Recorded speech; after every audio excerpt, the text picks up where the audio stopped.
Ladies and gentlemen, welcome to Yoshi's Island. I do apologize. I am currently running a fever, so it is 1,000,000,000 degrees. Not actually in my room. The heater's not even on. I'm filled with heat.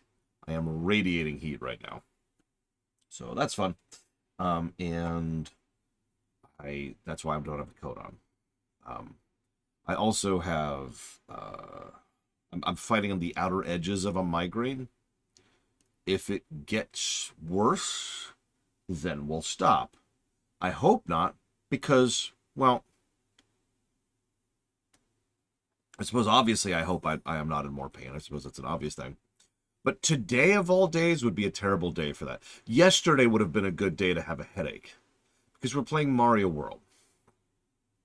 Today we're playing Yoshi's Island.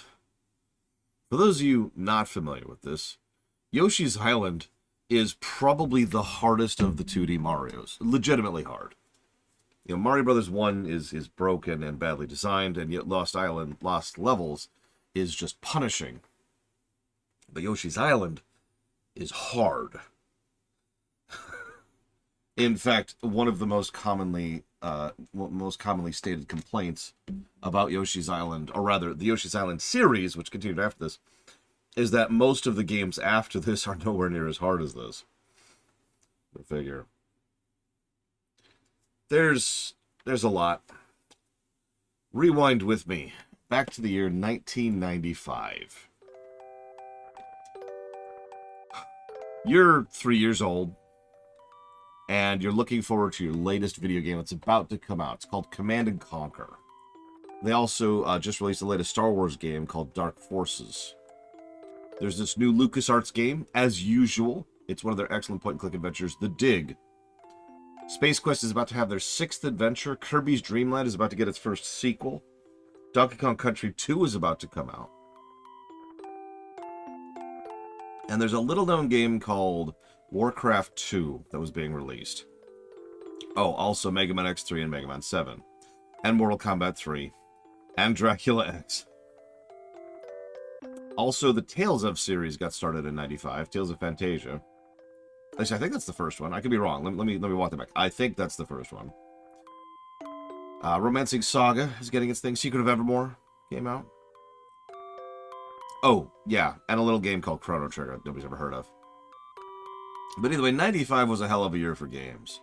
And amongst all of that came out an absolute giant of a game. At the time, everyone was saying that Donkey Kong Country 2 was going to sweep everything. I'm dead serious. Donkey Kong Country was considered revolutionary. Not because it was a good game, as absolutely bizarre as that probably sounds, but simply because of the fact that it looked like it was 3D. The visual style of Donkey Kong Country just was making people go, ah. This was still the early 3D days. And so any kind of 3D like that made people go, ah. Now, you're probably thinking, oh, you weren't immune to that. No, I was totally immune to that. To be very blunt. 3D just was never really my thing, to be very, very, very honest with you. So that was just kind of a whatever bundle for me. But when this game came out, nobody thought it would really make a splash. It was marketed kind of strangely here in the States, and it wasn't. Most people didn't even really know that it was Super Mario. The actual full title of the game is Super Mario World 2: Yoshi's Island. In fact, they almost called this Super Mario Brothers 5, since Mario World is Super Mario Brothers 4. Anyways, this is also the third and final of the trilogy, the only mainline Mario games with any semblance of continuity. Obviously, this is a prequel, but it really does go Yoshi's Island, Mario 3, Mario World, and there's direct connecting threads between all three of them. Anyways, getting off topic. Yoshi's Island came out, and, try to be shocked, absolutely destroyed everything. This game sold bonkers well, of course. And, in fact, it sold so well that they had issues. See, this game used that new fancy FX chip. You know the one. It was the one in Star Fox, it was the one in Stunt Racer FX, and, like, I think 2 other games total. And just getting and producing that extra chip was always a hassle. So they legitimately had trouble keeping physical copies of Yoshi's Island in circulation, at least here in the States. In fact, it was such an issue that the game didn't really receive much in the way of ports or anything other than the GBA version, of course, for a very, very long time, and was considered kind of one of those forgotten games. But there's something that didn't really occur to me until this morning, as we've been looking at the entire Mario series. Have you ever noticed that the mainline Nintendo games tend to follow a degree of almost deliberate expansion effect? Think about this for a second. So we went from Galaxy 1, which is certainly a landmark game, to Galaxy 2, which is arguably a better game in every way. We went from Mario 1 to Mario 3. We went from Mario World to Yoshi's Island. We went from 3D Land to 3D World, and so forth and so on. This has been a weirdly recurring thing when it comes to this series.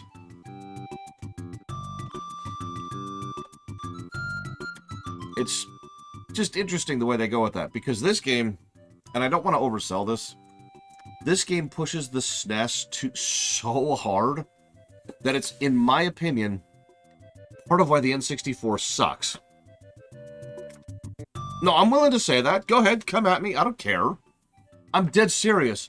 When I made the jump from the SNES to the N64, I was disappointed. Now, granted, I was already a teenager, a late teenager at this point, well into high school at the time. But going from games like Final Fantasy VI and Chrono Trigger and Yoshi's Island and like the late SNES stuff, which absolutely destroyed things, even purely graphically, even just purely from a technical impressiveness perspective, to Mario 64, or any, really, just name any of the early N64 games. I've said this for years upon years, but even when I very, very much was a teenager, still going through the initial N64, that initial jump to the 3D was a huge step back, in my opinion. And I'm not saying that to bash the N64, really, because, as I said before, it makes perfect sense. People had spent, at this point, the better part of about 20 years slowly refining their craft.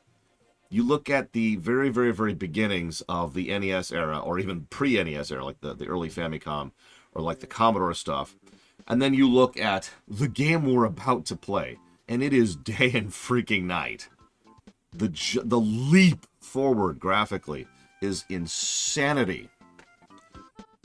So yeah, it makes perfect sense that after spending years perfecting this craft and then being told, oh yeah, by the way, we need you to learn a completely new art style in a completely new engine with completely new rendering concepts and methodologies in completely new technology that nobody knows yet because we just invented it. Of course, the early 3D stuff looks unimpressive. I mean, duh, right? But I'm getting off topic. So, and I've also talked about this before because this kind of bled over into the GBA verse, because a lot of developers who didn't want to develop 3D games, they drifted over to the GBAs and the DSs and said, yeah, we're going to just keep making sprite games if that's okay. And we got some really, really good looking, really good sprite games on the GBA and DS. Go figure. They did eventually get better, obviously. Eventually, just like everything, the early PS1 and the early N64 looks much different from the late PS1 and the late N64. And then, I've actually talked about this before too, then there was another jump back when we made the step upwards to the GameCube and to the PS2. Because even though it was still 3D, it was actually still another overhaul and another different method of rendering and blah, blah, blah, blah. And so it was like, junk. And so, for example, in many ways, Final Fantasy IX actually looks better than Final Fantasy X, to use a direct example. But, you know, certainly Final Fantasy IX looks better than The Bouncer. I don't know what to say about that. You get my point, though. After the PS2 era, things started to smooth out a little bit. Late PS2 and early PS3 certainly is another step. But honestly, that's more probably because the PS3 was a piece of trash than because the fact that it was a new thing. And from then on, the curve was more smooth. But there were these two gigantic lurches in the early 3D with the PS1/N64 and the PS2/GameCube. But I don't know why. The reason I'm talking about all of that is because I want you to understand that when I say that the game we're about to play is one of the most visually impressive games I've ever played, that's not hyperbole. Now, I can just imagine, because I have hyped this up so much, people can look at this and be like, ah, this is pathetic and terrible. And that's fine. But I just want you to understand that what you're about to see is artwork that was actually crafted by hand using crayon and then painstakingly scanned and pixel added in to the game. Pixel by pixel. If you ever wondered why this game had a 3-year development time, which, by the way, back in the 90s, was gargantuan. Most games had, on average, about a year development time, because it's just the 90s, right? It's a different era.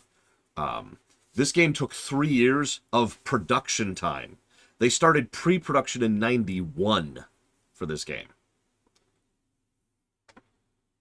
So, without further ado.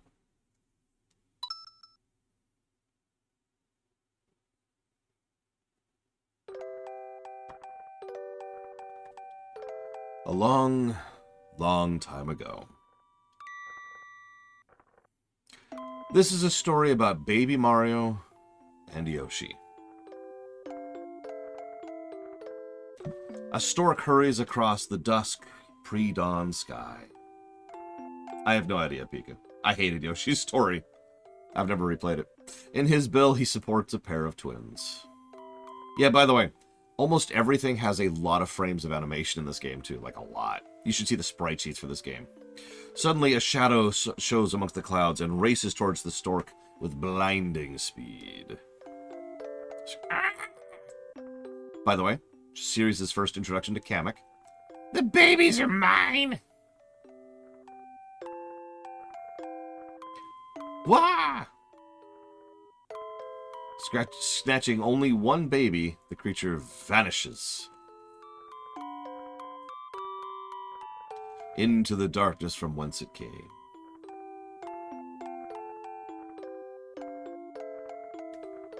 Kamek used his magic to predict that the babies would someday cause trouble for his king. The second baby falls undetected towards the open sea. Oh no! Meanwhile, here is Yoshi's Island, home to all the Yoshis. This is the same Yoshi's Island from the beginning of Mario World, by the way. It's a lovely day, and Yoshi is taking a walk. Huh? Suddenly, a baby drops onto his back. The baby seems to be fine. This is very fortunate. Yeah, it's okay. Mario's used to taking long falls. Something else fell with the baby.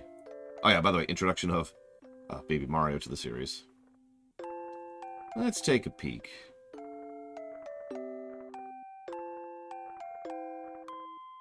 Looks like a map. Maybe the stork was using it? But Yoshi can't figure it out. Fortunately, Yoshi can't read. Yoshi decided to talk to his friends.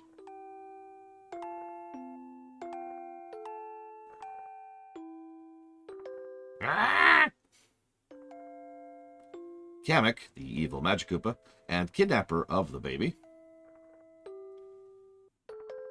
quickly dispatches his toadies.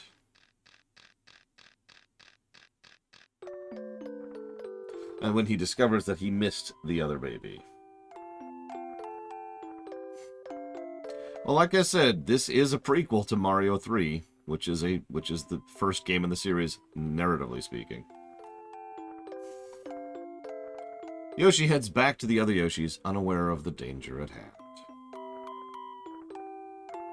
Kamek's forces are actively searching the island.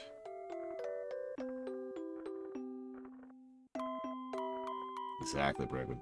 Will these two children ever reach their parents safely? Only time will tell. Now, can we just take a moment to appreciate that?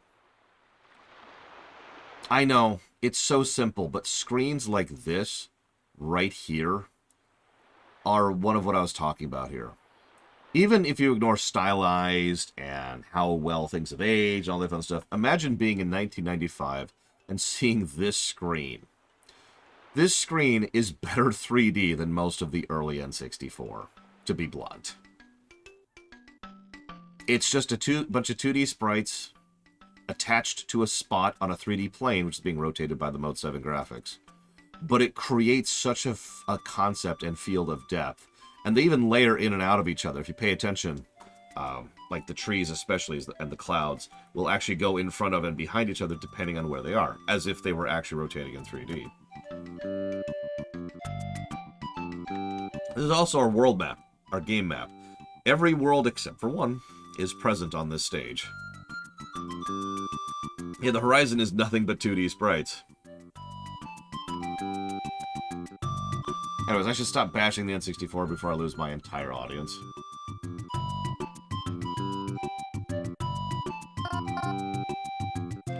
So, good intro.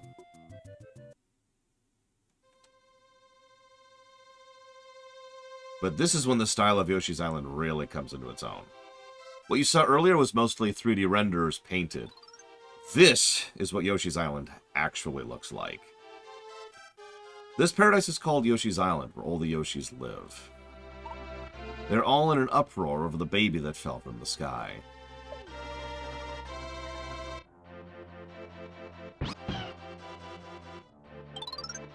Wait! The baby seems to know where he wants to go. The bond between the twins informs each of where the other is. The Yoshis decide to carry the baby to his destination via a relay system. Now begins a new adventure for the Yoshis and for Baby Mario. Hey, real quick, which one's your favorite color? We all know Void is the best. Yoshi! I know, he's not actually Voidy right now. Oh no. Stay, Yoshi, stay! Stay!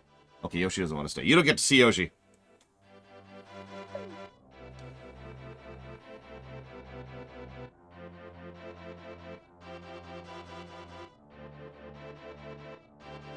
Yeah, purple is my personal favorite of these. Not an uncommon pick. So, first time you ever play the game, you get stage 01. This stage is actually not selectable or replayable. This is here to be a true tutorial stage, which, if you're paying attention, is the first time they've ever done something like this in this franchise. If Baby Mario falls off Yoshi's back, the countdown timer will begin. When it reaches 0, Kamek's Toadies will kidnap Baby Mario. The more stars you collect, the safer you are. The countdown timer will slowly count back up to 10. Alright, so that's a bit of a fast tutorial-y thing there. But notice that it's already introducing two very important mechanics which vary this up from your typical Mario game, and is why this ended up being a launching point for its own franchise. First, no timer. Now, it's funny because Yoshi's Island originally had a timer, like most Mario games did, but because of the fact that the developers were trying this new concept, which they had been pushed by a few other games, which is to encourage players to go find hidden secrets and stuff in the level, they didn't want the player to be rushed while doing that.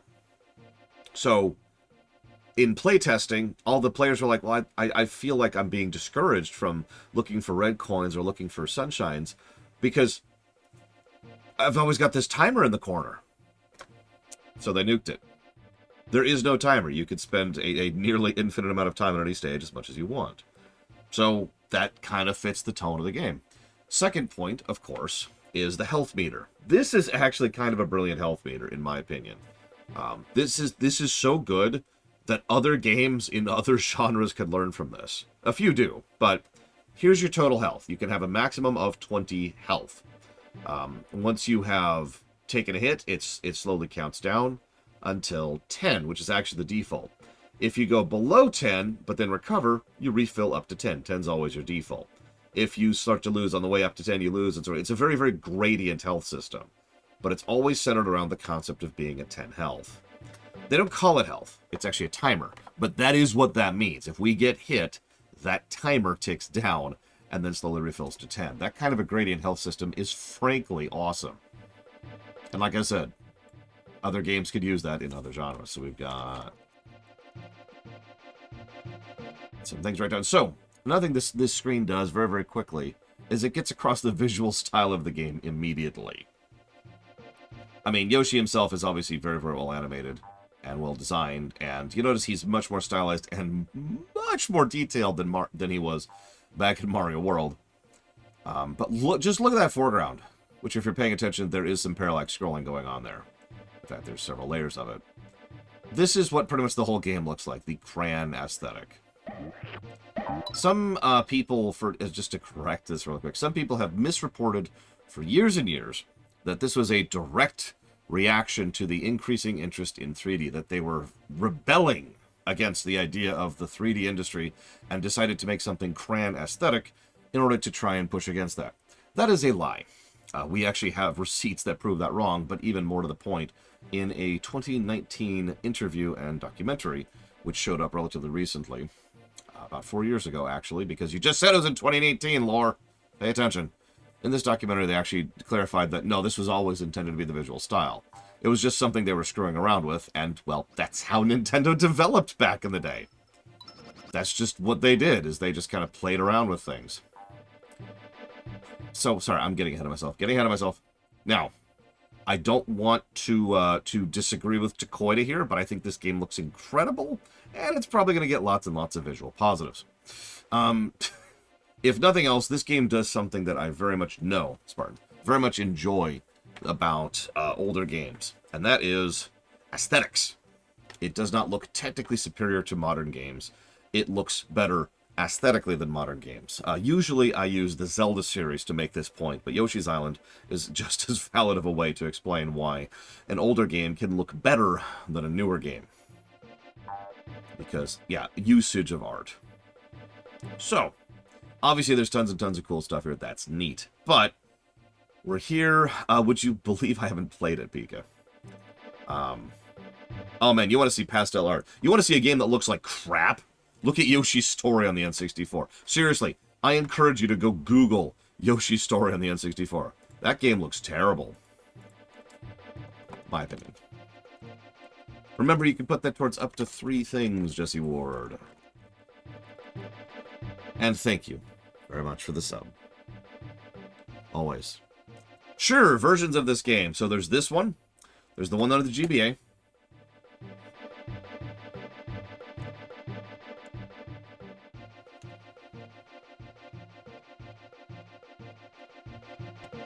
That's it.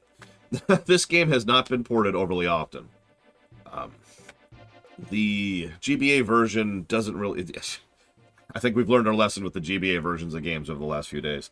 But the GBA version does most of what the GBA versions always do. They add voice acting, they change up how the save system works a little bit, and they add... There's a 3DS version. Okay, sure. So, rewind. Let's pause so you don't die from the music that's only supposed to be playing for like 30 seconds. So you remember how I said back last week, I was playing Super Mario 64 DS, and I said, how many of you know that this is a proper remake of the original? To which you all said, no, because nobody knew that, right? Well, Yoshi's Island 3DS is a new game. It goes Yoshi's Island, Yoshi's Story, that's on the N64, New Yoshi's Island on the DS, and then whatever it's called on the 3DS. Those are all different games. There's also then the Yarn one, which I can't remember the name of. No, not Woolly World, the other one. Then there's Woolly World on the Wii U. Then there's the recent one, which actually sucked, on Crafting World on the Switch. That's the Yoshi series. None of these are remakes, and none of these are ports of each other. The only port / remake / remaster of the entire Yoshi series is the GBA version, which is a remaster of this version. That's it. And I'm not trying to talk down to you, Spartan, because the problem here, and this is why I brought up the Mario 64 thing, is Nintendo has this really bad habit. It's not a remake! It's not a remake, Fife! Nintendo has a really bad habit of not really labeling their stuff properly. I suppose I shouldn't single out Nintendo. Everybody has this habit. But, yeah, Yoshi's Island on the 3DS is a completely new game. Just like Yoshi's Island on the DS is a completely new game. Just like Yoshi's Story is a completely new game. And yet, I know a lot of people who think that, including me. I bought Yoshi's Island on the DS, expecting a DS version of Yoshi's Island. Because Yoshi's Island's a great game, and I was looking forward to playing it again. And then I sat down and started playing Yoshi's Island on the DS, and I'm like, this is a completely different game. It's not even a remake. It's just a different game. It's Yoshi's Island 2, or more accurately, 3. Getting off topic. This is why, by the way, you've probably noticed I actually do this on my own site. What I like to do is I like to do name of game, number, subtitle. And I feel like that one tiny change helps smooth over things slightly, right? God of War 4, or God of War 5, Ragnarok, or Doom 5, Eternal, and so forth and so on, right? That little addition, in my opinion, honestly removes a lot of the irritation, because if it was called Yoshi's Island 3 DS, that would probably still be confusing, but that's okay, because then Yoshi's Island 4 on the 3DS would be its own thing, and you get the idea, right? But instead, it's just called Yoshi's Island DS, and I was like, oh, a DS version of the thing. That's like, yes, this was also called, so, no, Talia said, this game is called Super Mario World 2 Yoshi's Island in the States. In fact, do I have the, I might not have it. If you look up the box art, oh, where's my copy of Yoshi's Island? It's right here. I can see it right now. Okay, you can't see it, but trust me. On the box art, it literally says Super Mario World 2 Yoshi's Island right there on the box. No, in Japan, they called this Super Mario Brothers 5 Yoshi's Island. Well, it's funny you say that, Mike Kamano, because Doom 3 64 would be what I'd call that, because it is. Doom 64 is Doom 3, as we talked about when we streamed it. I'm just saying, they need to get their crap together with regards to organization and labeling, okay? I know I'm a bit of an organization geek, but this kind of indistinction causes actual tangible issues, like the very discussion we're having right now. Yeah, Mortal Kombat 12. Getting off topic. So. Yeah, Doom 3 is a tech demo. That's not even a Doom game, to be very blunt. Whether it's good or bad is irrelevant. It's not a Doom game. So. Right. So the first thing we see is some Shy Guys. Long-standing fans of the franchise are like, oh my god, it's Shy Guys. But everyone else is like, what the hell are those? This was, to my knowledge, the first time, not counting the comics, that the Shy Guys had left Mario Bros. 2. And this is when the Shy Guys became popular, because Yoshi's Island takes the Shy Guys and runs with them. You know how there's like 20,000 different types of Shy Guys? This is where that comes from. This game is why there's so many different types of guys. Stilt guys and big guys and fire guys, and just it's all from this game, this very game. Because when they were making the game, they're like, well, okay, we want an enemy, but it can't be Bowser's minions, right? Because Bowser doesn't really have a kingdom at this point in time. And so we can't really do that, because they were, I cannot believe I'm saying this, but they were still thinking narratively, which I remind you, they did in Mario 3, and they did in Mario World. Remember that? There was a narrative thread there. In Mario Brothers 3, his people had usurped the kingdoms, but all his forces were back in World 8. And in Mario World, most of the enemies were just the locals before you got to where he crashed in Bowser's Valley. So, same concept here. So apparently the Shy Guys are just either natives or, what do you call that? Immigrants, refugees, whatever, to Yoshi's Island. Because there's tons and tons of Shy Guys on Yoshi's Island. So why Cran? I don't know. I actually looked up why they decided to do Cran. And again, the general idea is just because they wanted to mess with it, because they liked the idea of doing a different visual style. But why they picked Cran, I have no idea.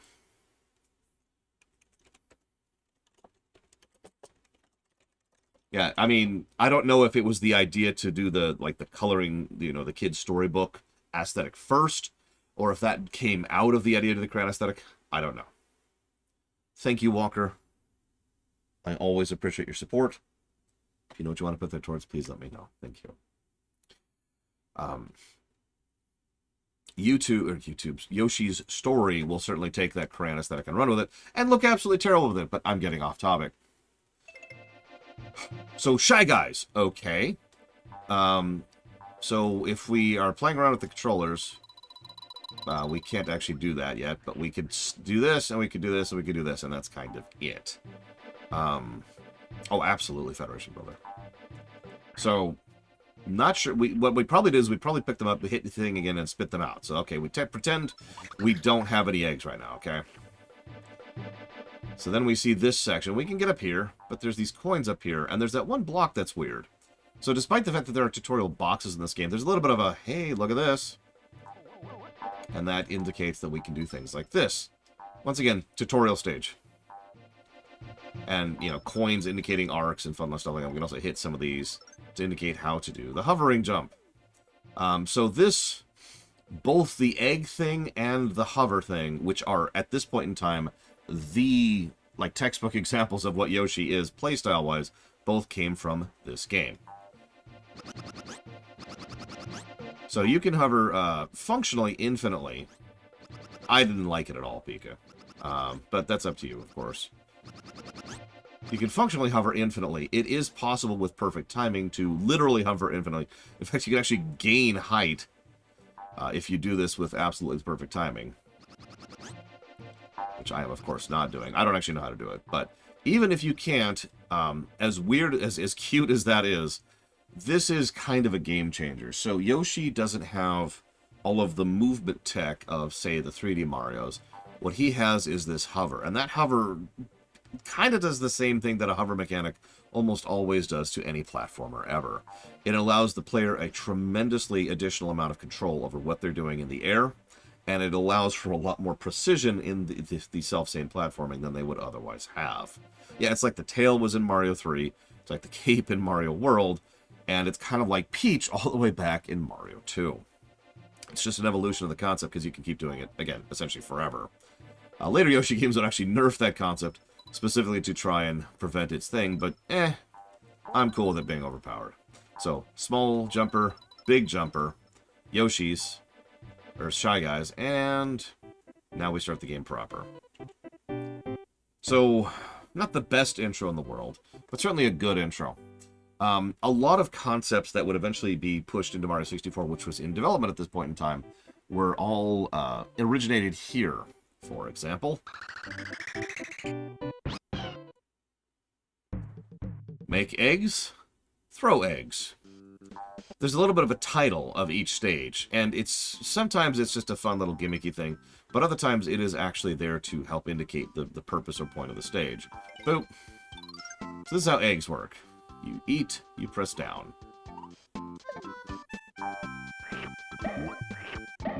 You can do that in midair, of course. Like, you have... The amount of control you have in this game is actually kind of bonkers. It's one of the reasons why it is so popular to speedrun, is because you can break this game completely in half if you know what you're doing.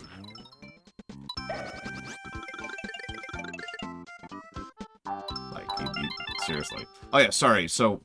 As a kid, on my terrible, terrible CRT monitor, which for some reason people like, I couldn't tell the difference between those two coins. On this monitor, obviously I can, and you could probably tell the difference there, but the slightly darker orange coin is a red coin. So that's where red coins come from.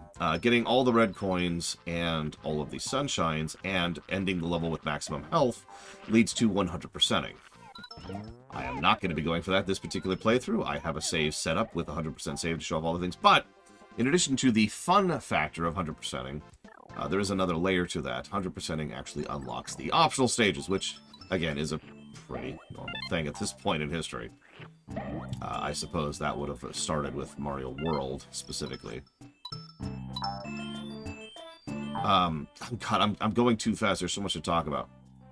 So, yeah, hang on. So, a lot of the physicsiness of this game is because of that FX chip. The amount of stuff they do in this game is honestly kind of bonkers for a SNES game. So you can do stuff like this.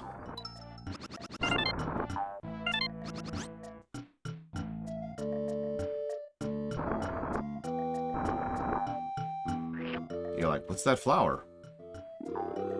Oh, hang on, let's miss first, very important. And of course you can pick those up.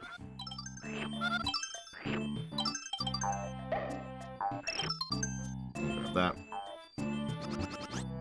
So, one of my favorite things about this game is that it's a pain in the ass to 100%. I'm not actually joking. I was literally about to talk about that. So one of the things I do like most about Yoshi's Island is that it doesn't have a difficulty setting. It has different objectives in the game, and which objectives you're going for changes how hard the game is. This is not a particularly hard game if you're just playing through it. If you're trying to 100% it, this is the hardest 2D Mario. Like, ever. To this very day. This game is balls hard if you're trying to get everything. Because it's not like a delay or a timer thing. It's not a grind thing. In most cases, there are some exceptions to that. I'll talk about those when we get there. But there is just a lot that goes into finding every single little thing throughout the course of this game. Oh, sorry, 30, not 20. I don't know why I said 20 earlier. Sorry. But I do like that. I do like that kind of naturally gradient difficulty.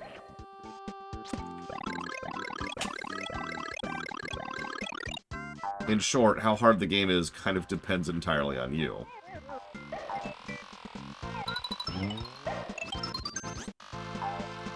So this is a much more effective... oh yeah, by the way, you hear a little sound when you get the last red coin. On the off chance you didn't know, you can actually hit pause and actually see which things you have completed so far. And it even makes it very, very clear.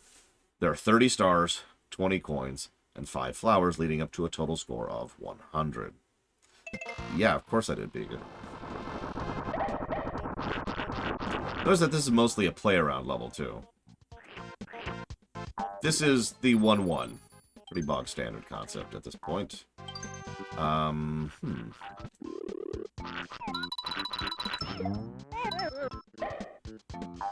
Too slow on that.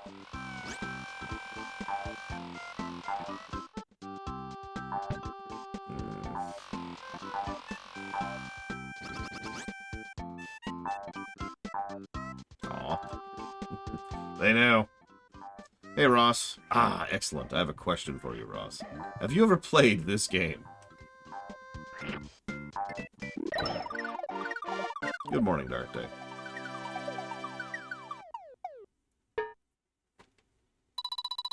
So, we're going to go ahead and jot down a sound design positive. There's a whole lot of sound design stuff going on here. You'll notice we did not 100%, which is okay, because I'm not going for it. But, yeah, that's your difficulty right there. And unlike pretty much every Mario game before this, including all of them, you can just go back and redo stages in order to get previous stuff. Now, here's the weird thing. Let's go do that really quick.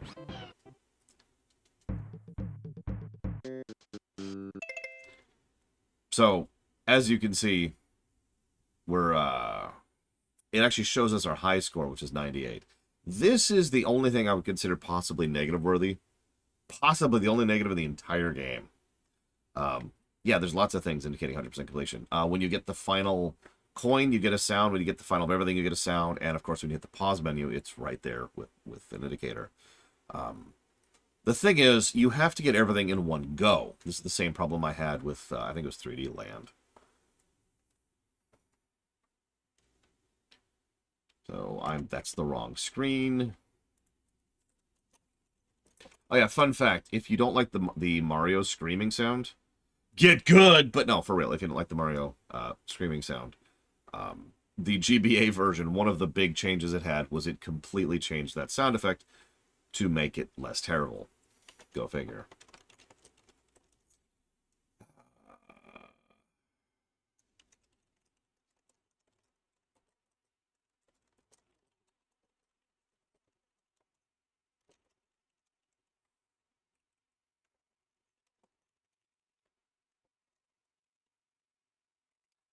So, since it doesn't really matter at this point, why don't I go ahead and show you what that sounds like.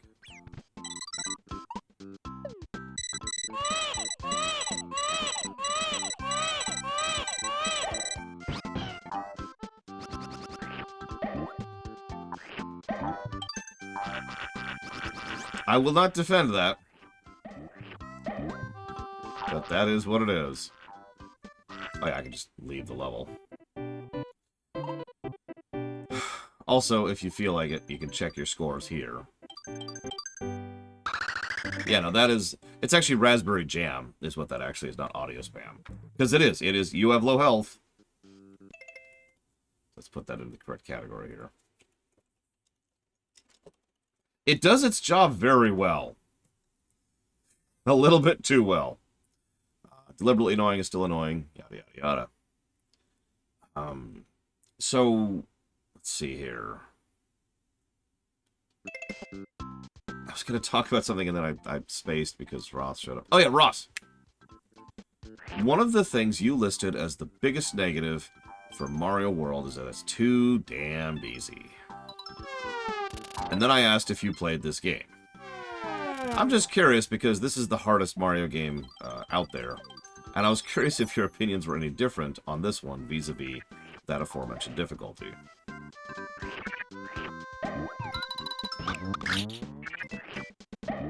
Oh yeah, I should probably talk about how egg throwing works at some point. So as you can see, eggs can actually collect things. That's very important, by the way. In some cases, you actually have to use eggs to collect things. But it's also a good way to collect things that you can't quite reach or don't really feel like reaching, or you're in a hurry to reach. So, that's all cool. The egg throwing mechanic by itself is honestly probably going to be one of those multiple positive situations. Because it's one of those simple but brilliant mechanics. So you enter throwing mode, and you see how I'm just kind of facing right the whole time. There's actually two modes of this. But this is my preferred one, where you just tap it, you just kind of leave it there. And the aiming reticule goes roughly up and roughly about 20 degrees down, something like that. You can also just cancel, obviously. There are mid-mission checkpoints. Of course they are. They also refill your health. Of course they do. They give you back 10 stars anytime you hit them. I think it's 10. Pretty sure it's 10. Sounds like 10. So mid-mission checkpoints, that's cool. There's also usually multiple mid-mission checkpoints in a stage, because they can do that. Yeah, no, this game is actually pretty easy, unless you're going for 100%. Then it is just ball punching. Health. I just described health. Okay, so you have a maximum of 30 health and a minimum of 0. Once you hit 0, you die. The way it works is anytime you take damage, Yoshi himself functionally has infinite health. You can just keep taking hits.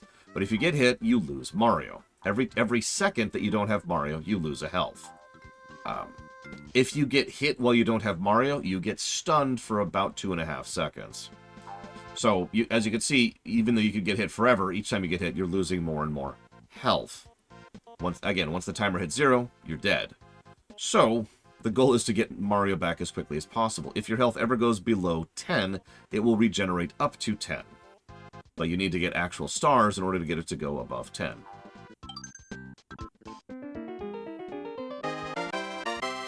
Also, you can play as a helicopter in this game.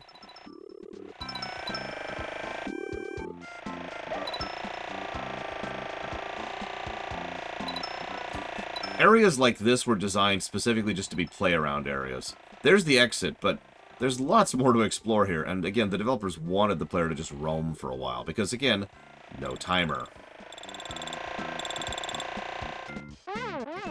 Except for that one. You could tell how that timer is kind of an artifact from the original thing, because then you gotta pop in and go through the transformation sequence again. And you get it. Oh yeah, so the other negative that I've actually already mentioned as a potential negative. So, in order to 100% a stage, you need to end that stage with full health, 30 stars. And that means on boss battles, you either have to not get hit, or have a way of refilling during the boss battle. Which it's worth noting there are several, but you get the point. It makes any boss stage a little bit more frustrating than it probably should in order to 100%. But yeah, no, I'm sorry. The way that they do 100%ing is a negative and probably multiple positives, because again, I love this kind of gradient design. It reminds me a lot of the approach to WoW dungeon design, circa Cataclysm and onwards. Which I know is going to get me some hackles. I don't care! I do care. I do care. But the idea is there's bosses, and then there's the hard mode version of those bosses. No, I don't mean heroic mode. I mean, like, going for the achievement of a given boss fight. I'll use a random example. In Shadowfang Keep, there is a boss.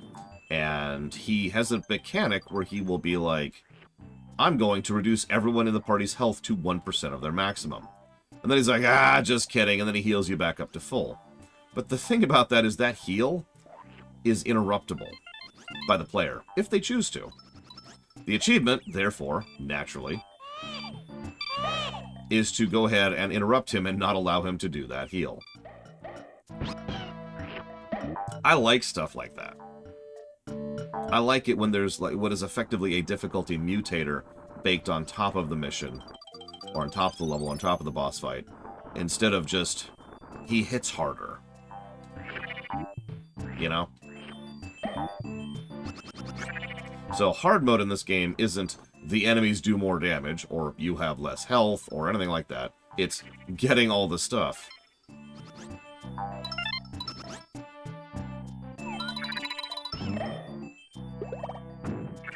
I suppose I should finish talking about the egg throwing mechanic at some point.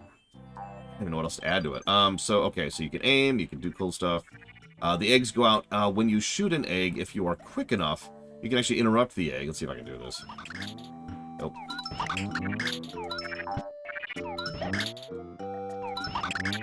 Damn it. Too many angles in here. So, correct, Zastel. You are absolutely correct. So any active enemies get turned into stars, aka health.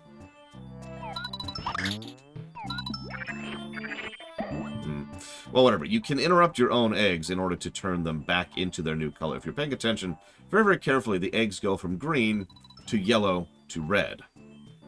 A yellow egg gives you a coin. A red egg, or orange, whatever the hell the actual color is, gives you a star, aka a health. And there are some eggs that give you red coins, and there's all kinds of other fun stuff. Yeah, this is the game. There's not a lot of death pits in the Yoshi series, Yoshi's Island specifically. Way more enemies. But that's because it's more of a combat-oriented game because you have an actual weapon, which you're supposed to use all the time. There's also two other types of eggs. We'll talk about those as they show up. Don't do it, Savacom. Don't do it!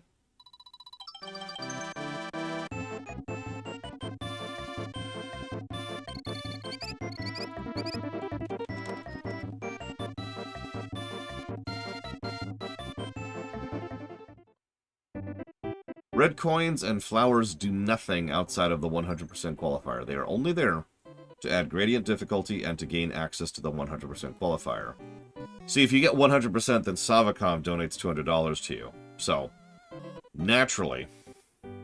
You'll also notice that most of these stages are relatively short. This is nothing really new, but what they actually did was, with very few exceptions, and I'll point them out as we go, most of the stages were deliberately shrunk from their original design intent because of the fact that the developers anticipated people going back through them over and over in order to 100% them, in order to get everything.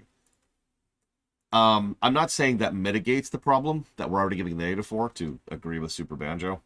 But I do think that it does make it less bad. Because if these stages were, long, that would suck. Because then you'd have to redo an entire... Oh my god, just to get that one red coin you missed.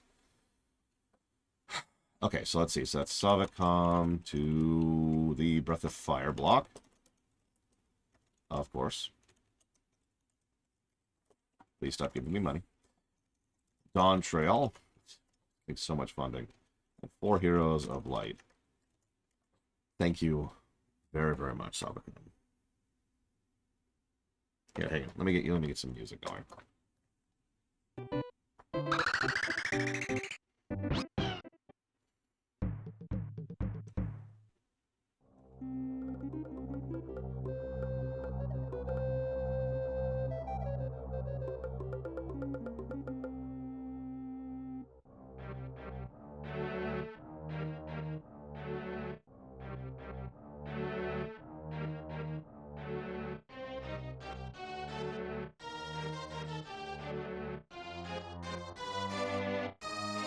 Always appreciate Savacom. Okay, let's get this out of the way. This game has a banger soundtrack. Probably triple territory. We'll debate that.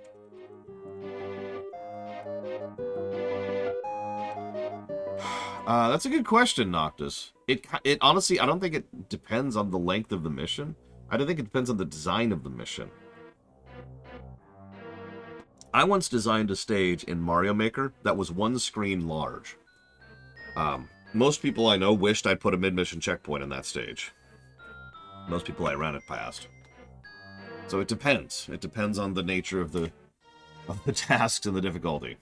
Yeah, no, it was a very... Yeah, Bregman actually played it. I don't know how many other people present actually played that one. It was a very, very mean stage. Which was the point. There's the site and there's the sheet, but that's kind of it, honestly, Dark Day.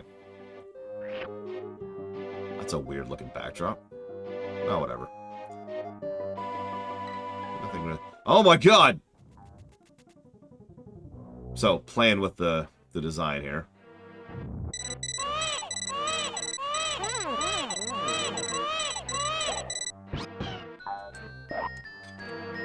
Pro tip, if it's three planks, it's safe. If it's 4 planks, it's the kind that's going to fall. I should mention I know this game very well. In fact, I've streamed this game before. For those of you who remember when I did my top 33 or whatever it was game series years ago, this was one of the top 33. This is one of the big ones. Can we just take a moment to appreciate the animation on the boo guys? Make sure I'm safe. Yeah, so just watch those boo guys working the spikes there.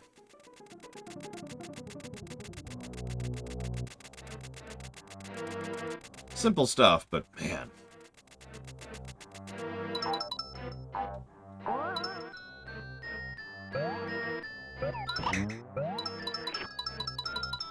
Sorry, Crazy Norris. So they're all Shy Guys, but Shy Guy is the species name. What they do in these series is they say such and such guy in order to indicate that they are a different type of guy. So there's fire guys, and there's stilt guys, and there's big guys, and there's watermelon guys, and God, I don't even remember what else. There's a lot. There's like several dozen different types of guys in this game. So those are boo guys.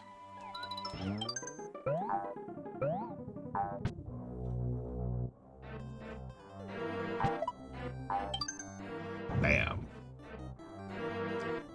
Notice the escalation. We have, so on the beginning of the stage, we've got a bunch of safe things with little pails you can interact with, and it's all stuff designed to get you in front of these panels, just making you think they're part of the background. Then there was the first one, which, oh my gosh, might have hit you.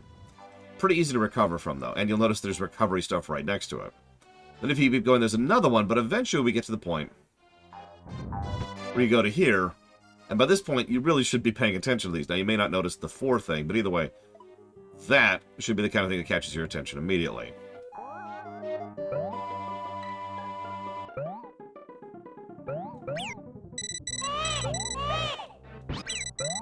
Damn it. Oh yeah, by the way, it doesn't matter what you hit. So if you hit Mario with an... Oh, I've never seen that happen before. If you hit Mario with an egg, it'll pull him towards you, and then if you hit him with any part of yourself, including your tongue, it'll grab him. Notice the audio cue indicating we have reached full health. There's so many audio cues. This is a big audio design positive game, like multiple sound design positive game. No question. Oh my god, stop giving me money. Okay, hang on. Let's go see what History Maker donated towards.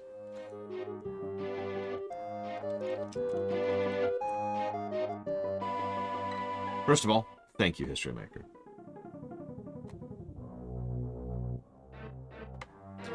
I will jot that down for... Aw, I'm glad you're enjoying the Mario block. I am too. With a couple of notable irritations in like 1, 2, and 3. Or rather, 1 lost levels, 2 and 3. So it's going towards the Zelda block, Tinykin, the Alan Wake block. And we have Dark Day, which is going towards the Doom block, Dragon Quest 11S. Thank you, as always, Dark Day.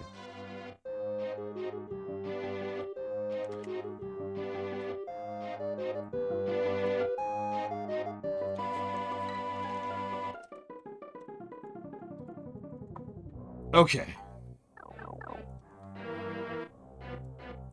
I will go ahead and admit now that I'm nervous about this particular run. Because there is a non-zero chance that this game will not turn out the way I remember it. Because that's how my memory works, is it's bad and terrible. I have dozens and dozens of examples at this point. Where I'm like, oh man, I can't wait to review this game. And it's like, oh, it sucks. I mean, that happened this year, for God's sakes. With XCOM 2. You know what's really funny is it's such a habit to collect these. I don't know why I'm bothering. There's no real reason to bother for not going for everything. Oh, by the way, lava is instant kill. So just be aware of that. I suppose I should talk about the refill spots, too.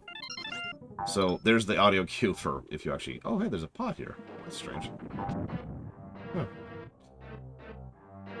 Hi. Can I help you? Okay. So, naturally, we are secretly a cat.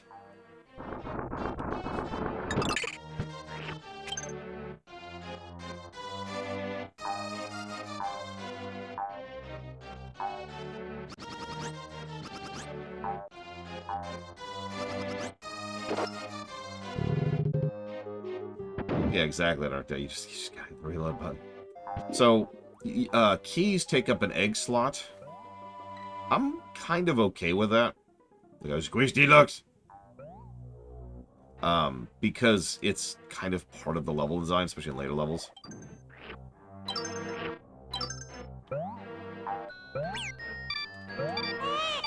Damn you, Bert the Bashful. I'll teach you to exist.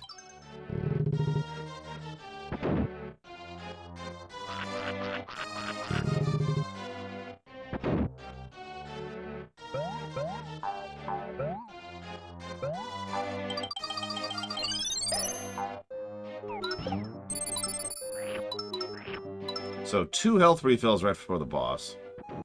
Exactly, Cycloud. You actually have 6 egg slots, specifically. So here's the format of the boss fights in this game. Every boss in the game is actually a normal enemy that Kamek then uses his magic on in order to turn into a boss. So there's your format, right? So you're still on the baby's side, Yoshi baby. And get a load of this! Fable 1, Crazy Horse. To my knowledge, no, we never see the birds. Whoa, my god!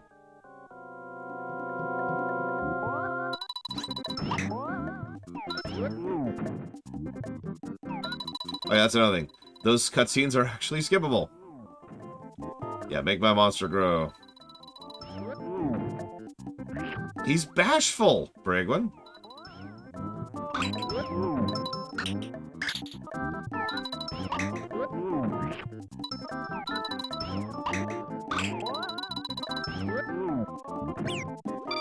Aw. He gets so bashful that he explodes.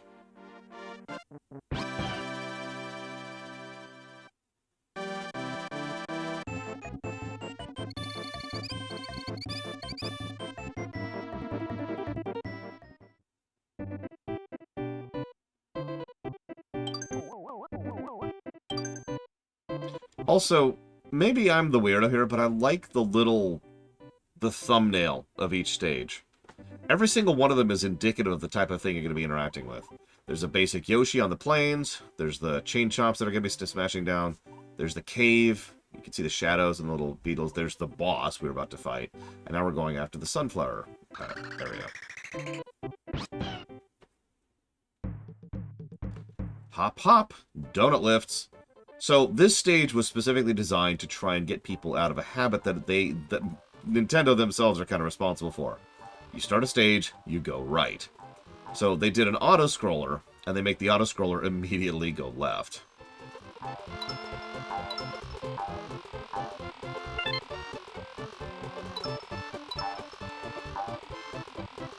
Yoshi's Island just doesn't really have any conventions in the strictest sense of the word. It just kind of does whatever the hell it feels like. Oh, also we're best Yoshi now. Look at Mario.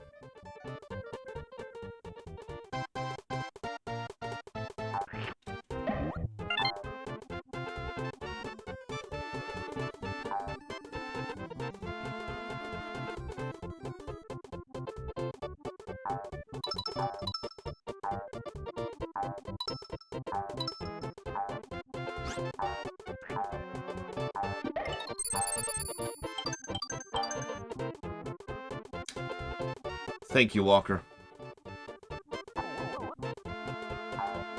Always appreciate. Yeah, if you ever want... So, Yoshi's Island speedrunners...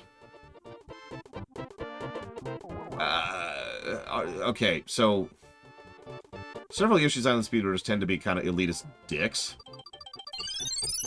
But I cannot deny that most of them are very, very talented. And yeah, what they tend to do is they tend to use this very stage, and other auto-scrollers, but mostly this stage, to just do all kinds of absolutely bonkers things just to show off. And to keep their hands limber.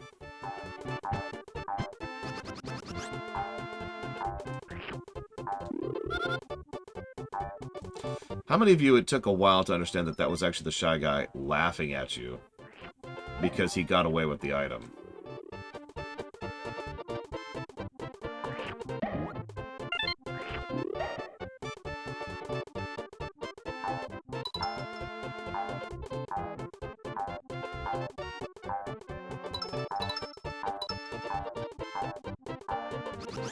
Actually, if you type !list, you'll get a link to it, Jaren, but it's on the website.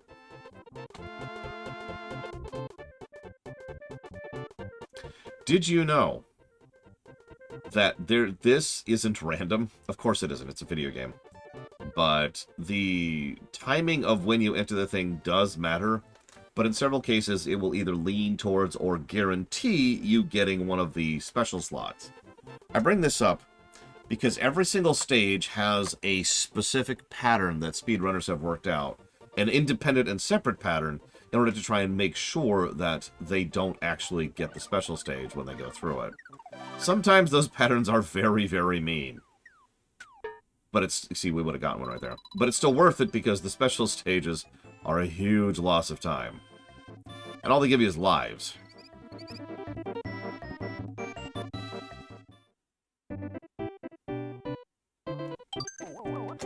So I gotta go see what Walker just donated towards.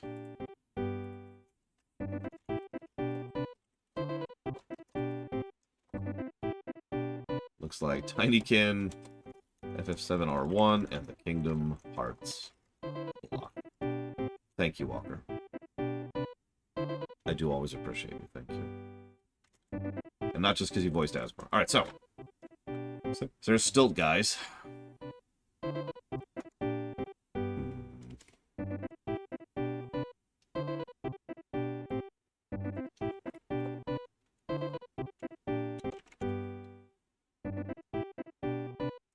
You know, I don't even remember what genre Tinykin is off the top of my head.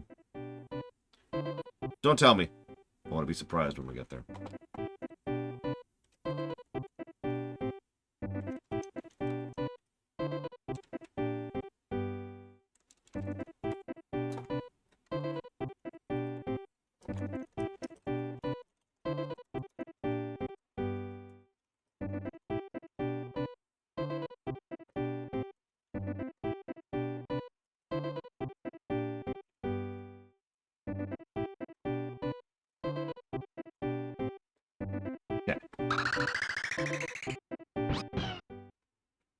Now we're brown, Yoshi. Let's do it. Shy Guys on Stilts. So Shy Guys on Stilts are so powerful, they cannot be licked. Behold their incredible power.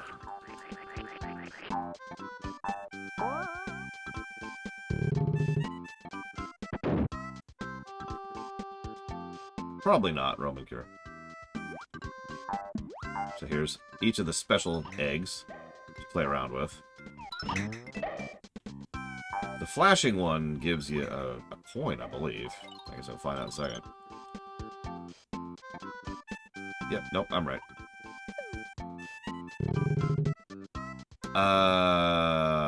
Depends would be my answer, Federation Builder. Favorite boss in this game? Oh, you know who my favorite boss in this game. Please don't share who it is. I know some people, this is kind of their first time seeing this, and I'd kind of like at least a few people to be surprised by it when we get there. Notice the unique approach to lighting here, by the way. They could have made this assholery, but instead the enemies actually have lamps, so you can see where they are even in the dark areas.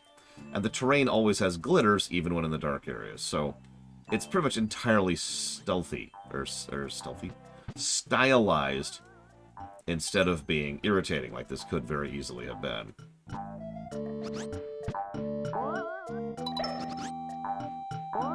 And again, yeah, this is on an SNES. I feel the need to keep reminding you of that, because once again, this is pretty much one of the biggest reasons why when we went to the N64, I was like, okay. Like, it's just... It's a step down, you know?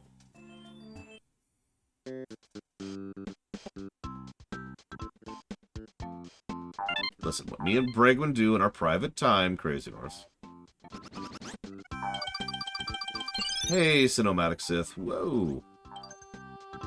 Oh yeah, by the way, you can obviously kill the stilt guys, if you give me a minute. It was 3D, oh my god, it's 3D. It's so amazing, solely because it includes a third dimension. I will admit I was a big fan of Star Fox, I'm not gonna lie about that, but that's because I like that type of game. Although I'm very curious how Star Fox is gonna review when we get there. Because, I have no idea, is that game actually good? We may never know. If I say Star Fox, there's only one game I mean, Talia Zed. Oh yeah. Knows the angle. Actually gives us the angle straight up.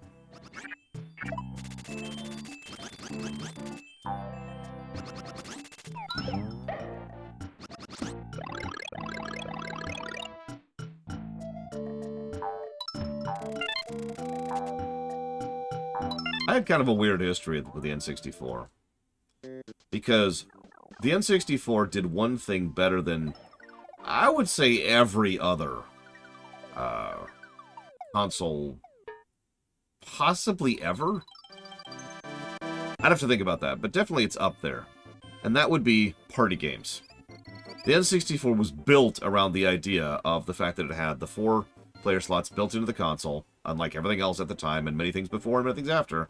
And you just bring your friends over and play Mario Party, or Mario Kart, or Wave Racer, or GoldenEye, or Star Fox, or whatever, right? Like, that was the party thing. Yeah, Smash, that's another one.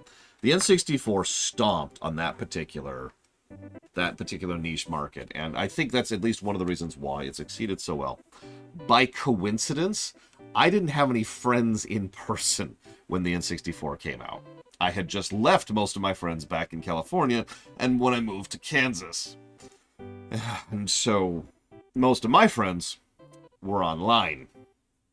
So, my co-op experience came from things like Warcraft 2, or Civilization, or, hell, even mail games. And of course, the early MUDs.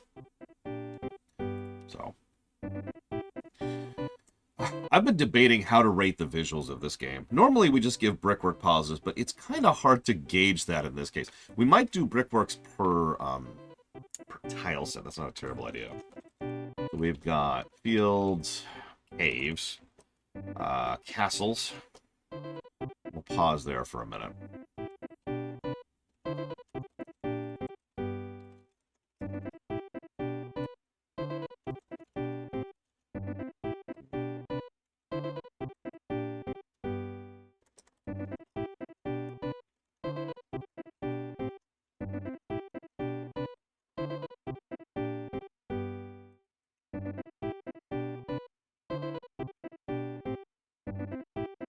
It's a good question, Roman Kerr. We're going to have to think about that. Because this is some good brickwork.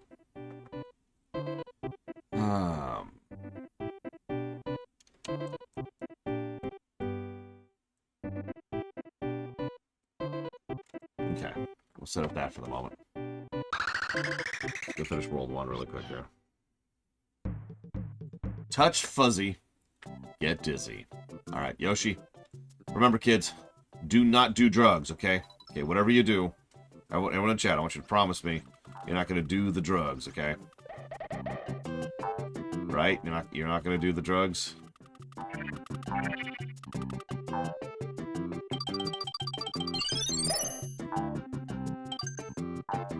Okay, so, whatever you do, I want you to promise me that you're not actually gonna... Oh, God! Oh, God, no, listen. Listen, no, please. Please, just, you need help. You need to... Oh, God, okay. Okay. This is... So, okay, this... I'm not touching the controls, by the way. That's just... The controls get wonky. And, by the way, the terrain does actually morph in this matter. So once you get hit, it's more likely you're going to get hit. Because now you have a little bit different control than you did before. I don't even know what that game is, Spartan. I'm sorry. Music gets weird, graphics get weird, but again, this is actually changing the platforming because the levels actually go up and down. Like, they're morphing the terrain live on the fly because FX chip.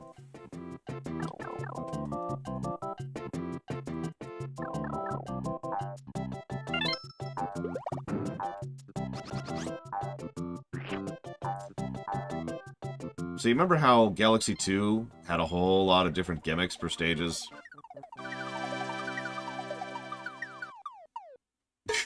That's true, Talia said.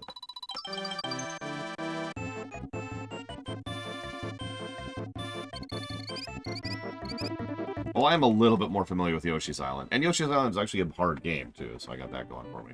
Oh, that was 1-7, my bad.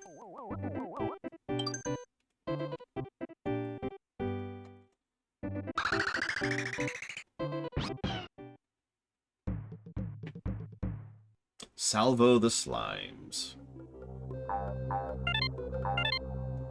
Can I admit, well, of all of the amazing songs in this game, of which there's quite a few, this one's one of my favorites, weirdly enough. Now we have the ability to shoot fire. Like you do.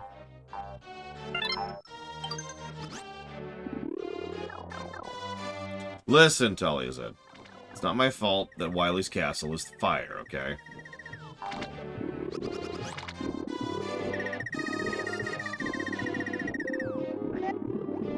Enjoy that guy, by the way. There's a later version of him that shoots fire out of his mouth that instantly kills you. When I say fire, I should probably say lava.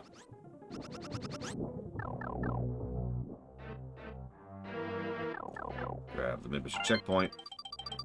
Honestly, yeah, Mr. Red. Just like Galaxy 2, where it was like, we just have a whole bunch of ideas for stages. That's Mario World 2, aka, you know, Yoshi's Island here. And again, remember that Miyamoto, this was one of Miyamoto's actual pet project games, and one of the few bits of evidence that the man actually knows how to do game design. Sorry.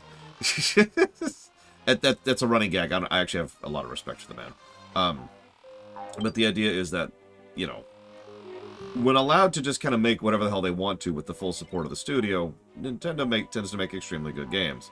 It's one of the reasons why the core Nintendo EAD games are pretty much always good. Even Mario 1 and Lost Levels were good for the time. Even if, you know, issues after the fact.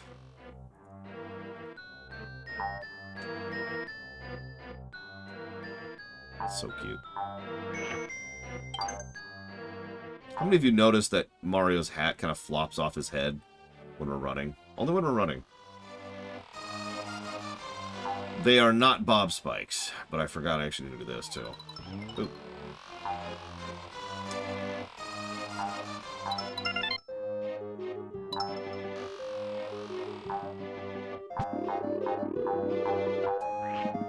So, enemies refill, there are pipes that refill, and there are that are just refill blocks like that. That's how you refill your ammunition. I've heard some people argue that there just should be no ammunition in this game. I'm not sure I agree with that, because I think the build spender concept is something they play with enough for it to actually be a relevant gameplay mechanic, instead of just something that's wasting time. My opinion, though.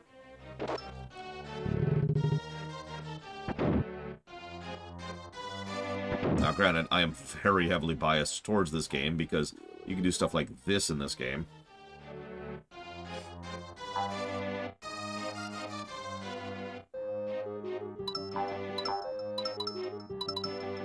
I mean, come on.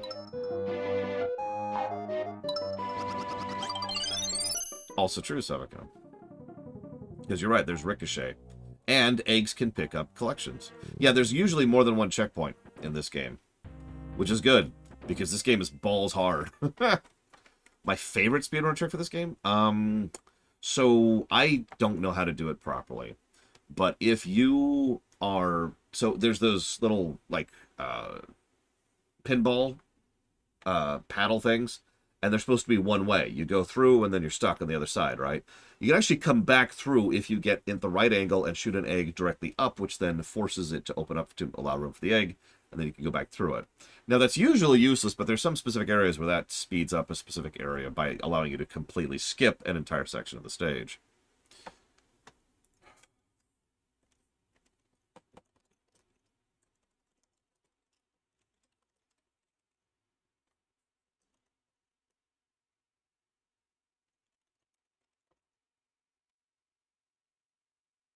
Yeah, yeah, speaking of which, yeah, let's do this. Like, most of the Mario games have gotten mid-mission checkpoint pointing positives. I think this one actually deserves multiple.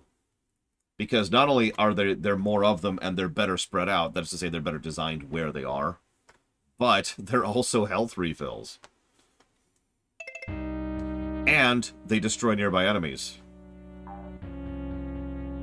So, this is most people's favorite song in this game.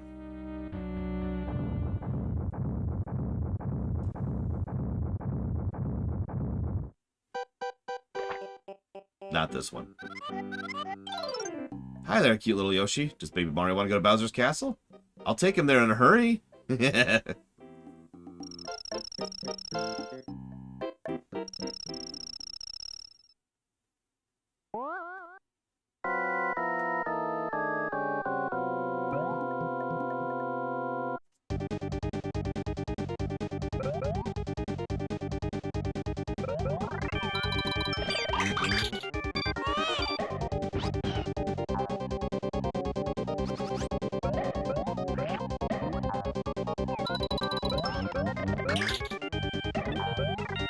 It's funny, because in hindsight, it's not like Koji Kondo doesn't know how to rock, right?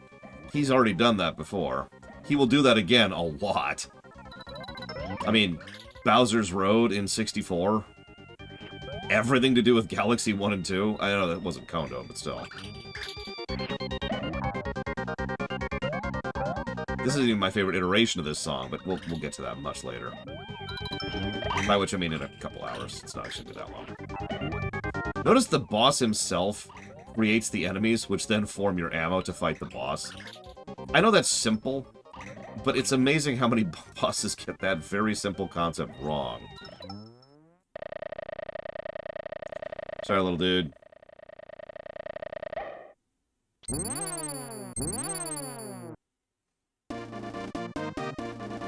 I think only when he gets to a certain size. So yeah, fun boss, fun stage. Hell yeah.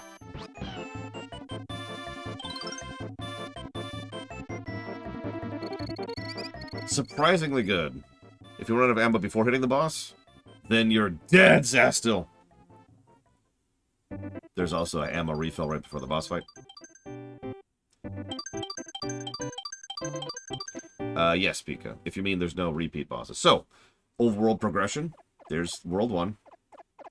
We take out the castle.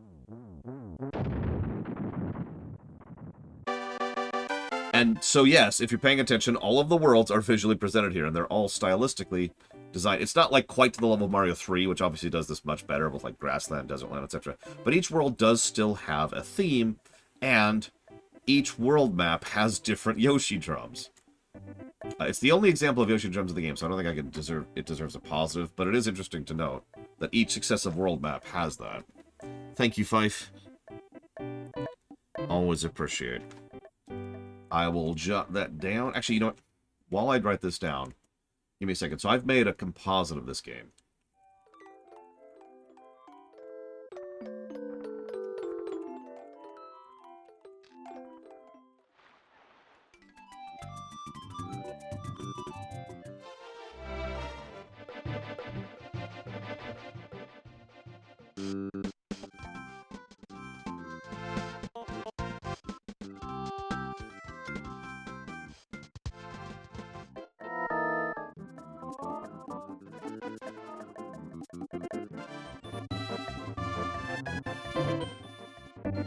Here we go.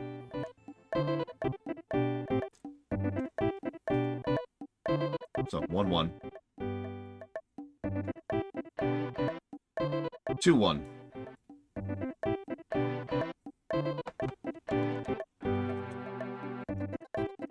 3-1.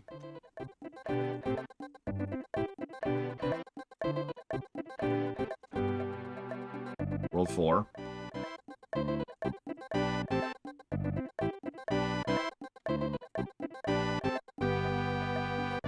Rolled 5.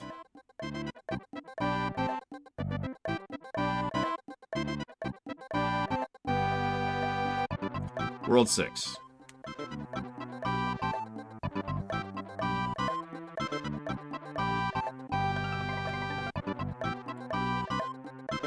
So yeah, each world adds another instrument, another layer to it.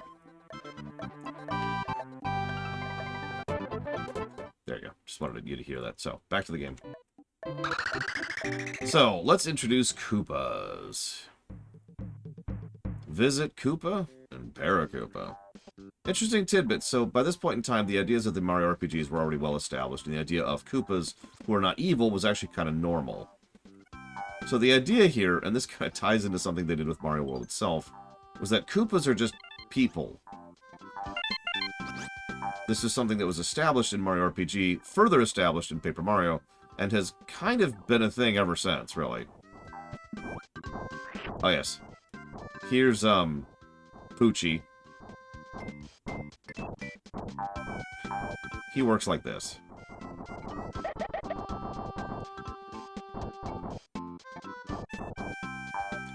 He goes wherever you're pointing. But yeah, no, it makes sense that the Koopas wouldn't be part of the Koopa King, the Bowser King, the whatever the hell it's called. Yeah, this is where Poochie was introduced to the franchise.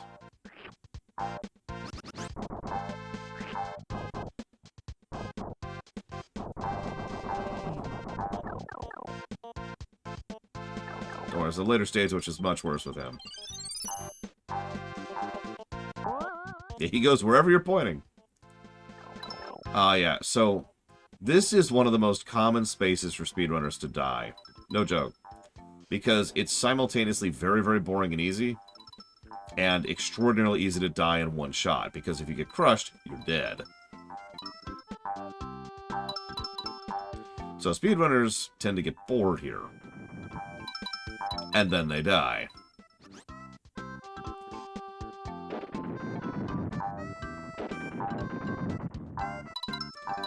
Yeah, exactly. No, you get bored, you get careless. You get it. I should just call it Karazhan effect, even though nobody will get that. You know that last one which is about to do us? There. Just end our miserable lives. So Karazhan is a raid over in World of Warcraft. It's considered an easy tutorial raid, but that's the problem. It's so easy that people die to it all the time. Make sense? That's death.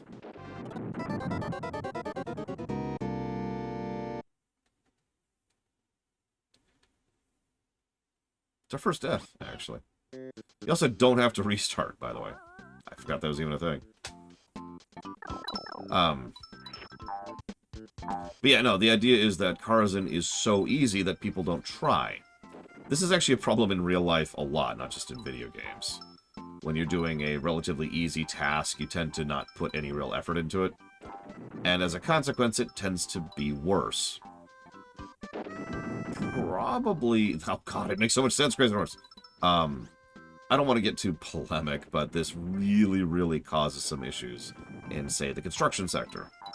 Because there are some construction workers, not just in terms of like road or buildings, but in relatively some stuff like laying down plumbing or pipe or electrical cables or whatever, which they get, you know, they just don't care about doing the relatively easy, simple task, and so they do it badly. And that causes issues, usually years down the line.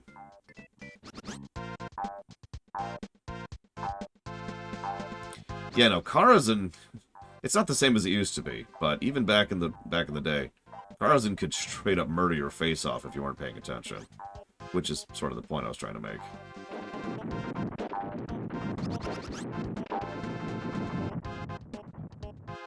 I like the Legion version a lot. I can't wait to show that off during the review. Ooh.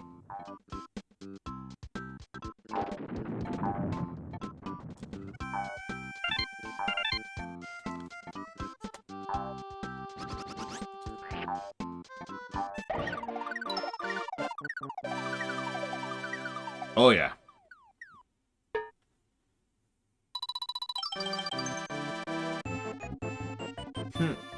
It's actually not a bad idea, Patalia.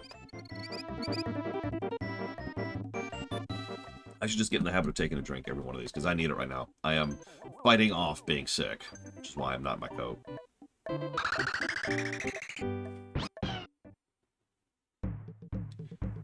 The baseball boys.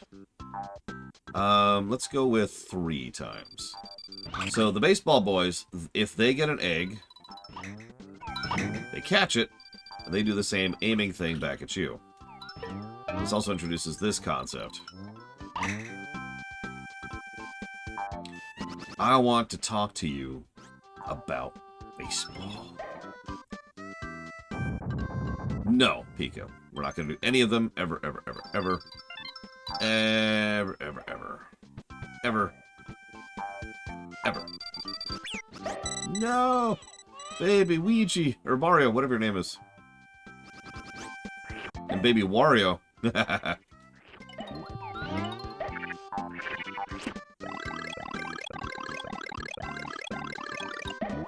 Listen, all I'm saying is baseball is the worst sport. One of the things I always... There's always random anecdotes about fiction, right? One of my favorite random anecdotes about Star Trek is that baseball was considered so boring in the history of human existence that everyone everywhere just stopped playing baseball until, like, the DS9 era. I'm not actually joking. That's a real aspect of the lore. I want you to imagine every human being on Earth, like all deciding that baseball sucks. Anyway, so this is arguably one of the only power-ups in the entire game. He is, naturally, invincible. He's got a cape, because Mario World. He can walk on walls, as you're currently seeing. Yes, this is the song from Mario 64, or miraculously, vice versa.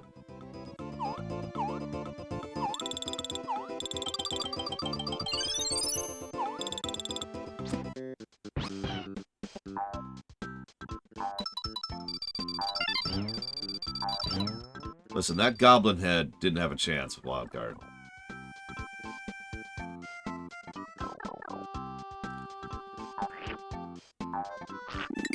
So that's the Ice Watermelon. There are several watermelon power-ups in this game. They're all overpowered as hell. That's why I only get them in specific areas at specific periods of time.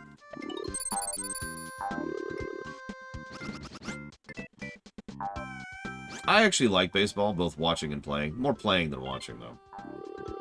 There are very few sports I'd rather watch than play. Oh yeah, the Ice Melon. If I could just have the Ice Melon, I'd do that. That would be awesome.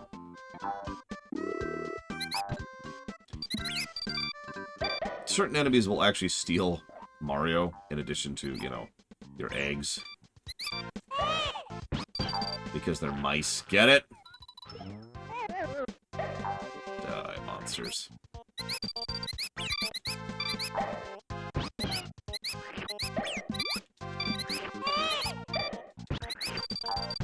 You can naturally just eat them.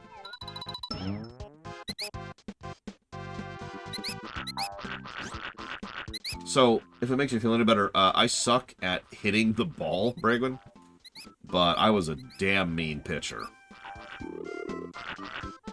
And catcher, actually.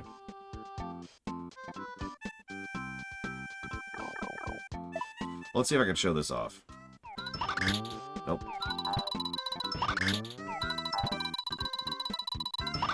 Nope. Alright, whatever. I suppose I should talk about this so you can kind of aim it. So this is me hitting up. It'll just rotate like this naturally unless you hit up to force it up, or down, which actually cancels it. Or Hephaestus, which puts it towards the RTS block and the AoE block. Thank you, Hephaestus. Always appreciate. Yeah, I mean, of course, I was a good pitcher. I mean, look at me. I've got the upper body for that. My biggest problem, and this is not a brag, because this is a bad thing, is if I missed, I would usually actually hurt the person. Because, you know, I throw fastballs. Thank you, Hephaestus, very much.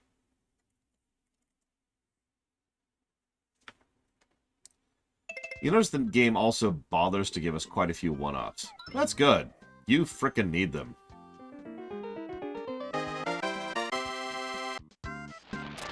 So here's mole form.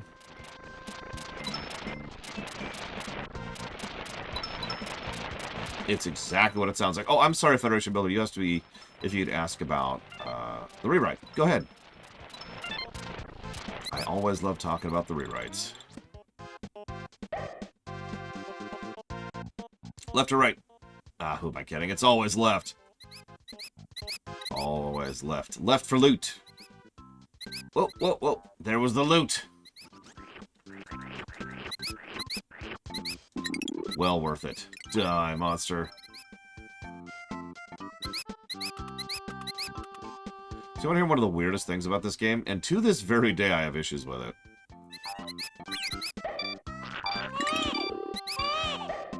In almost all Mario games, you hold down run in order to run. There is no such mechanic in this game. There's just moving for a few seconds and then you're running. I hold down run anyways, because it's muscle memory and it's a good habit to be in. But it doesn't do anything. It literally does nothing.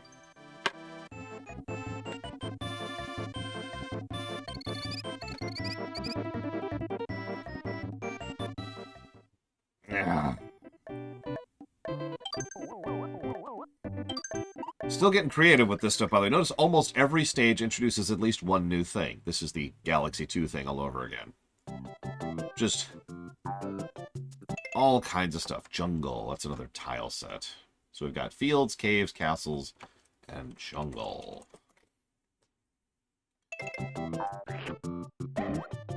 So of course you can eat ghosts. Why couldn't you?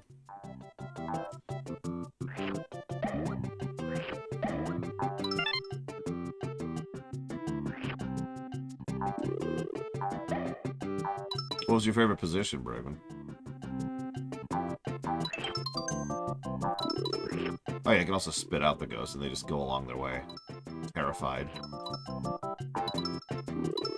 Notice there's a lot of enemies in this stage. We mentioned this earlier. Yoshi's Island tends to lean a little bit more on the enemy side of platforming than the platforming side of platforming. To use our earlier terminology, this is more of a Castlevania than it is a Metroid.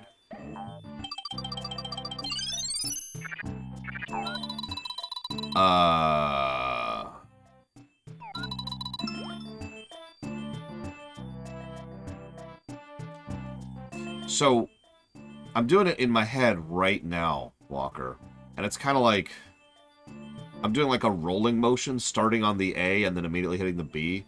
So like the right part of my thumb is hitting A, dash. And then I roll it left so that the left part of my thumb hits B, the jump. Dash jump, dash jump, dash jump, like that. I can't... Hang on. Sorry, just making sure we got that save state there really quick. Last thing I want to do is lose position.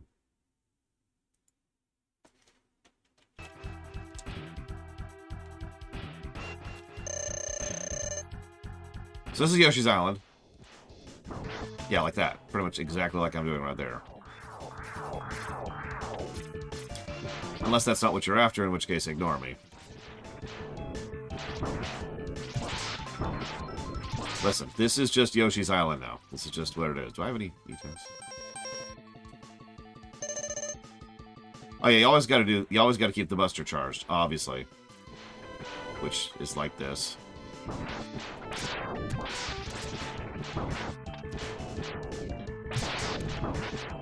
Anyways, does that make any kind of sense? If you're trying to do it while holding Y, that's much harder.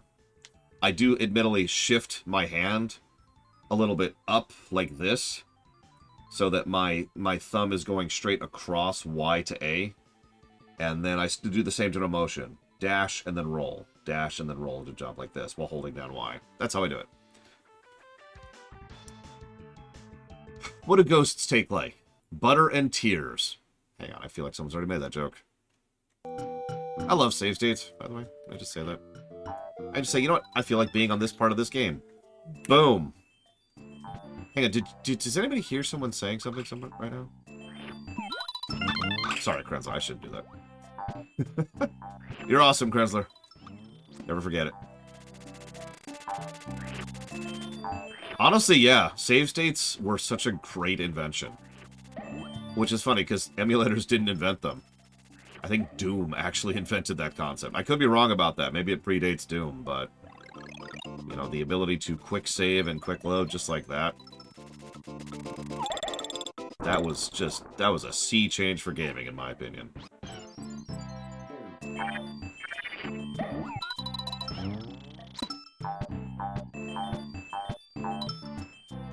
I believe you, Talia Zed, but most of my early PC gaming experience was limited to games like Solar Winds, which you've never even heard of. Don't lie to me.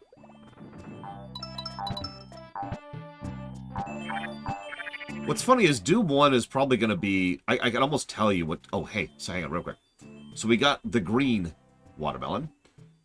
The green watermelon is the machine gun. It's even got spread fire. Anyways, I can almost guarantee you how Doom 1 is going to review right now. You ready for this? Pretty much the entire first chapter, world, whatever you want to call it, is just going to be awesome. And then it's going to go downhill from there. Like, it'll be like non-stop gushing for however long it takes me to get through the first stuff. And it's like, okay, so... Now the rest of it. Oh, you can move while shooting, of course. Oh, shoot. Yep, we're dead. That's my fault. Okay, so what was the point of this thing that distracted me? It was a freaking goddamn spam! If you send me one of these again, block. Get off my email feed. Jesus Christ. Please buy our stuff. No. Alright, sorry. Moving on.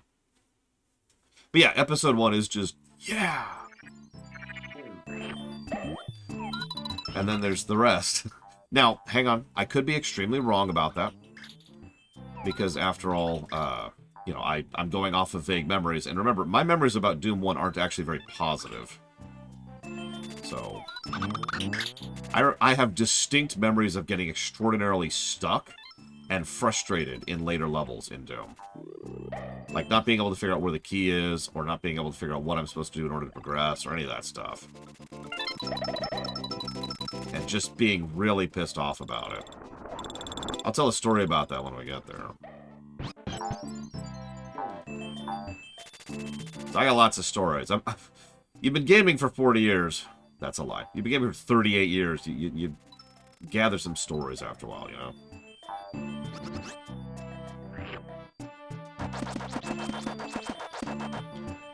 2 more years, I can actually say I've been gaming for 40 years.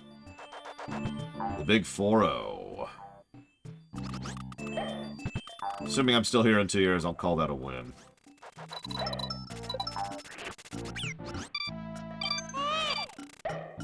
Oh yeah, I should mention, to add more to the health gradient thing, you can actually pick heal-ups, the stars, while your health is ticking down, and it will give you health back.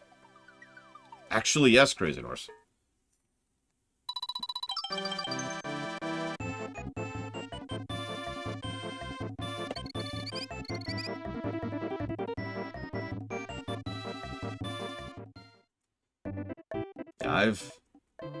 A friend of mine recently walked away from gaming. No judgment on that whatsoever, of course. But it prompted kind of a philosophical discussion. By the way, I like the Yoshi being like, hey. Because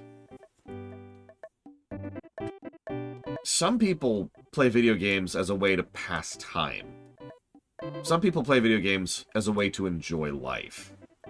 And while there's nothing necessarily wrong with either of these mentalities, you can see how they are very different ways of looking at it, right?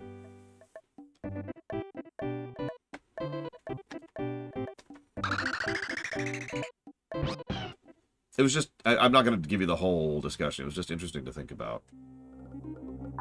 For me, anyways. So here's the booze. They are somehow even cuter in this. Look at their face. Look at him. Look at his face. Look at his face. Tell me that that face is not absolutely freaking adorable.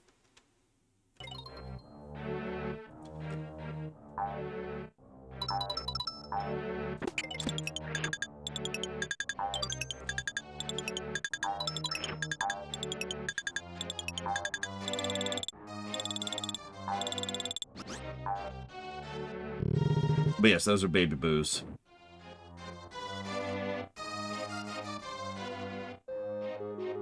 Ah, this is where we can skip a whole bunch of the level if I could figure out how to do that trick. But like I said, I don't actually know how to do that trick, so whatever. No, absolutely, Pillars of Snow. I know many people like that. And again, no real judgment. You know, within reason. But it is interesting to think about how different that mentality is. Because the idea of quitting games to me feels like saying, yeah, I've decided to stop eating food. And I know that sounds like an exaggeration, but it isn't. As human beings, one of the things we need a great deal in order to just be healthy is mental stimulus. That can come from a lot of things. But for me, probably the best source of that by a huge margin is interactive medium, aka video games. That would pretty much be the equivalent of walking away from eating food. So, yep, we're done. Yeah, I've decided to stop listening to music. Okay. But again, that's just my perspective.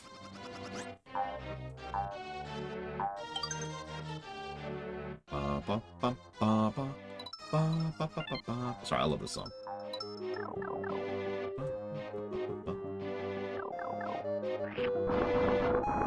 I also cannot help but notice how much easier and better this game controls than every game we've been playing for like 5 days at this point.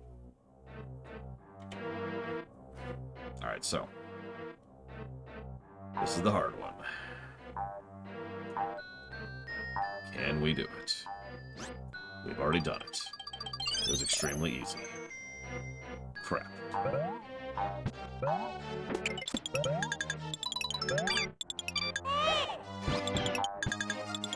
I mean, I'm probably more experienced with this game than some of the other ones we played, but this is just a very solidly controlling and designed game with good hitboxes and good hurt boxes. Like, a lot of the negatives we've given a lot of the previous games just don't exist here.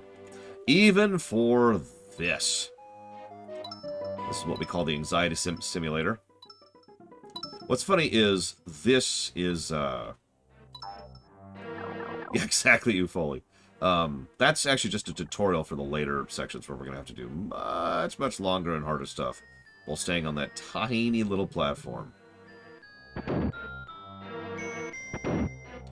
This is so cool. I cannot be the only one who finds this cool.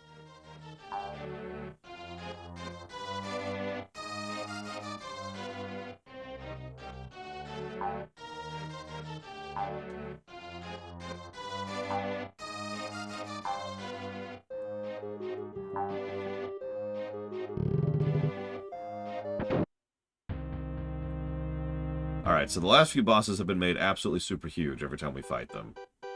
So I'm kind of worried about what a giant boo is going to be like. Oh yes, we have Baby Mario's twin brother at Bowser's Castle, but we're not handing him over to the likes of you. Yes, Crazy Horse.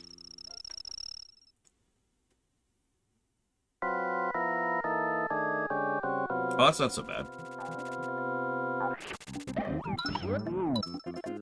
So, I'm probably not showing this off properly, but you actually have to use rebound shots on this guy. So on the off chance, if you haven't figured out how rebound shots work yet, this is the wall you have to figure out rebound shots before you can actually progress past this boss.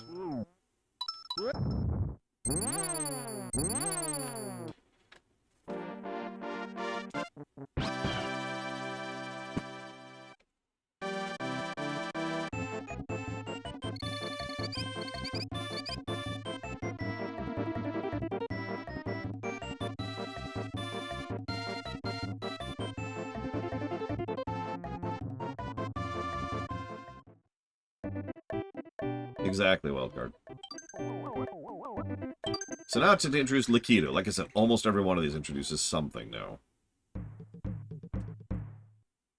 Watch out for Lakitu. Or Lakitu, if you prefer. So you're like, okay, well this is easy. But this is all destructible terrain here. Like, all the ground is destructible terrain. You notice the difficulty is ramping up relatively quickly, too. Only in World 2. Exactly, Talia said. Hey, Evo. That's part of the Fever Suffering Incorporated. Here's your medal. Here's your sign. Your badge is a little bit delayed. It's not going to be here for a couple of weeks. This is yet another example of a stage that's honestly completely pathetically easy. Unless you go for 100%, in which case this stage is brutal. Actually getting all that stuff involves having to deliberately break the terrain down there.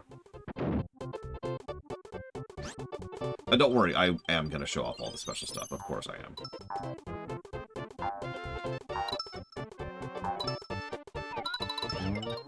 Well, we'll let you keep it, but only because you're so damned awesome, Evo.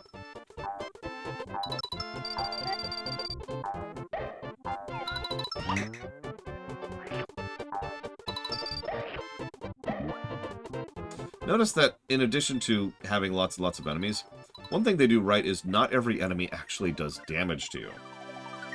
Not every enemy provokes the health dropping. Some of them knock you back, some of them stun you for a second, some of them freeze you.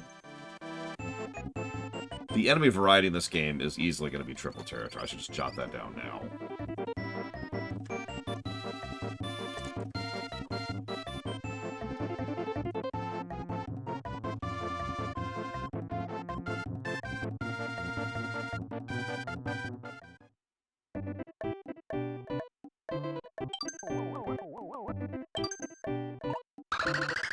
We're racing through this, aren't we?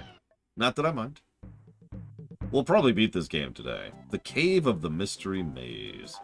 Notice the bugs in the air. Doodads. Doodads.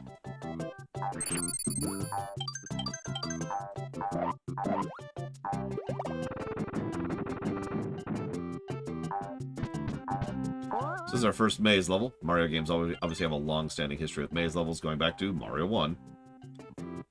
There should be a Quake block. It's just Quake 1 and 2. Because, I mean, those are the only Quakes to cover. But, yeah, there should be a Quake 1 and 2.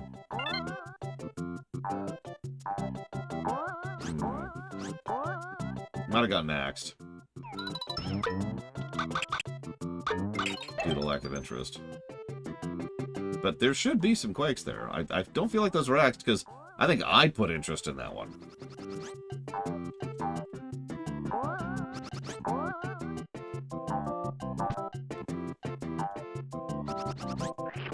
Oh, they're on the list. Yeah. No, we've actually never streamed Quake.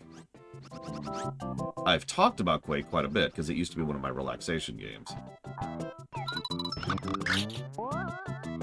Yeah, I know, make fun.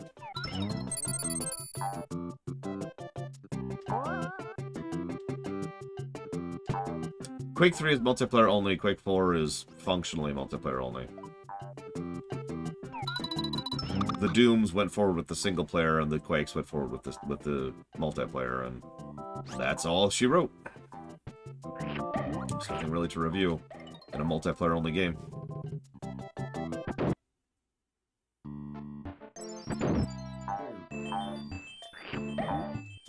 Oh, absolutely, Evo.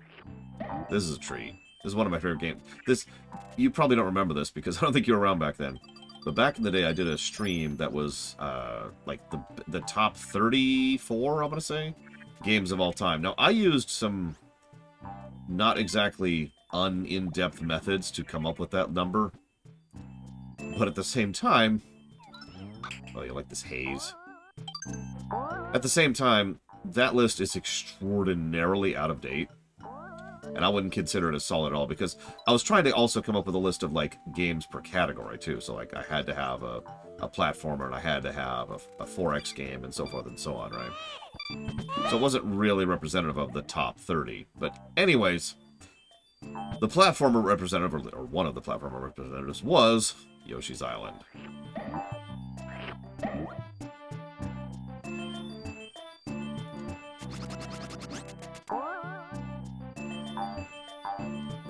What do you think of the visuals of this game, Eva? You don't have to give me an essay. I know you're not feeling well. I'll accept a thumbs up or a thumbs down.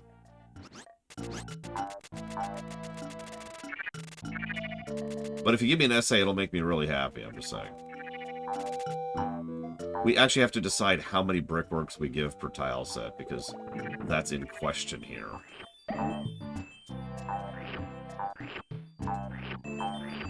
You know, a lot of people have that misconception that I'm a RPG guy.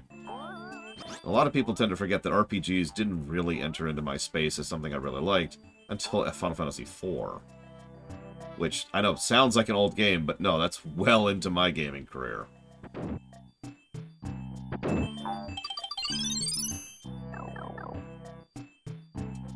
By the way, that's 2 mid-mission checkpoints already just for this stage. Look at that stuff! God, I love this game so much. I don't think this is going to beat Galaxy 2 for level positives. I don't think anything's going to beat Galaxy 2 for level positive, except maybe Odyssey. But...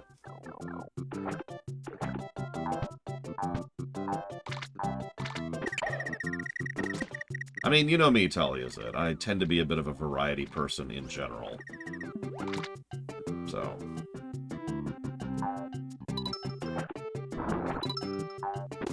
I also tend to not like genres, in the strictest sense of the word. But games. Because I can think of plenty of platformers that suck, RPGs that suck, 4X games that suck, tactical games that suck. Hell, I think we've played one of each of those this year. Well, admittedly, I don't know about Mario Wonder. We'll see when we get there. I'm trying to mentally push Mario Wonder out of my headspace. So far, I'm walking in very blind on that, so that's cool. That was 2-6.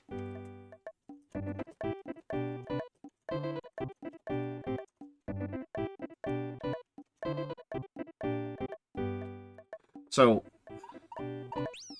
before you judge the backgrounds too harshly, before you say that this is the worst game visually ever made in the history of the ever, Evo, look at this.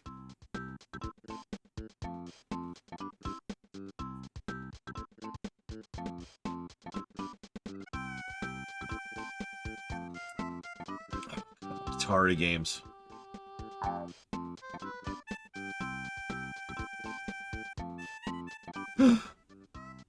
Okay, friendship over. We're done. We're done. Sorry, I gotta say that right. We're done. There we go. Come on, game.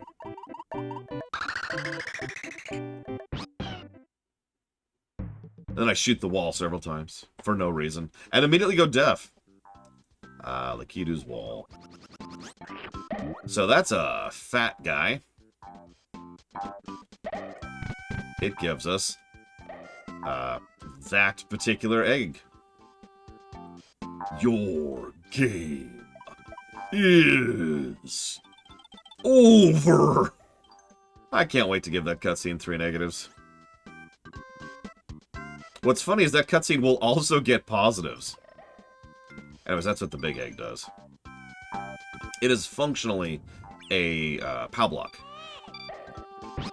Yeah.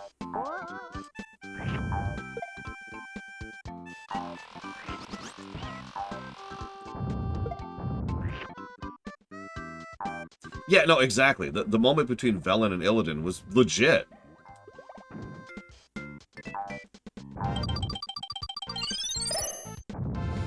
Yeah, I love the color palette in this game in general. I gush about it so much. I can't wait to show you some of my favorite visuals. I really hope Evo is here. Maybe I need to hurry up, because there's some parts of this game that just pop for me visually, and we're not there yet. We won't be there for a minute. World 4, 5, and well, 4 and 5. I'm pretty sure.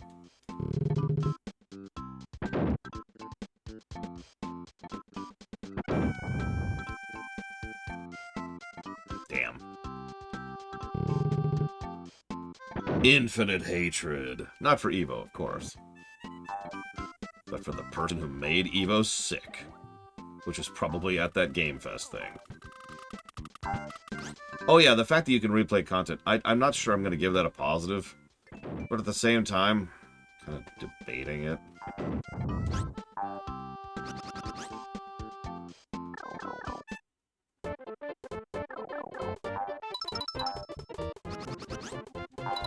Like, we haven't given that positive before. I'm not sure I want to establish that precedence.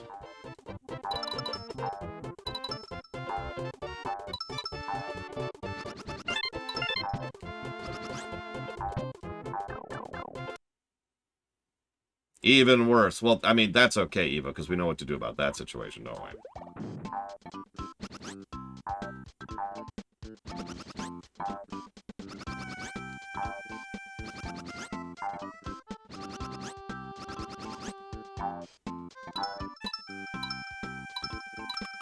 Yoshi walks down the stairs politely, because he has class, obviously.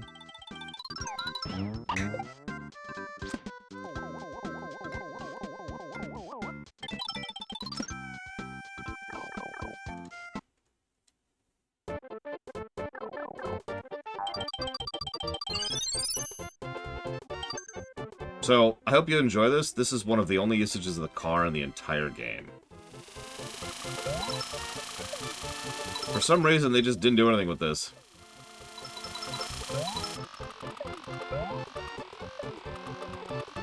It's a shame, because it's actually really cute.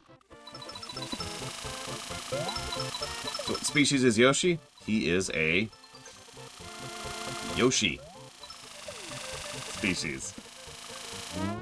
I know that sounds facetious, but it isn't.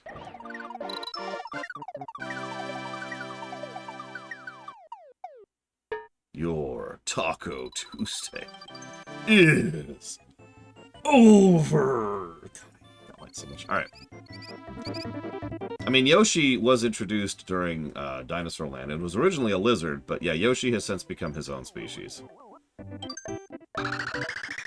It's kind of like the Toads. There's a person named Toad. There's only one, and then there's the Toads.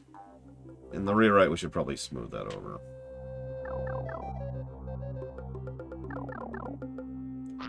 How's that for a background, by the way?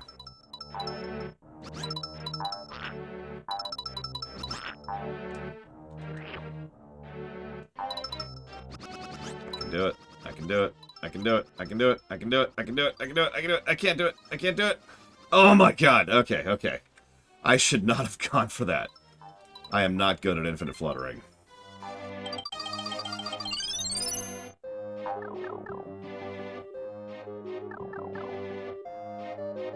So, those are death spikes, but they have a unique property that I can't show off because I don't have any eggs right now.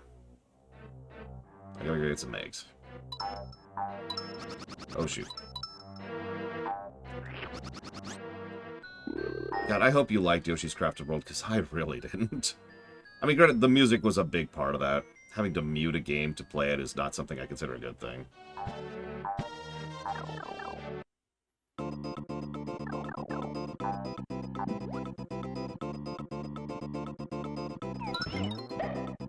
So this is, I believe, the last of the transformation abilities. Train.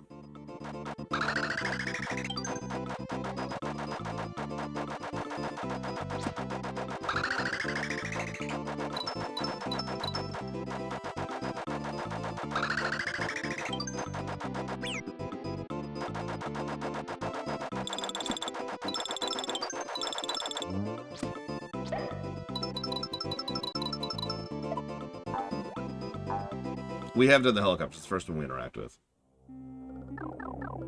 Okay, so now...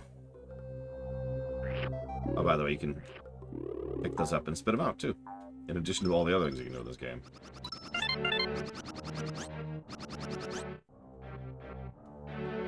So, the other cool thing about these spikes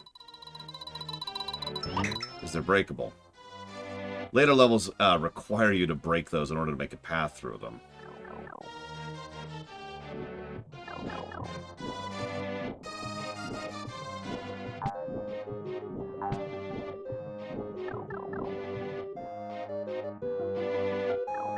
No, I totally tried to level out all the spikes at one point. Okay, so I want full eggs for this. I haven't written down sound design yet. I'm going to argue for a triple on this. Eggs equal ammo, Evo. You can carry 6 at a time. You're triple positive. I'm done.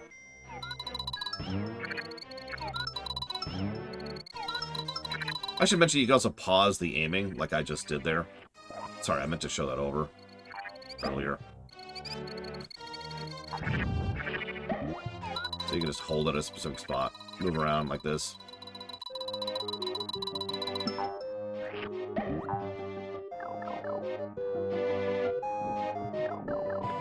Ah!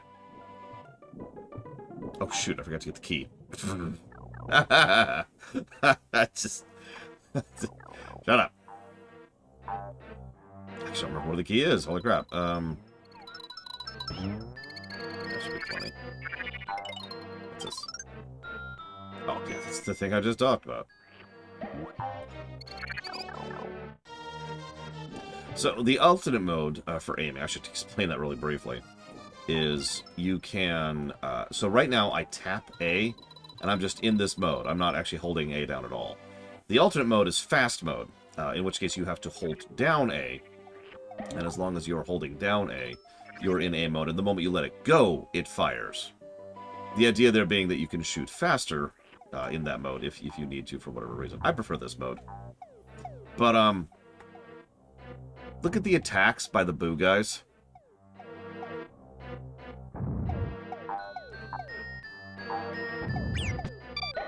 So there's our first troll thing. Also, that. First one's a bit of a gotcha. Second one's a little easier to miss.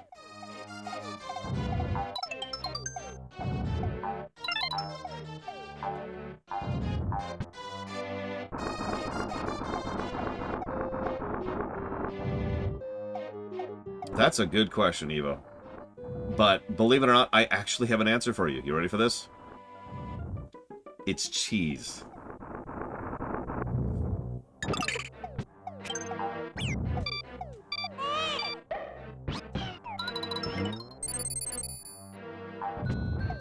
Cheese.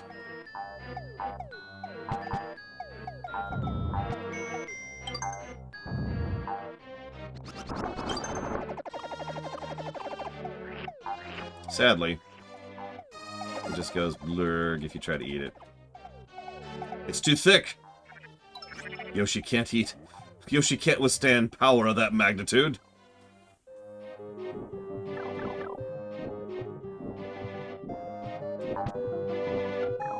I don't know, Pika. We'll have to decide at the end. I assume you would, based on what I've heard of you over the years.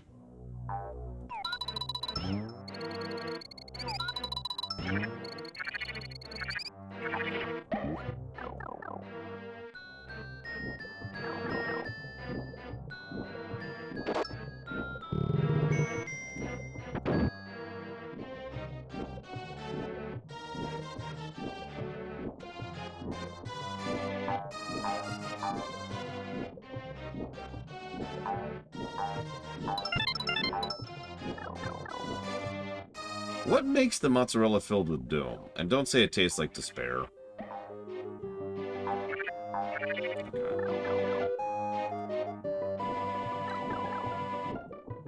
Fawful. Okay, yeah, Fawful would make a mozzarella of doom, no doubt.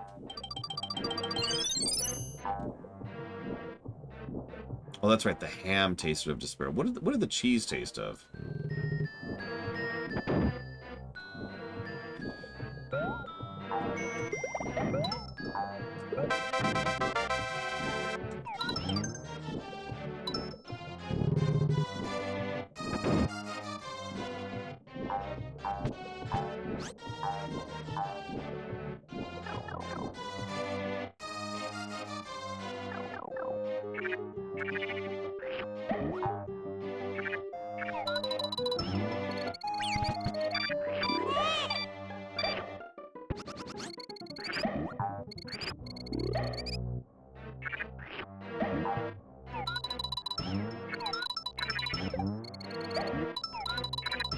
Ugh, or lesions, am I right?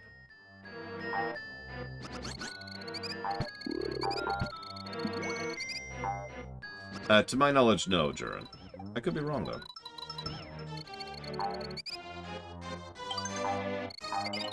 We're in the past, Evo. This is a prequel.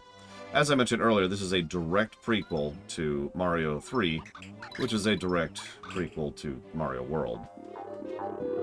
Enjoy that continuity. That's the end of it.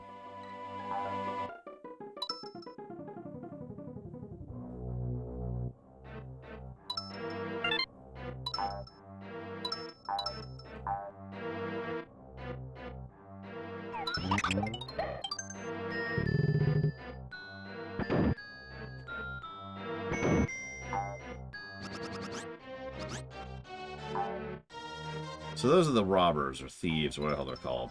They will steal Mario. Which is probably more horrifying than it was actually intended to be, but you know how that goes.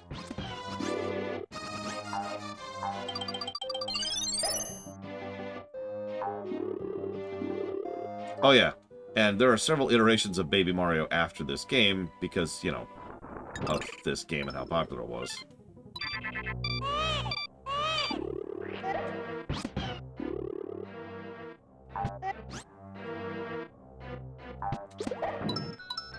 And yes, you can kill the thieves. As you should. All thieves must die.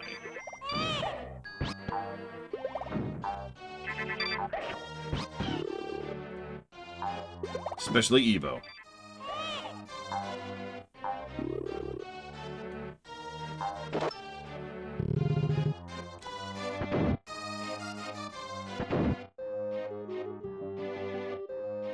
You're a thief, Evo.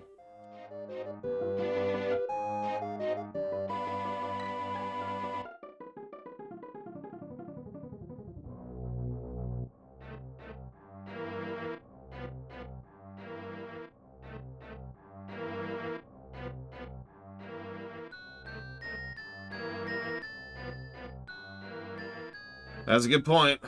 Although by that metric, we should also probably kill Rax. What's with all the plants in this level? Look at all these things. Ah, well. I wouldn't worry about it too much.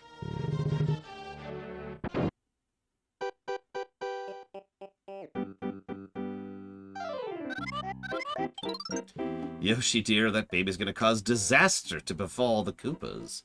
So give him here before you accidentally get hurt.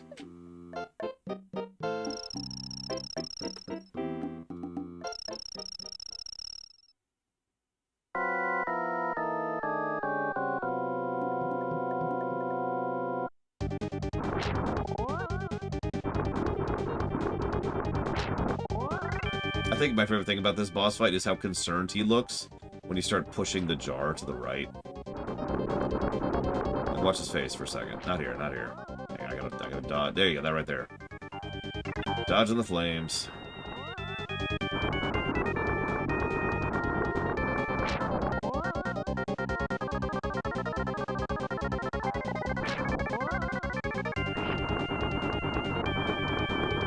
He's a mage, Zastel.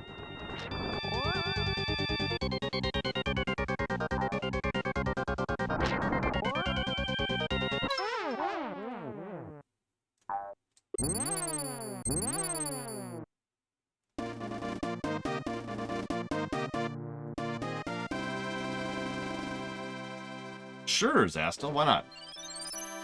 I see no issues here.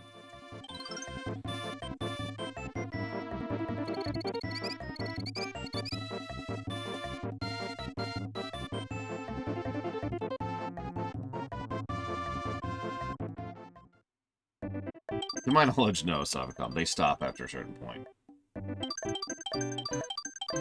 He was like, let me look at Mario 3. Oh my god!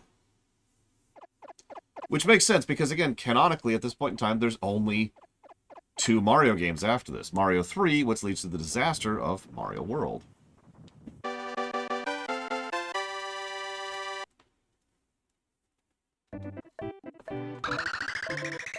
So, the jungle. Welcome to Monkey World. Population, nobody likes monkeys. Nobody likes monkeys. Don't look at me that way. If you think you like monkeys, you are wrong. Yeah, no, by all accounts, they just kind of decided to completely abandon the plot thread they had going in Mario 64. Which is funny, because if you're paying attention, they kind of started rebooting it a little bit. Mario 64, Luigi's Mansion, and then Sunshine, along with some of the early Mario and Luigi games, all actually shared a continuity. Which they then abandoned again in Galaxy 1, but that's because they were going to reboot it in Galaxy 1 and kind of codify everything. Then, well, we talked about that not too long ago. And that's kind of the end of Mario continuity right there. That was the end of the experiment. They walked away from it and haven't walked back to it, except possibly in Wonder. Obviously, I wouldn't know. And in Odyssey, which just is the second most recent one at this point. Enemies everywhere.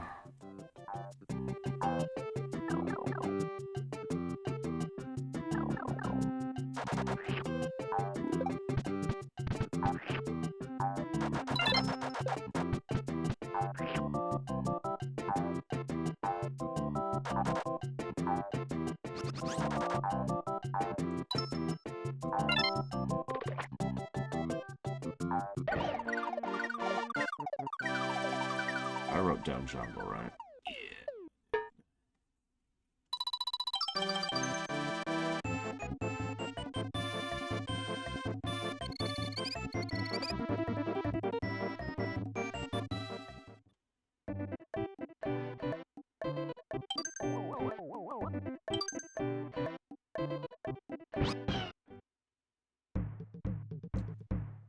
Jungle Rhythm.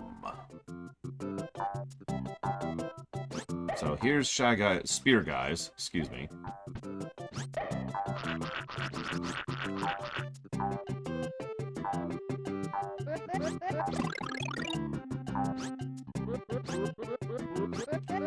And I think those are dancing guys, specifically.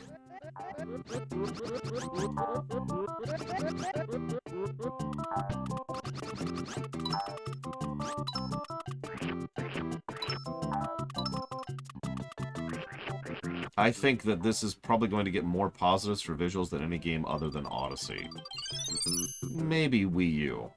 Or, New U. Sorry. Use the right terminology here.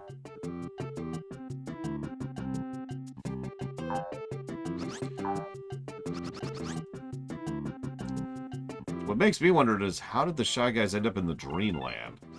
Or are we just retconning that never happened?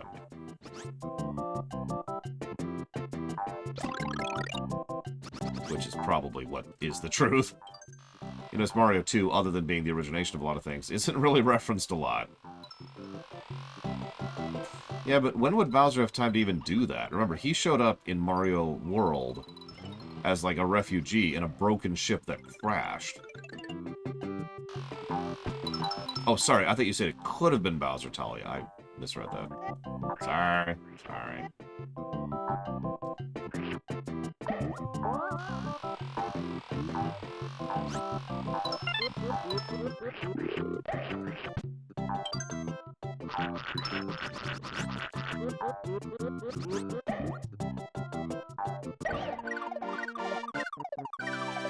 I suppose that's true, Blade Javal. The connection could have gone the other way.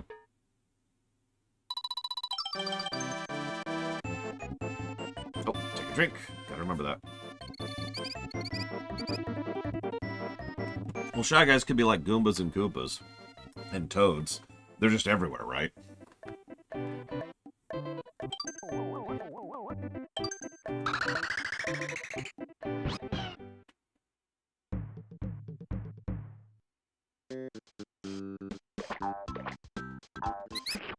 Yeah, I'm specifically sick and or fighting off being sick, which is why I'm trying to be on top of being as hydrated as possible. Oh my god! It is Giant Man. It's another Giant Man. There's so many Giant Mans. We have technically seen Under a Shy Guy's mask once ever in an incident that's probably not canon, because it's not actually a Shy Guy. In Luigi's Mansion 1. On the GameCube. So, the actual answer is no. And of course, you know that for the rewrite, I have to come up with what's under that mask.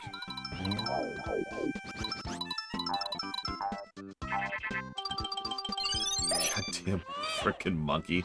You deserve to be turned into a star, you stupid monkey. What's under the mask? Another mask. Oh yeah, so here's my personal favorite egg in the game. So hang on, let me get rid of my regular eggs. Whoa there. Whoa there.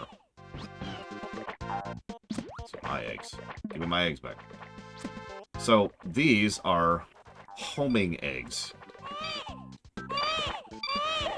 Fucking monkeys, I swear to God. Hang on, let me get rid of that. They operate like that. They're boomerang eggs. And they'll home in on stuff, in some cases, but they'll always come back to you, so they're infinite eggs for the level you have them. Now, they only last the level, which is a damn shame. Oh yeah, that's also a tall guy. If you give me a second, I'll show off what tall guy does. Go away. Go away. Tall guy does this.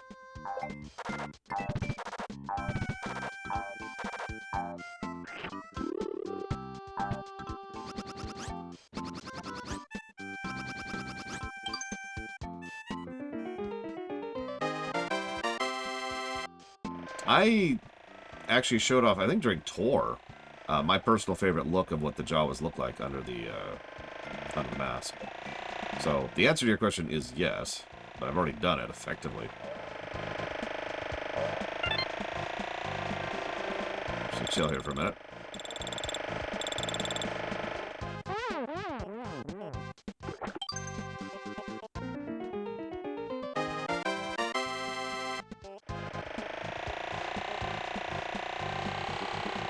Listen, being shy is weird and therefore punishable by death. So if you're shy, remember, death. Just death. Just death.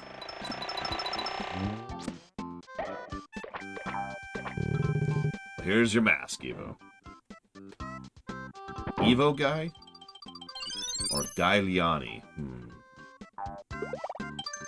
So I guess I lied. I forgot there was one last vehicle.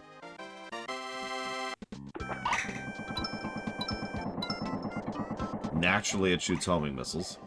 The downside is you can't shoot again until the homing missile hits something. It's okay, I'll consult Evo when it comes to designing the Shy Guy faction in the Mario 4X. I'm sure she'll give some good feedback on that. Give me a ping, please. One ping only.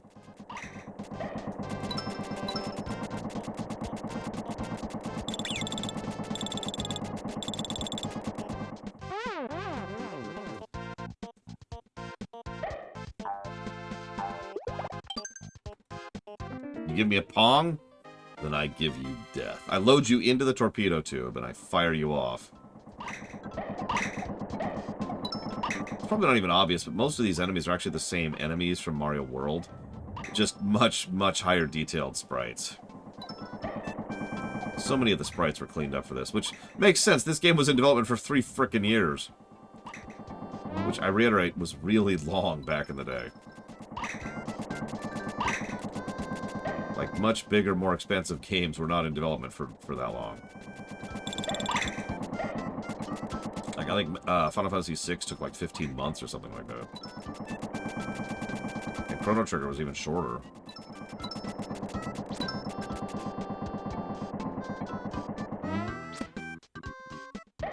That's a good question, Tali. I have no idea.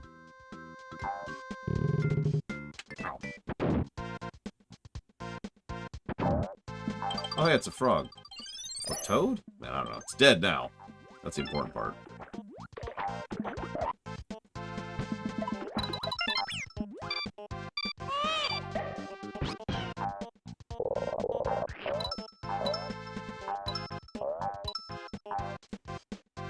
I'm sorry, Evo. What did it come it? Does it have a campaign mode, Talia? Is it actually out? Last I checked, it was still in early access. Oh, this was 1995. 1995 is when this came out.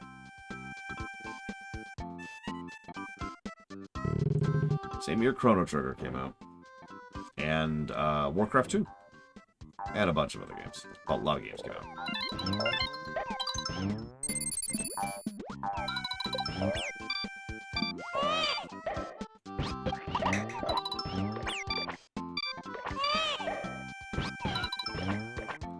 Oh, wow.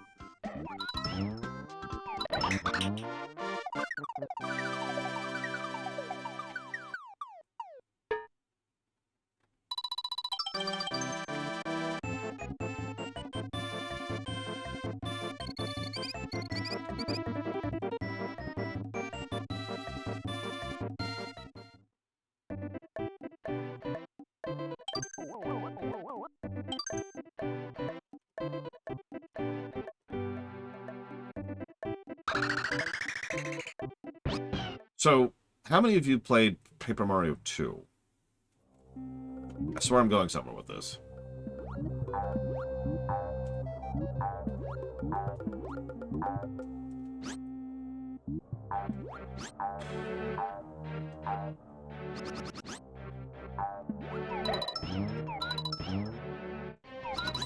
Damn it. Come on, game.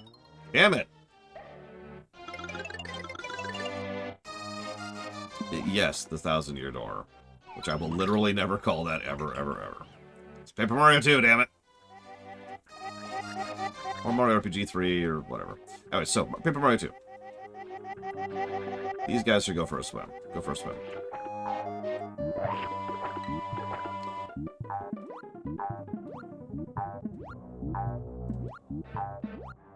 I mean, it's probably not going to be a remake, but...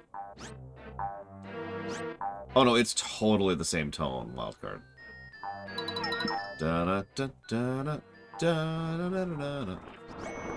Anyways, I'm getting off topic. So, Paper Mario 2, awesome game. This is a very minor spoiler for Paper Mario 2, so I would actually recommend not listening to me for like 20 seconds.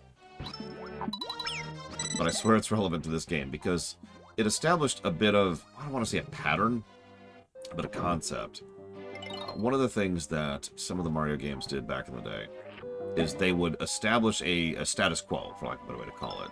They would establish this is how the game is structured, this is how the game works, and then, you know, you would go through the game, and then they would break that structure. They would throw it out the window. So, in Paper Mario 2, the first stage is a completely bog-standard Mario RPG stage, and so is the second one. And then you get to the third one, which completely throws that out the window. And then you get to the fourth one, which goes back to being a normal stage, except, no, it totally isn't, and so forth and so on. I bring all that up because I'm pretty sure that particular approach and that design philosophy, which they would use in several other games as well, started here.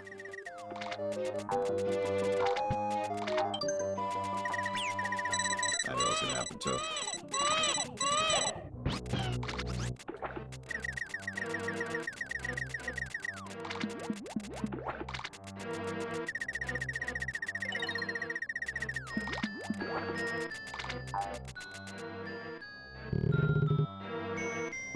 I am going to buy the remaster the day it comes out, by the way.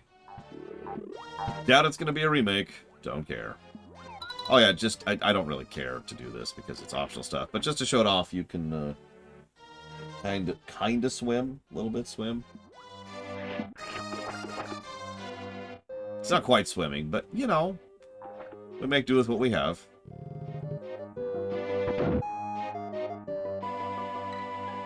Stanley found the bucket.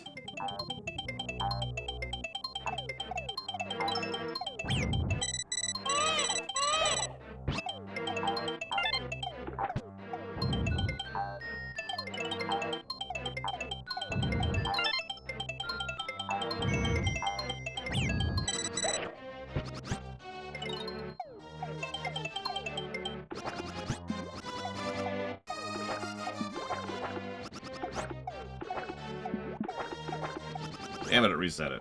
Whatever.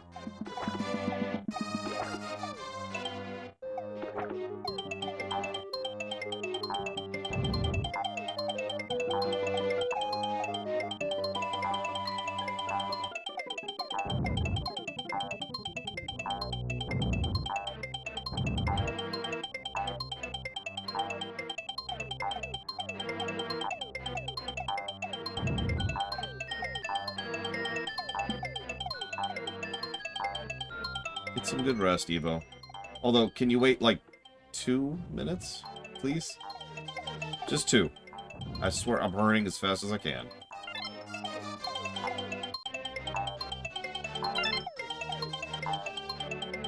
There's only so much I can speed this up.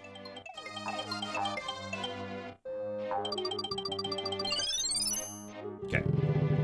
Hopefully... Oh, okay, one more section.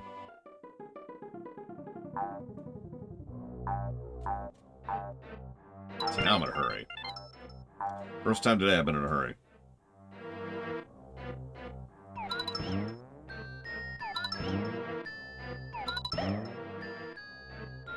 I think it is, Little Billy.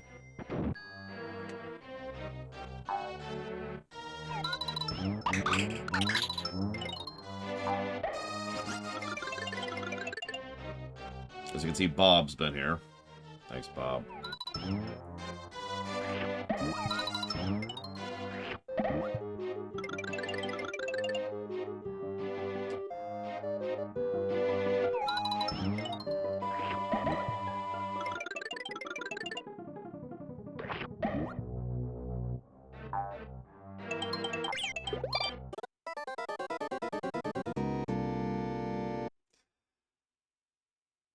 That was a little bit of a input delay kind of a problem there. I guess I had hit down earlier when I was still over the, platform. And then I got hit and knocked over, and then the down went through. It's okay, I'm just in a huge hurry. Must hurry, must hurry. It's actually our second death, which is a little crazy that I've died that little. I think I've died more in Mario World, but whatever. Interesting. So, okay, that's cool. I don't know, like, that's... I guess it's weird to ask if there's a campaign mode. I mean, 4X games usually don't have a campaign mode, but I was just curious. Because I heard it was kind of like a 4X Lite. 4-player limit, that's weird. I mean, I know Arrakis isn't exactly a large place, but wow.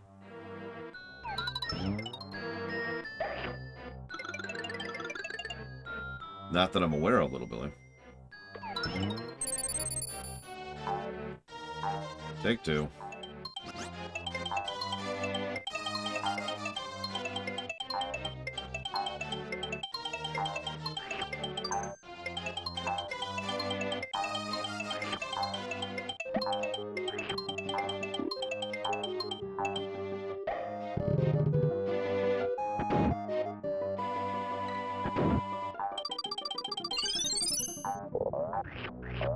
Ugh, it's all these frogs, God. Okay, okay. So, you've seen the pattern so far, right, Evo? Warps in, makes the boss giant, right? So we're gonna have to fight a giant frickin' frog. Great job, Yoshi. Now you'll be Froggy's lunch.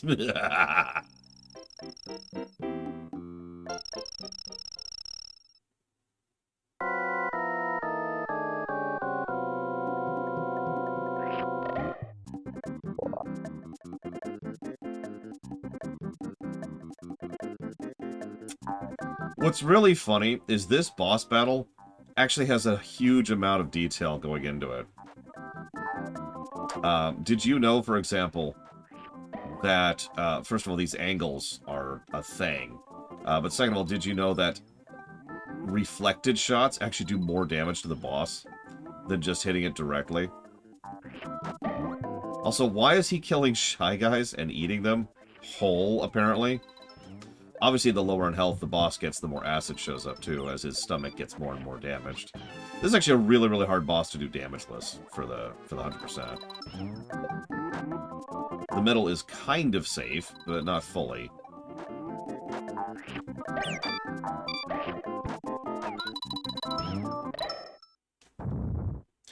Pay no attention to how we get out of the frog.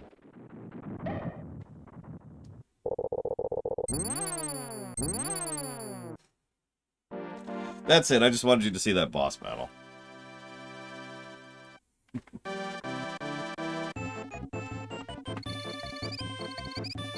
Yeah, no, if you ever watch speedruns of this game, they are insane.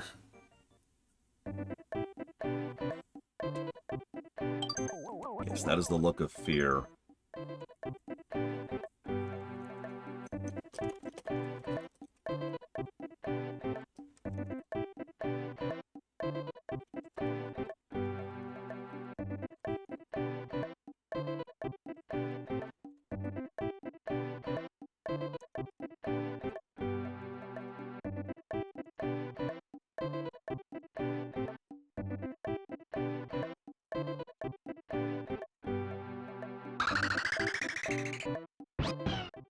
Oh, that's actually lower than when I last checked, Five. I wonder what the new glitch is.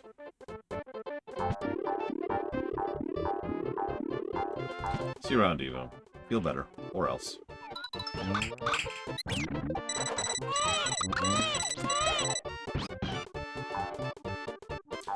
Yeah, no kidding, Five. Ah, dang it.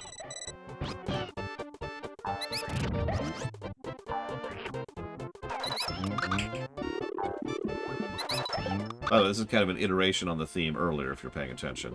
Remember the stage where, like, the whole stage was destructible? Similar concept.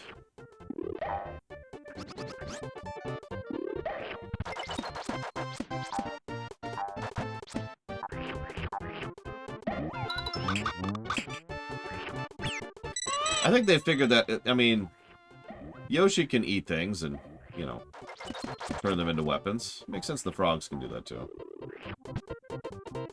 When the timer hits 0? Well, for the sake of showing it off, I'll do it, but this doesn't count. Here, I'll go ahead and get a save. Actually, hang on. Yeah, no, I'll just save state. Screw it. Oh no, I've lost my... whoops, hang on. Do you damage to me, please? Oh, for God's sakes. Okay, hang on. Oh no, I've taken damage and died. Holy crap. Hang on. I'm just trying to show off the damage thing. There we go.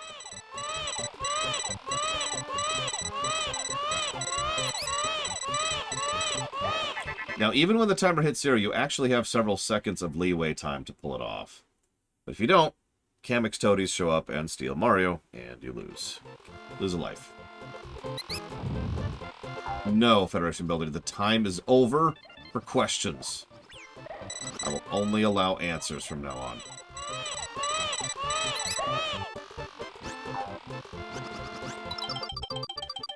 God damn it. I'm on Thule. He's in a mood today, I think. For real, though, ask your question. Third death. Those deaths are going to start escalating. This game gets much harder the further into we get. Like, we're not even at what I would consider the hard stages yet. 4 deaths. I'm not going to keep track.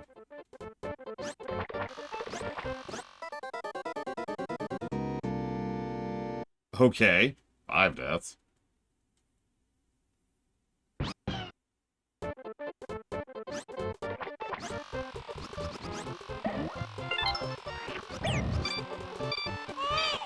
Fun fact, if Mario is off screen, he will kind of automatically start drifting towards you. That's... I've never seen that happen before.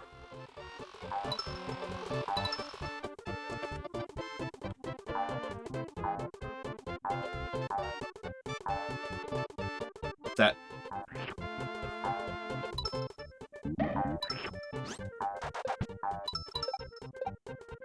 Yeah, they were like, here you go, Yoshi. Oh, thanks, guys.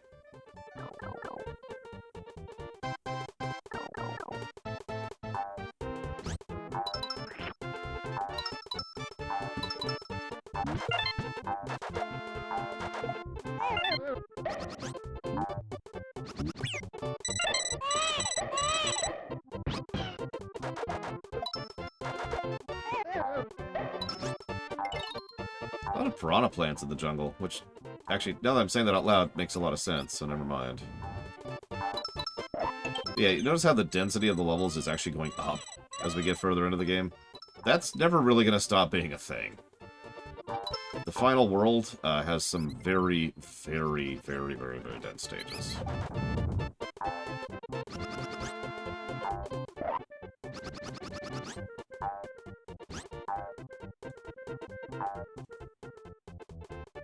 Oh yeah, fun little thing. The watermelon. If you pick up the watermelon from the monkeys, it only has a few shots in it because it's a half-eaten watermelon. You obviously get more if you actually eat a watermelon power-up by yourself.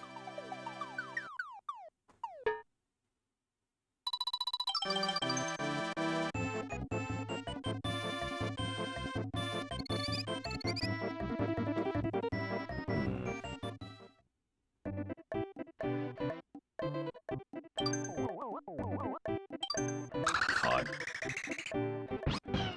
So this is definitely not Sonic the Hedgehog. This is Harry the Hedgehog. Thank you very much.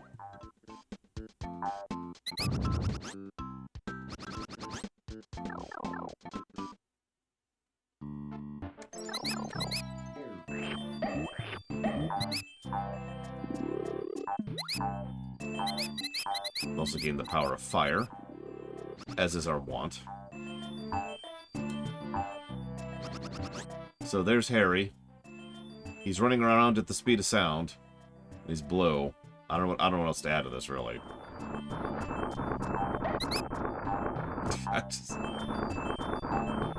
Another new cave backdrop, by the way, if you're paying attention.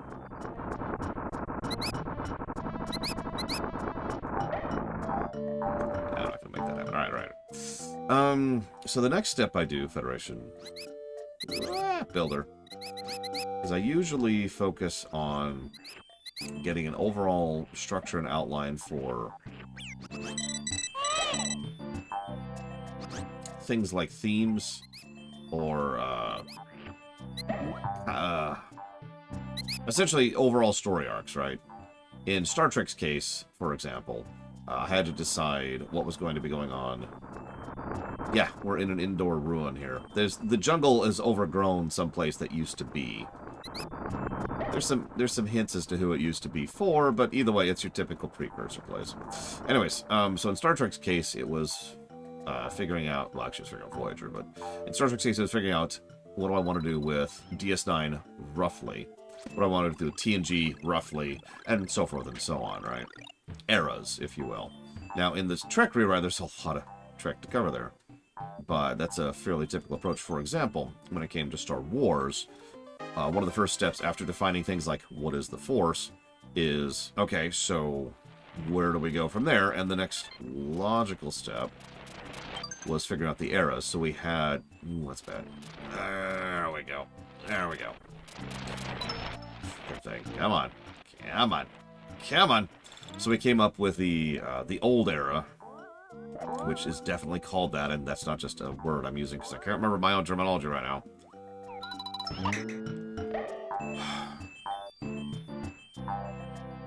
There's the KOTOR era, for lack of a better way to call it. Then there's the Sith era, the Galactic Empire era, and the Clone Wars era, actually, excuse me. Then the Galactic Empire era, and then that's actually kind of it. Unless, oh no, sorry, and then there's the Warlords era, my bad. I knew there was another one. So dividing it into eras and figuring out broad strokes for what to do for that would be the next step for me. So if I was to do a remake of... listen to me. A rewrite of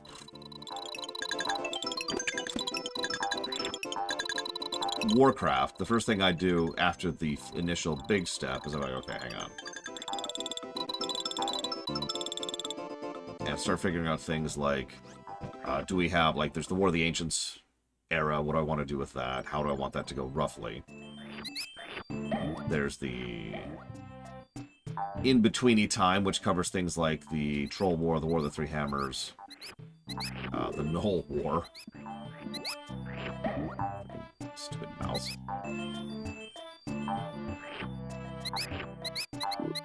Yes, wildcard. Secretly, no. It would be nice if they were, but you know how that works. And then, you know, the Great War. Right. The Great War, the Second Great War, the Third Great War, and then the WoW stuff. And all of that's pretty much, you know, in its own thing. Yeah, the mice really like stealing my eggs for some reason.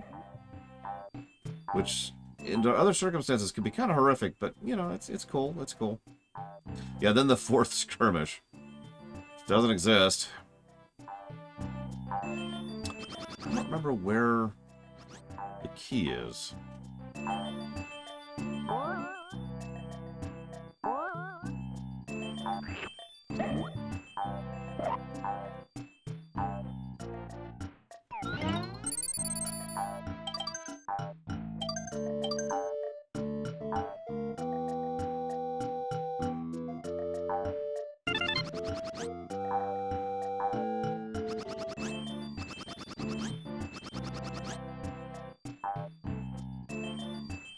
I really don't.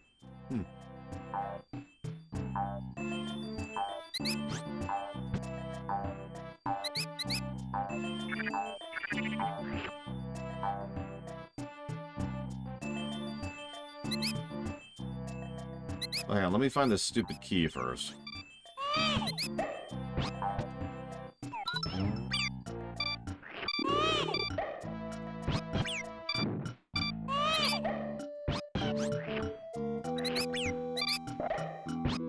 Okay, look, Sonic, just because I have a better game than you doesn't mean you have to keep constantly doing damage to me, okay? There's a little thing called class.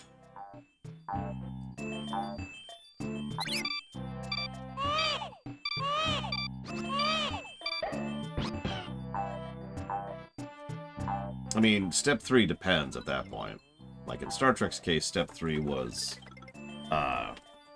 zooming in on seasons and trying to map out rough arcs for seasons.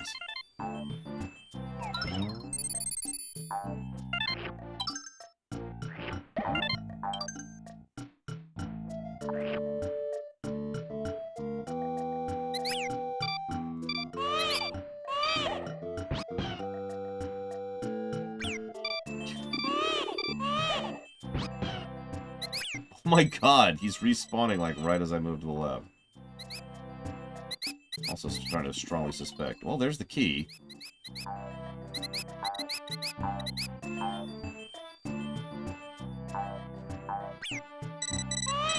that's right.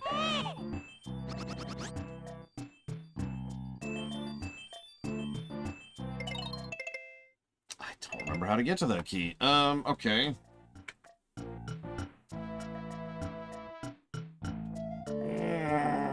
No, like I said, I work in reverse. I zoom out as much as possible, then I slowly zoom in. Like, one of the most common questions I get, especially with the Trek reroute, is, what are you going to do with O'Brien? And my answer is, I have no idea. I don't know who O'Brien is, what he's going to be, his history, his position, his rank, his health status, whether or not he's alive. Character's the very last thing I do.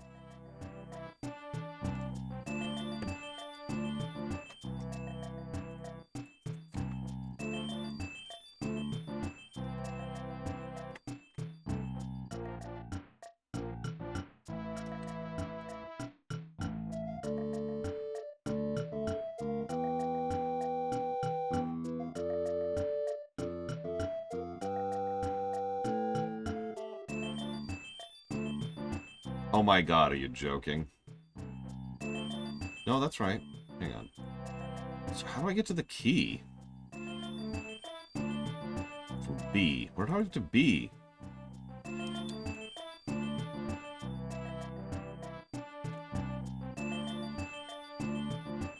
Like, it's got to be something extraordinarily obvious, because it always is. Well, I haven't decided that yet, Federation Builder, if that gives you an idea.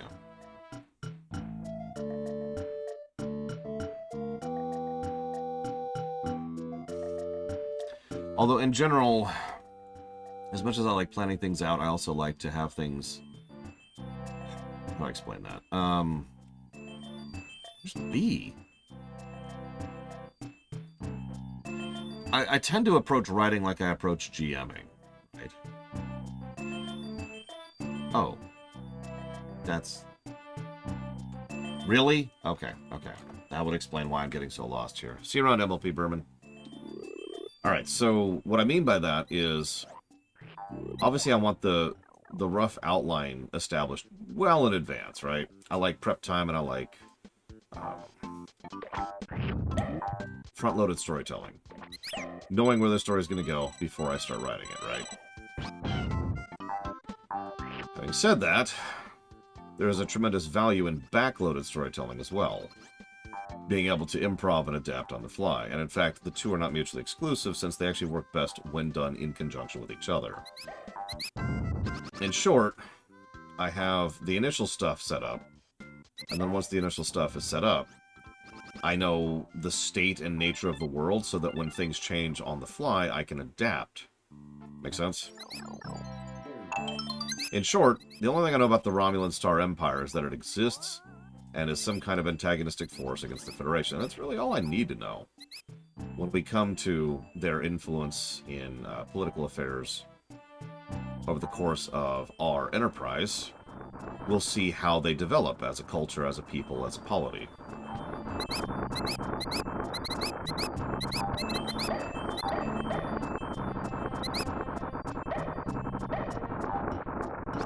But I'm not, for example, going to define the exact nature of the Dominion until we get to Deep Space Nine. Only the vague definition of the Dominion. So I suppose the answer to your question would be right at the end. When we get to our Enterprise Season 4, I suppose.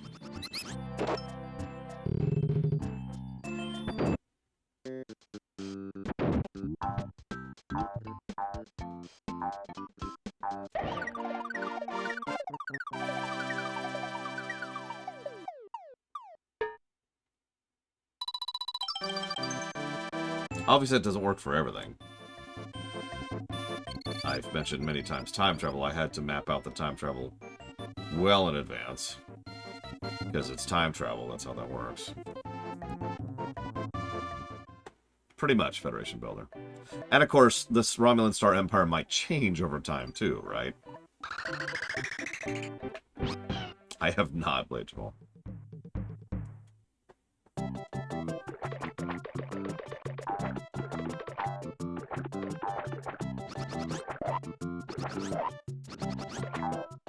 Yeah, we're well and truly in the swamp at this point, aren't we? Look at this nonsense.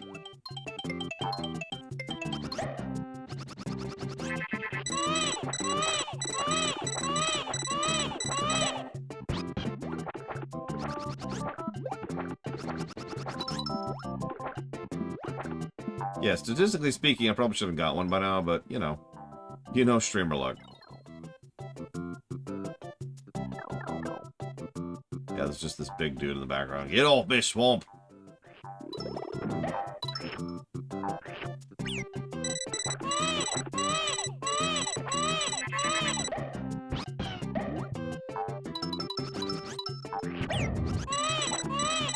That's interesting.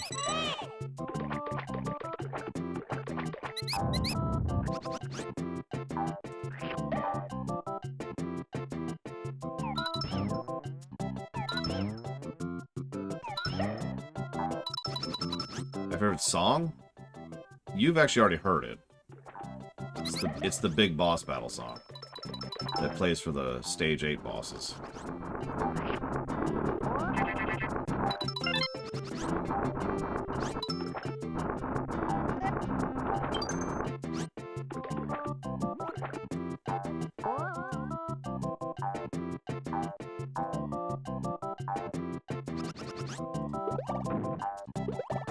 What about yours?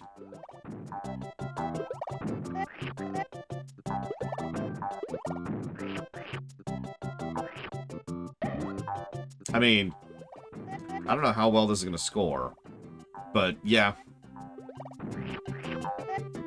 This is Nintendo EAD at their prime, going completely bonkers with a system they knew extremely well.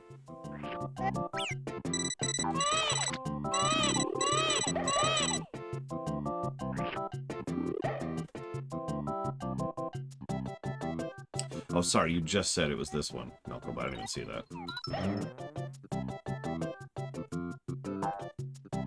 I can read, I swear.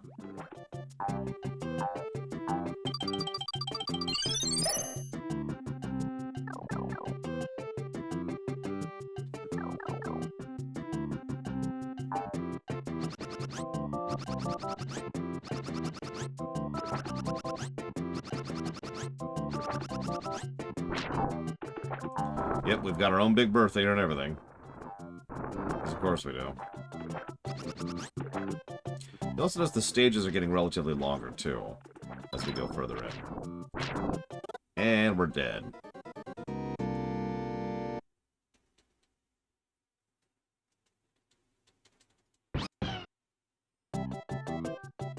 Like I said, Big Bertha.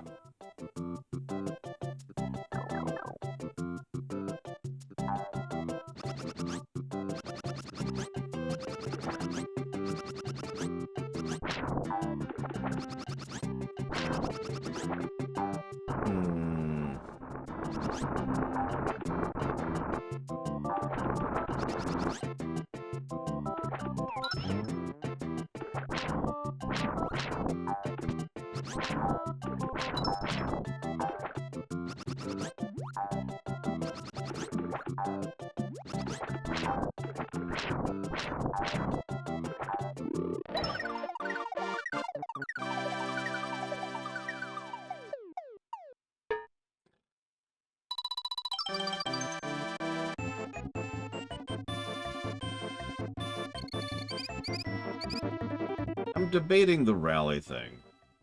Debating what that would even go under. I do, Melkorblade.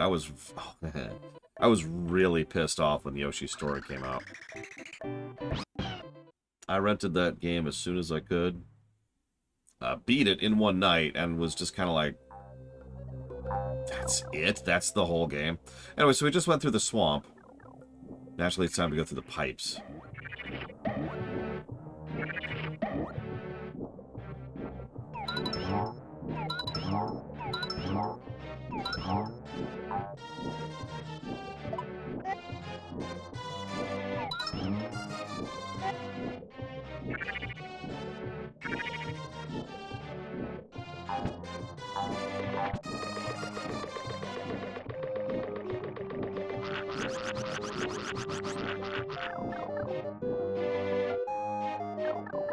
See, now I'm challenged to not get lost. Which is not going to happen.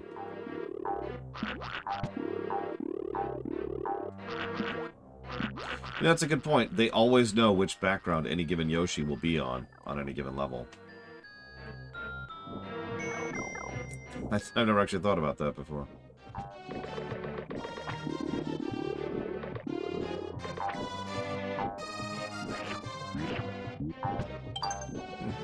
Cute little ravens.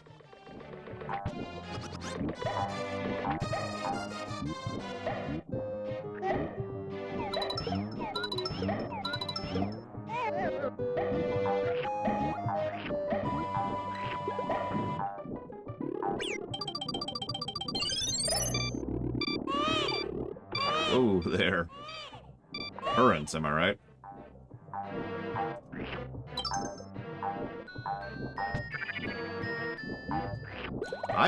I'm not aware of any mods for this game, but obviously that doesn't mean there isn't any. I just don't know about any.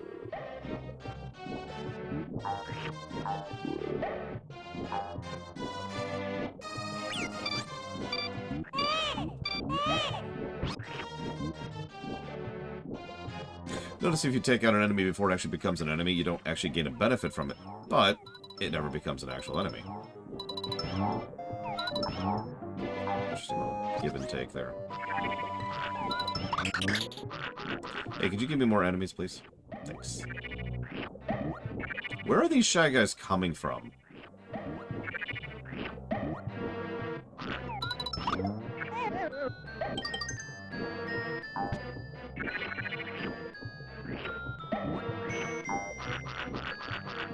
So, we've actually already been tutorialized about this concept. But you can bounce coins off of the water, too.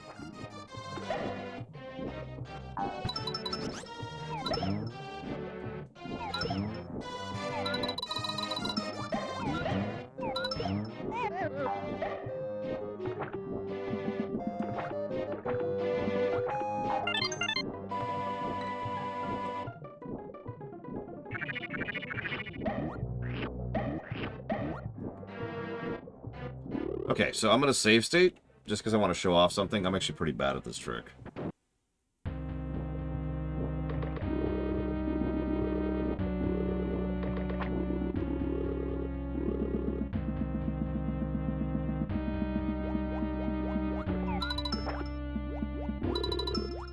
Nope, I already screwed up. Hang on.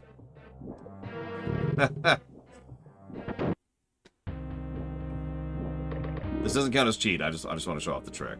I'm not even going to do the trick. I want to show it off. Then we'll do the fight normally.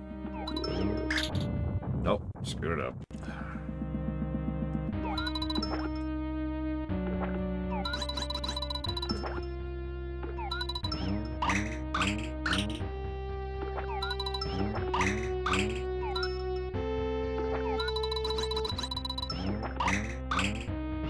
God damn it.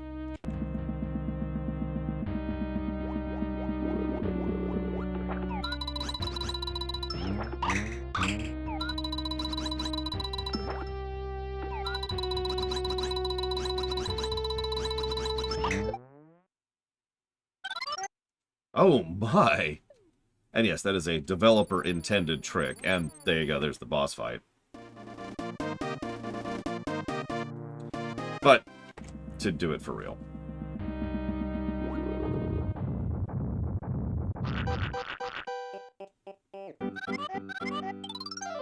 Give it up, Yoshi, you cutie without a navel. I'll forget it.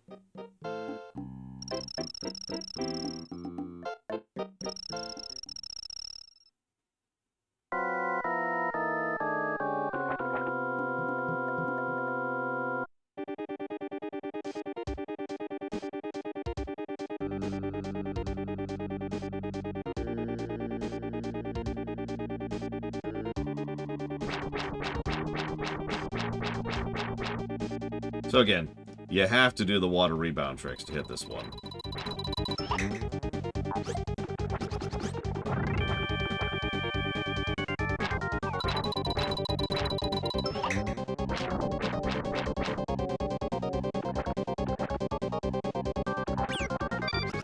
And notice now, you want the enemies to actually spawn in order to get the eggs from them.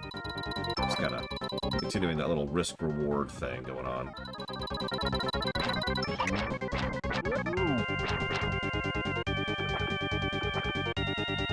Kamek is the chief Magic Koopa of the Bowser Kingdom.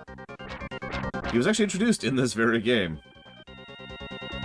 Right now, it was just Magic Koopas in Mario World. Oh yeah, doing this with all stars is a thing. This is one of the harder. Generally speaking, I just go for the trick if I'm trying to do all stars. Fun fight, though.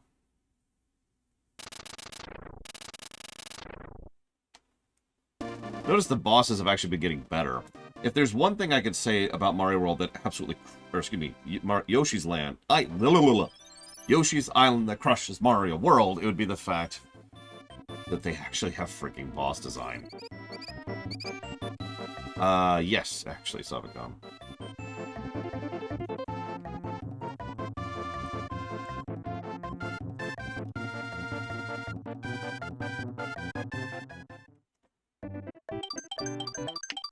Yeah, no, the next game I'm going to have a guide up, and I'm 100% it, because I never have. There's only 2 mainline Mario games I've never 100%ed, and I'd kind of like to sweep that. Into the swamp. Drain that sucker.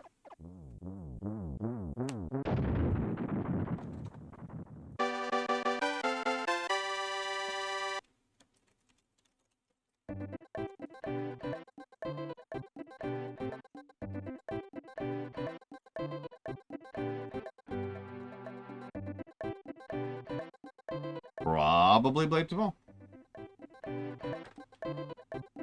Clearly Savicon. Clearly. Okay, so. World 4.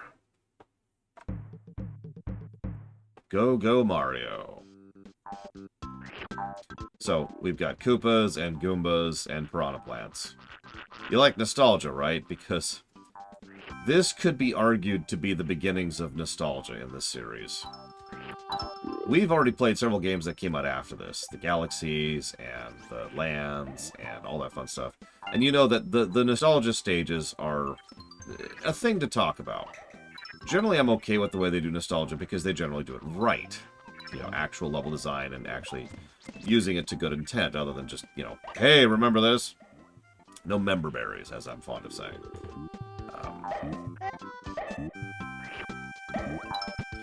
Well, this is arguably the beginning of all that.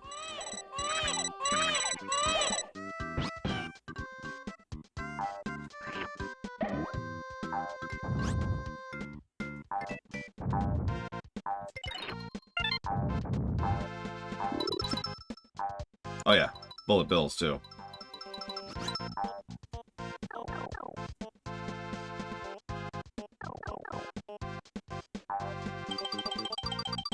You know, fun fact, I have not 100%ed most of the Yoshi series.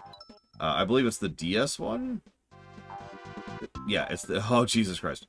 Yeah, it's the DS one. And we're done. We're drugs! We're drugs!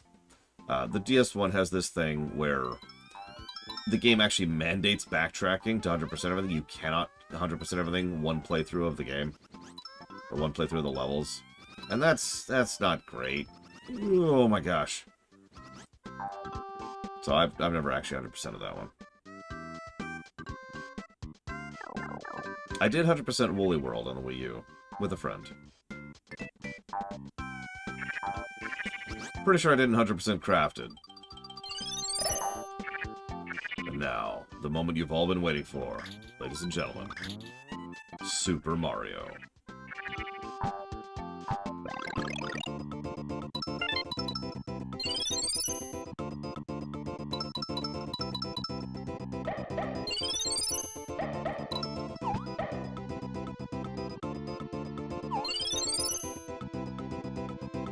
In a diaper.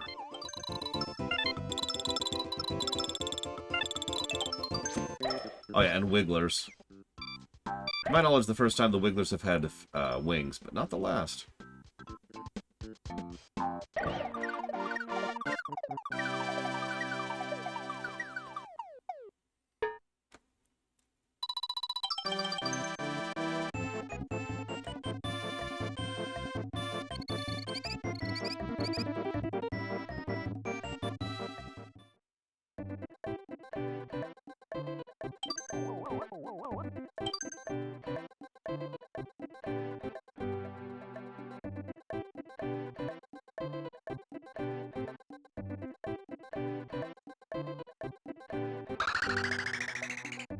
I mean, I'll also note that everybody has different lines of when nostalgia is too much or too little. Or too whatever.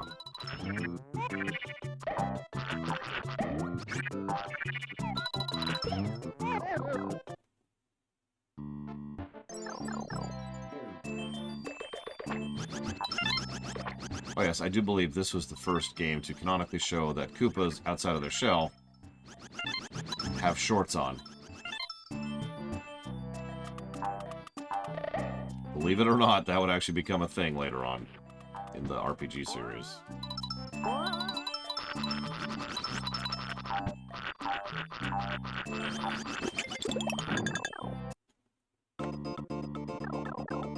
I mean, okay, so I do personally consider save states to be cheating. I just don't care. Like, there's nothing wrong with that, right? There's no shame in using save states. So, I think that most games should have save states built in. I think that quick save and quick load should be standard. With exceptions, obviously, but still. I'll show it off at some point, Jared. The problem is, I'm just having... This is an interesting time. Ugh, there we go.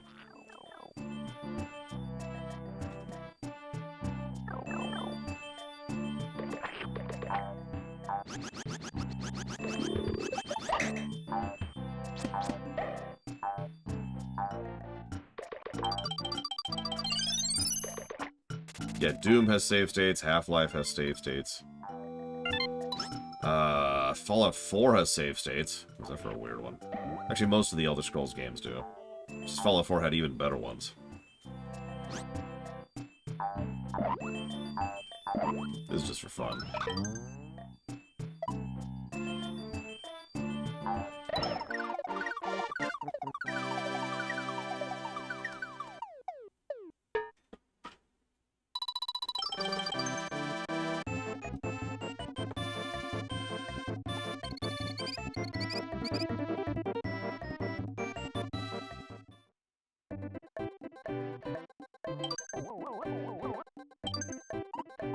Oh god. 4-3.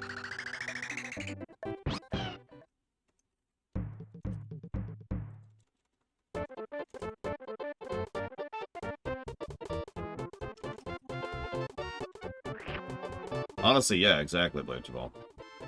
So welcome to 4-3.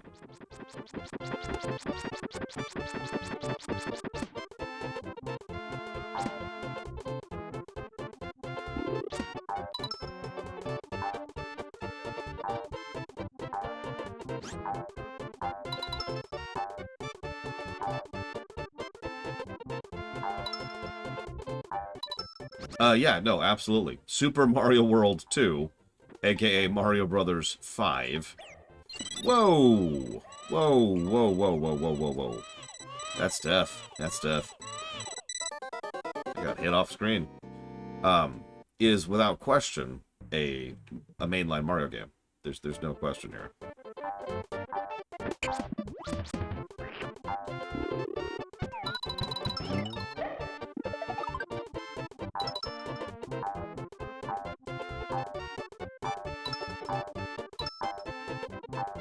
Well, if it makes you feel any better, this is probably my third, I'd say, favorite song of this game. We haven't heard my second yet. That's going to be a minute. And while we've heard my first favorite, we haven't actually heard my favorite iteration of my first favorite yet. Yep, nope, that's the same thing that happened. Wow. And... got him.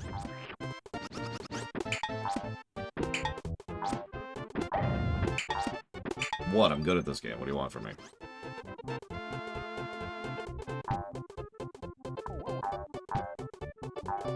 I should probably clip that.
It's okay, the wings vanish too, Crinzler, if you're paying attention.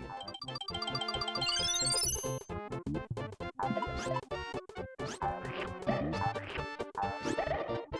was actually just thinking to myself, I probably need to give this game an animations positive. And by probably, I mean definitely.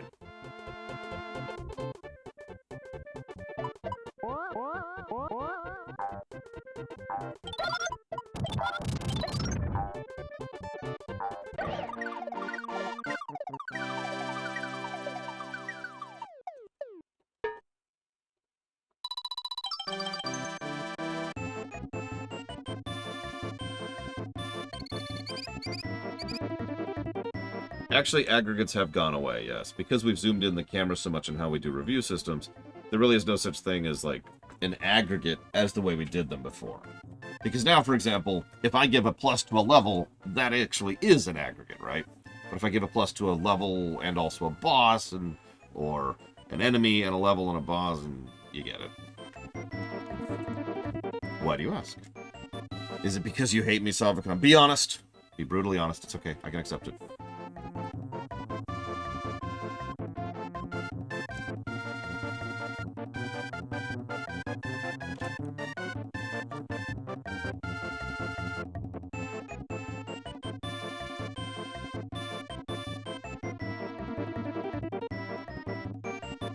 We lose chat? Oh my god, we lost chat. Why did we lose chat? How did we lose chat? Oh, there you go. It crashed. Okay.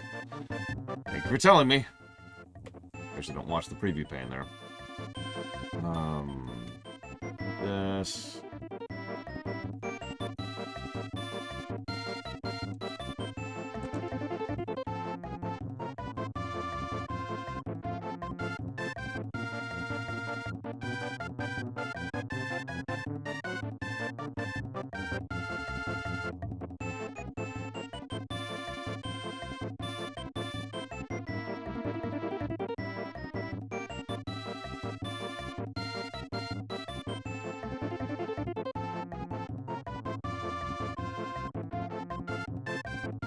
Aw. That sounds adorable, Savicom. Oh, that's 4-3.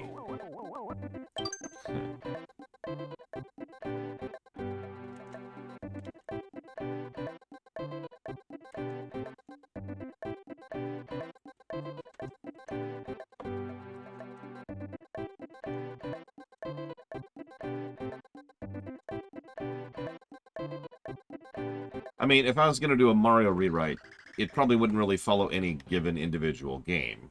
So, you know, Isle Delfino would probably be in the Mario rewrite, right? No!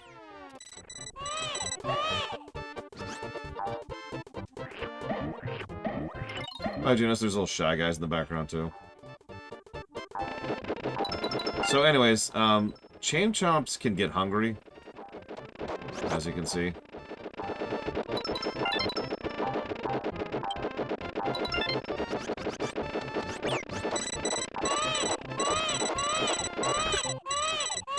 Poor Chomp.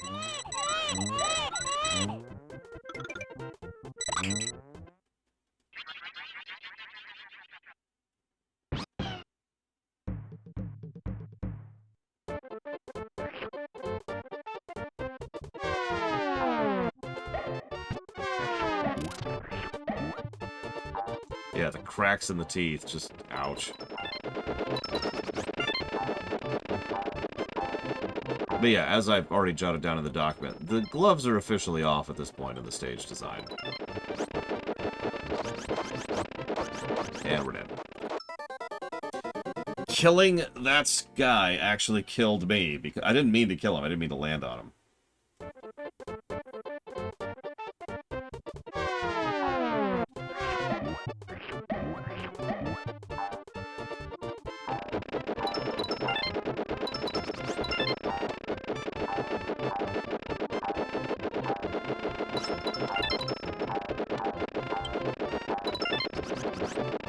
Well, I did it again.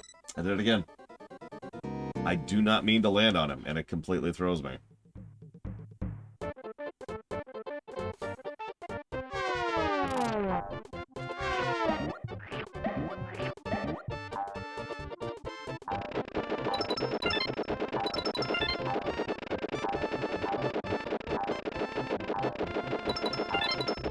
Fun fact, he does rubber band a little bit to you. If you slow down, he'll slow down. But he won't stop, he'll just slow down. Poor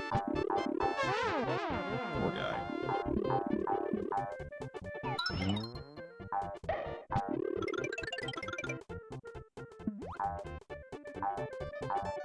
Yeah, there's like little things in the background as if there was a stage back there.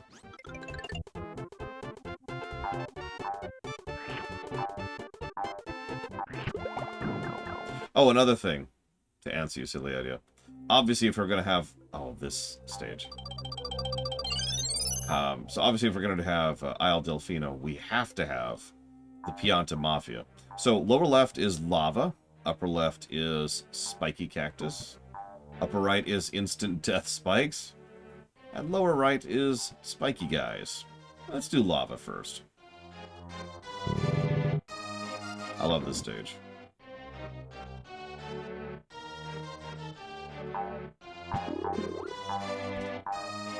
So, lava first.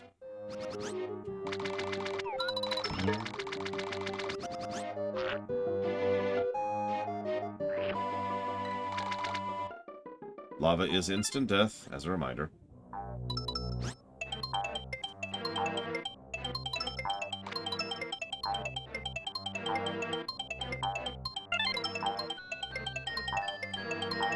Spikes are instant death, too, while we're on the subject. I'm actually not sure what happened there.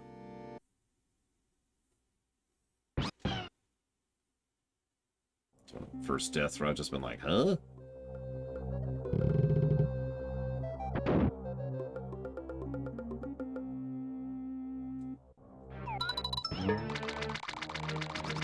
I actually screwed up on the mid-mission ring, too, but whatever.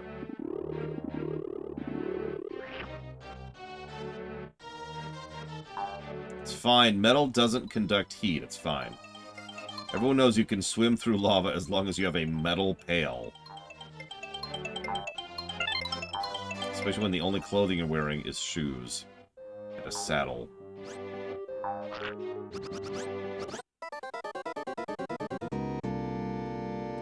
Okay.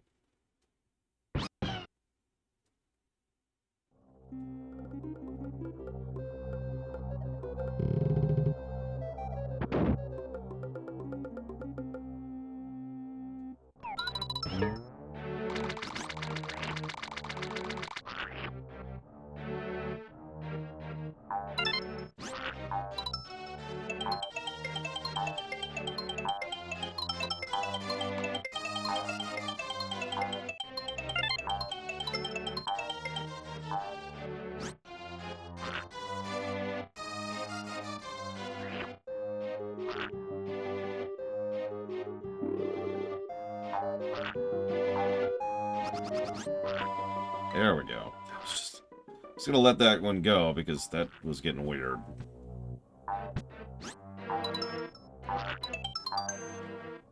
See that? That will instantly kill you.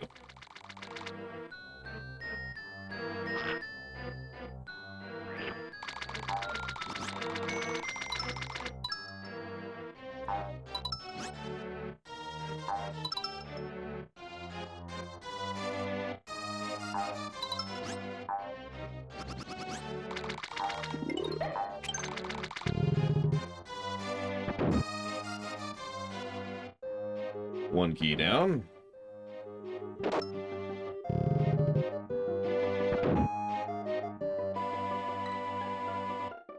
Gonna go ahead and grab that. So I don't feel like doing that again. Now we'll do the spike room. I told you, Melkor.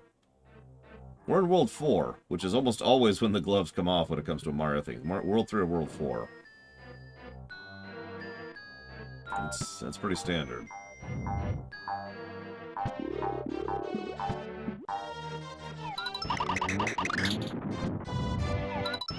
Also Sniffits. I mean, they're Shy Guys, there might as well be Sniffits, right? Also notice that these kind of panels are breakable, which will come up later.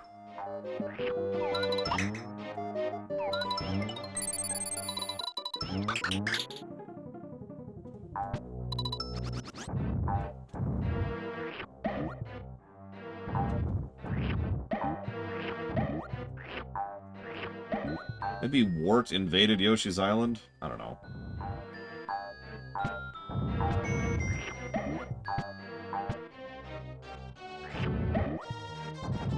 Okay, so I promised you spikes. Spikes you shall receive.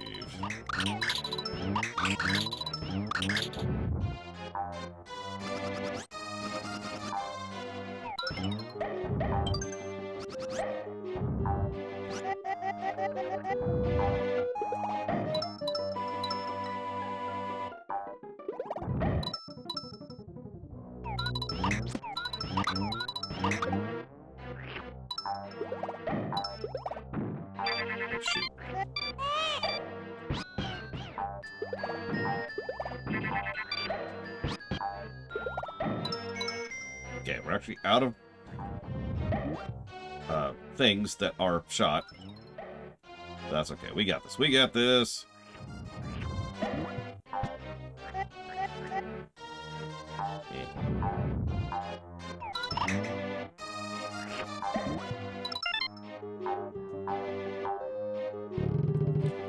Okay.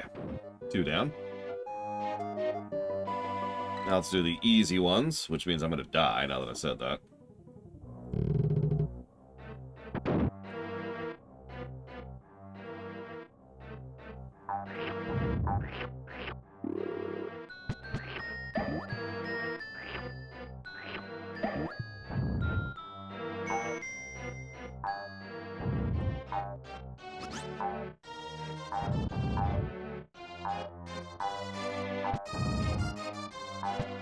Gotta play with that Mode 7 stuff, or the VX stuff, rather. Or FX? God, I forget what they called it. The Super Chip. I mean, I could suffocate. That'd make it easier.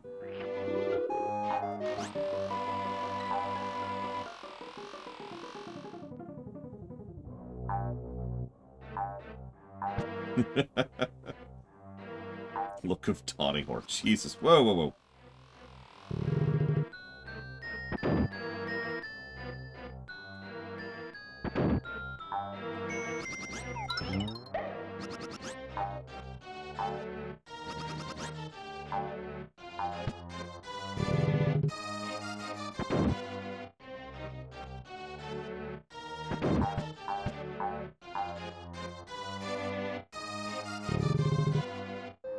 Well, my thought, Pauline is obviously a politician, right? So I like the idea that she was getting ready for her gubernatorial career. And as she was doing so, she encountered Donkey Kong. Senior, obviously, the grandfather. And he was like, ah, ha, ha, ha. I'm better than everybody else, because I'm stupid. And she's like, no! And Mario just happened to be nearby, right? And he was like, ah, I got this, you frickin' monkey. You damn dirty ape! And I was like, oh. And then Mario got canceled, and it turned into this whole thing, and he had to put out an apology video. You know how it is.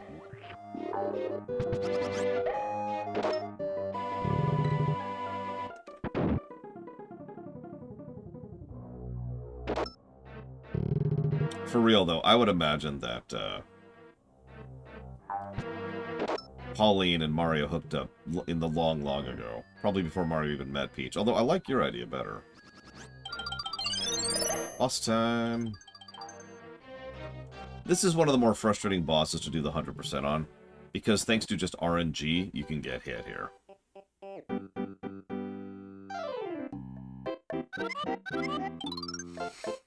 Yoshi. Oh, dear. Well, Marching Mild will pound you to bits!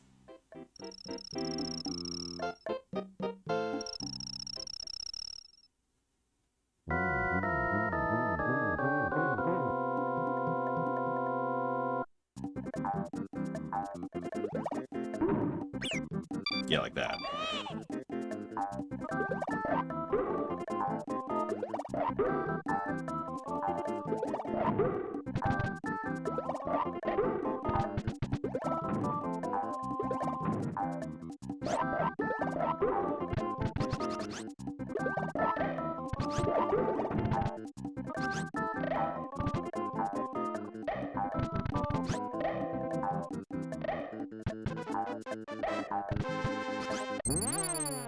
I like how, even though we've fought an actual slime enemy, this is the one that's most like a slime. In gameplay terms.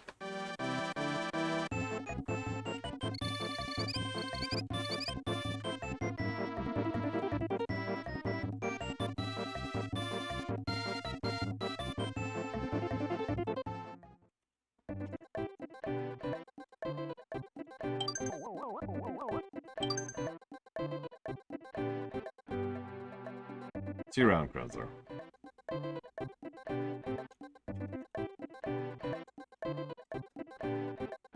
Okay.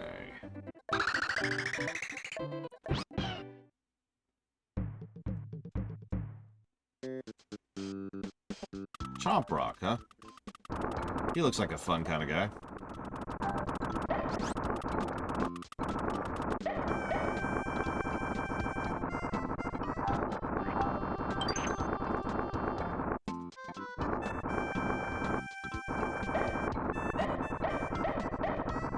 As you can see, some of the levels are just play around ideas. It's like, here's a concept. Have fun.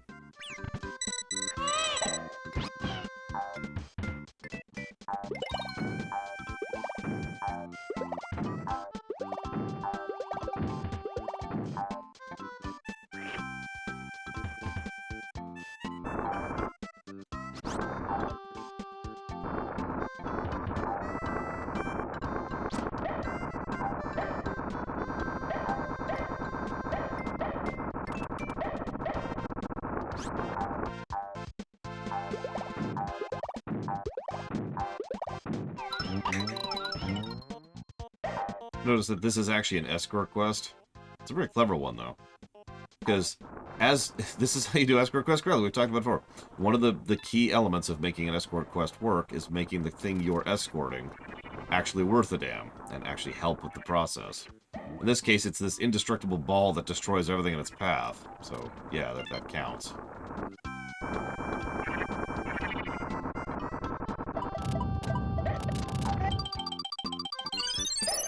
I should use that for the frickin' thumbnail.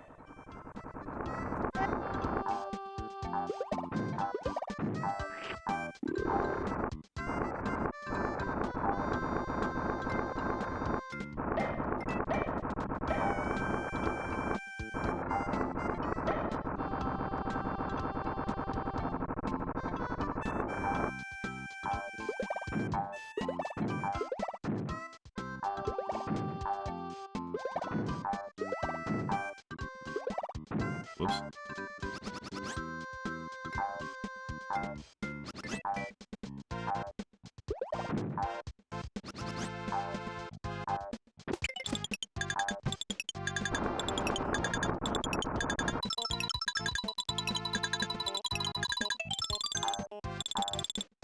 All that was to get up here.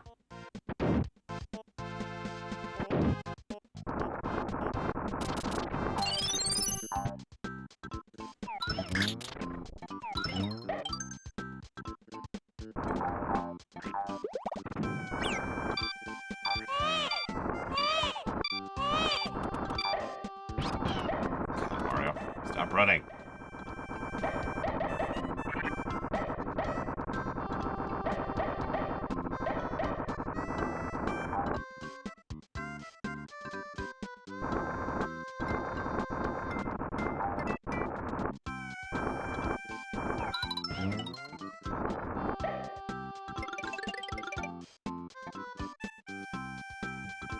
That's a good question. There's only one way to find out.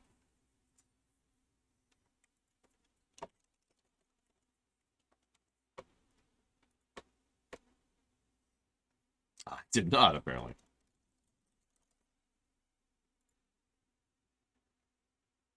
There. It is updated.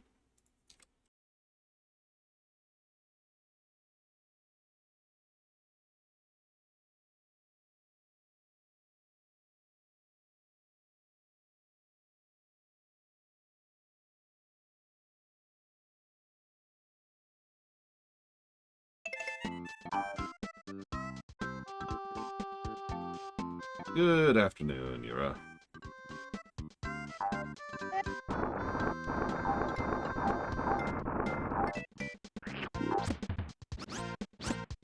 Let me guess, you hate the visuals of this game.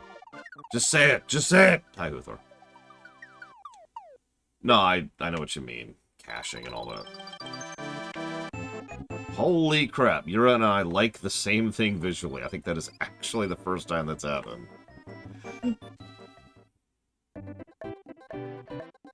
Oh, geez. WoW news is always the worst of news.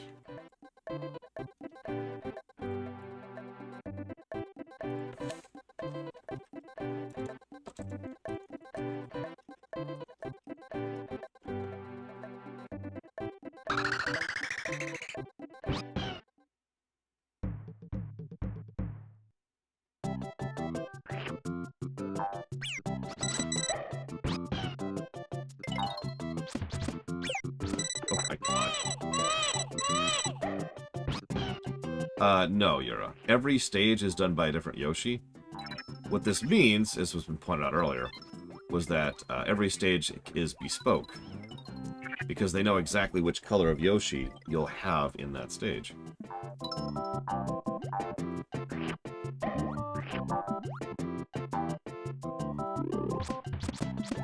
So this is always going to be brown Yoshi for this stage. I've been wondering when they were going to pull the trigger on Dragon Riding Everywhere. I'm actually really looking forward to that. I'm probably going to drag a friend of mine to get all her Dragon Riding unlocked as soon as they do that. So that while we're roaming around the rest of the game, she can enjoy, you know, a good mount system.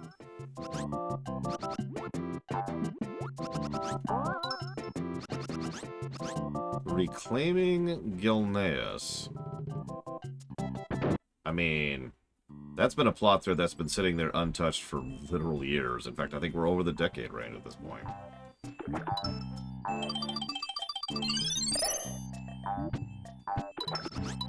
Like, there's the Gilneas starting zone, and then there's the questing in Silverpine.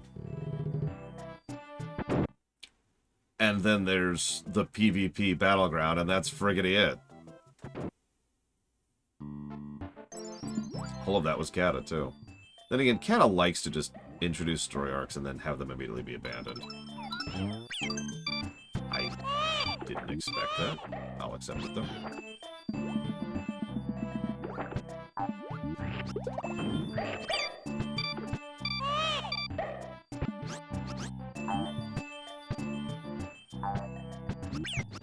Yeah, they're probably... So what's really funny, for those of you not aware, FF14 now has what they call the trust system. There's a really good chance they took that from WoW, because WoW introduced that concept all the way back in Pandaria, and it worked really, really well, and they use it for good effect, usually in the solo-only scenario stuff, but they've never actually implemented a trust party member system in WoW, for reasons I can only be described as who frickin' knows. But I bring all this up because that's funny, because it's almost assuredly what happened is WoW introduced the concept of the trust dungeon. FF14 took it and ran with it, and now WoW is copying FF14.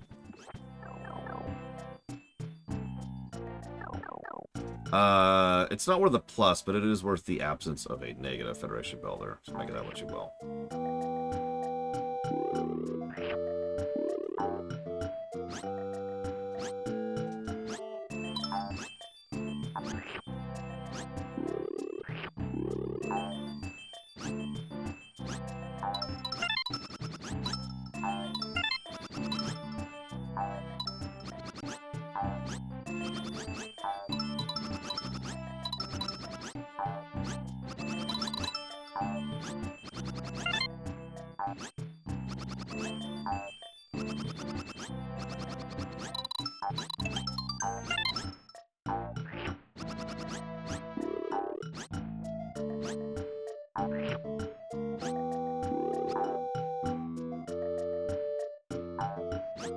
Oh, by a huge margin. This is probably the single hardest 2D Mario that I've ever played. And by probably, I mean without question.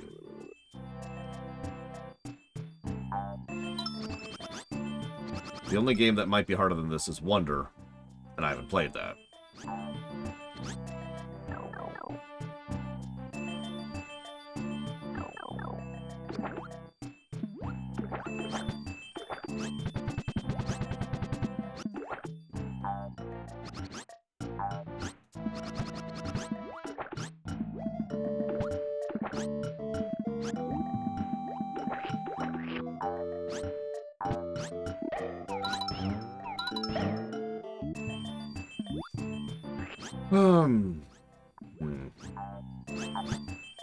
I wonder. You know, honestly, Huthor, I'm surprised you like that feature. Or are excited about that feature. Or maybe you aren't. Maybe you've come here to complain about it, in which case ignore me.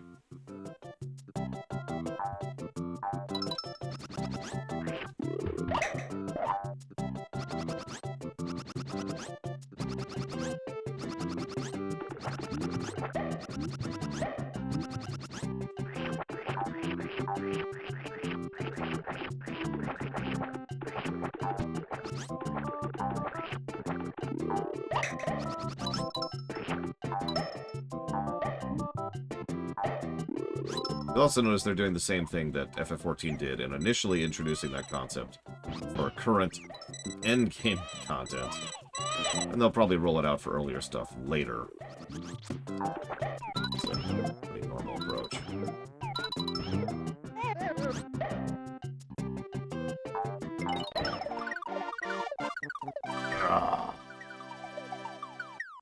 See, I would like it if they introduced that for Heroic. And I would love it if they introduced that for Raids. But then again, I've been talking about ways to fix Raids since vanilla. So that's whatever.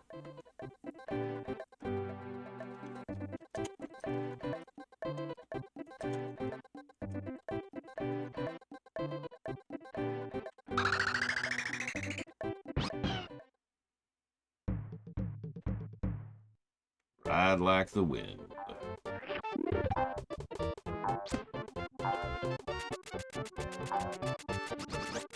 Whee! And death. Oof.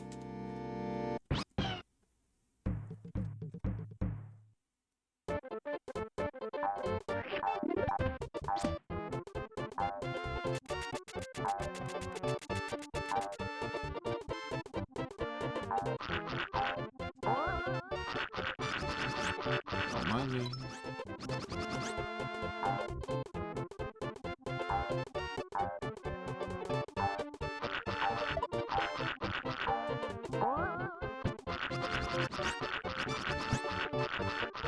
I mean, the rating problem really has been around since vanilla. In fact, it was actually worse in vanilla because you needed 39 people. Which... oh, God, I hated that so much. Nothing I could ever tell you will describe exactly how soul-crushing it was to spend my entire evening trying to get together 39 people into one group at the same time. Failing at it, and then trying again, you know, later on in the week. Hated that crap.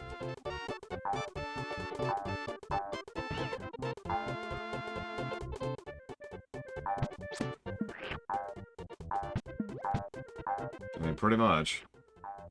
Probably says something that a lot of early MMOs didn't actually have, I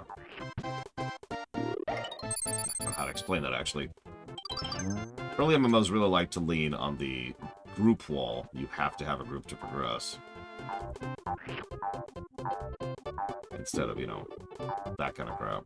So I suppose I was already primed to be sick of it, because I'd been putting up with that for years before WoW came out. LF1MT BRS, or BRD, excuse me. PST.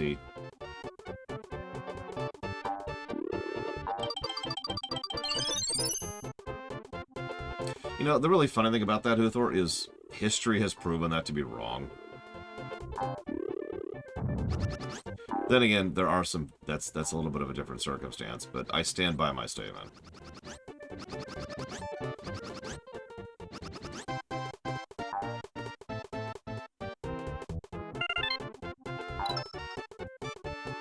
I just... oh my god. This stage. Ooh.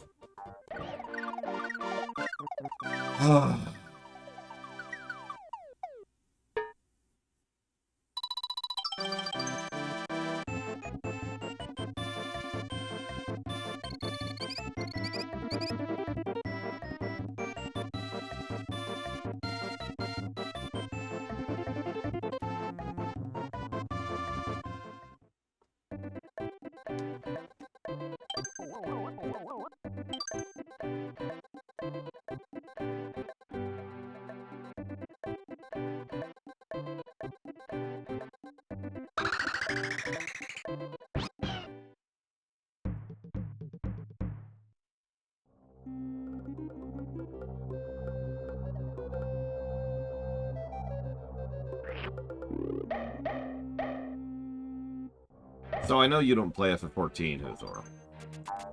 But the reason I say that I think that you can have raids with actual mechanics with an LFG system is because FF14 does. In fact, it's the only method to access the raids. Imagine if LFR was the only way to access the raids, but all the raids were at, you know, normal or, honestly, heroic method. And, you've got how FF14 does it. Works great.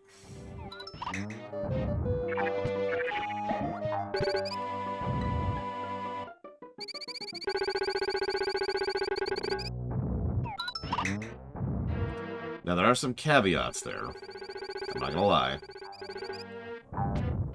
But ever since I've seen that in action, I've been like, you know, I'm not sure if LFR needs to be brain dead.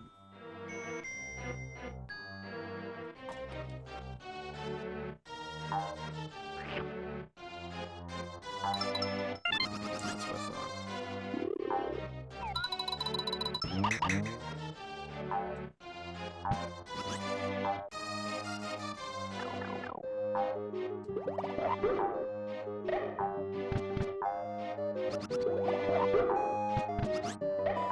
Yeah, that's true.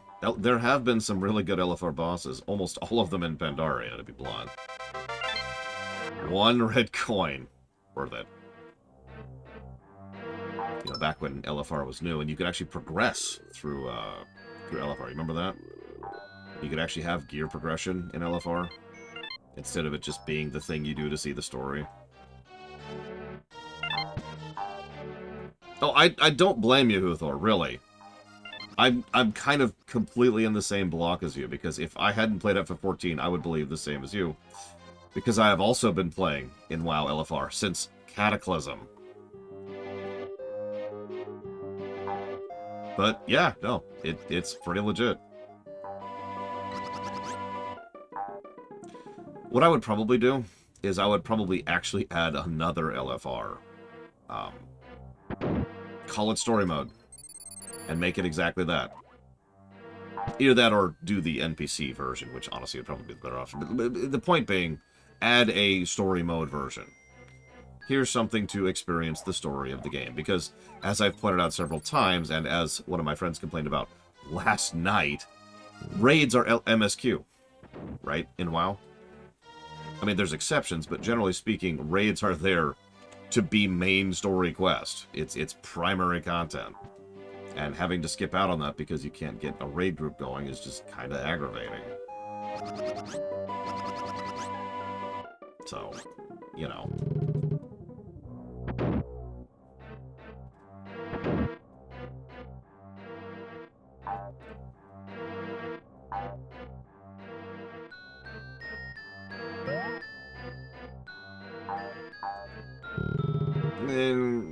So, in FF14, raids can be optional content. They're usually their own side story. But then there's the trials, which usually are not. You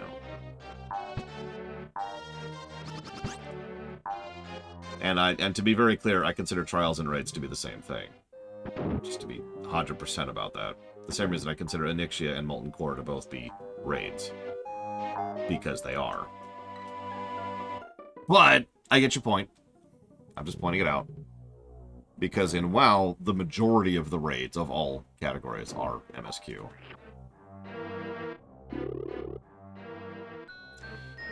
So, WoW and FF14 have very fundamentally different approaches to how they design around... Hang on a second.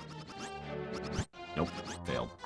How they design loot, because there are no specs in... there's no talents in FF14, so the progression and the development of your character depends almost entirely on your gear. So your gear is kind of how you customize your setup and do your thing, right? The thing is, they also don't have things like set bonuses to have to worry about either. So they can kind of skip that particular hurdle.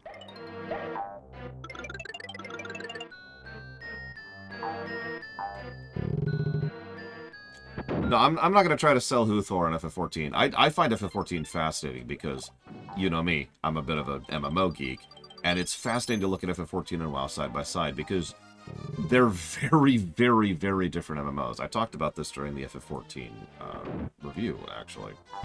The two games could not be more different. Like it's like saying that Super Mario Bros. 1 and Mega Man 5 are the same game because they both happen to be platformers. You know what I mean? No. Just not even the beginnings of that.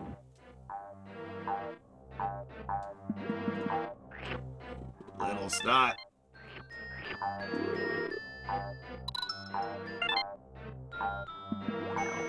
Notice we've been going up, by the way.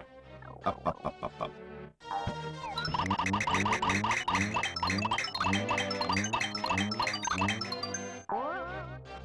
And boss time. Pause for a second.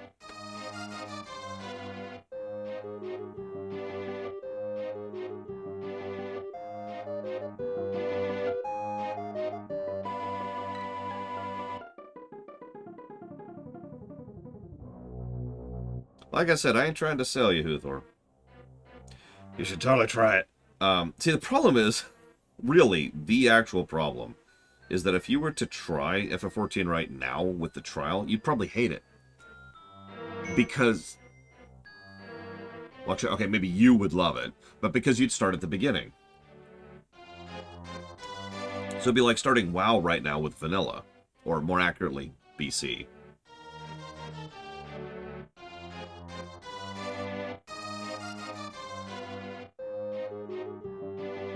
Sorry, give me 1 minute. So, pickles.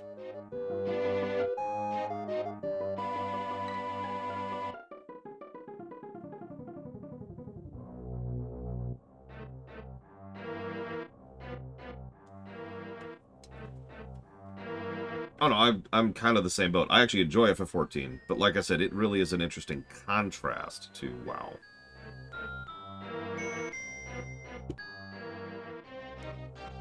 I mean, they're similar in the sense that they are both... most people use the term amusement park. I don't like that term. They are developer-generated content, and they're both focused more on being co-RPGs than they are on being MMOs, right? They're not social space, dynamic situations where players just run around and do things. They are games that you play with other people. They are RPGs that you play with other people. And there's a pretty big distinction there. Let's do this. Hey, Colgrim. Sorry, I'm making lunch happen really quick. Give me 1 moment, please.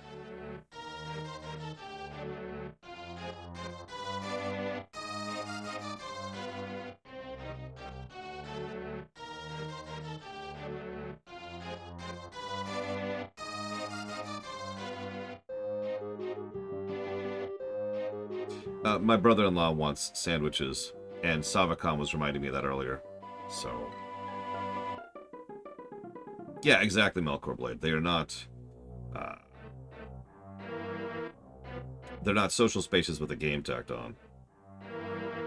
The game is the primary fun.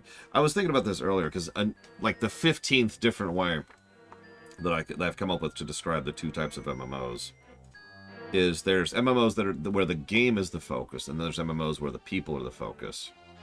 And WoW and FF14, the game is the focus. Whereas in older MMOs, the people were the focus.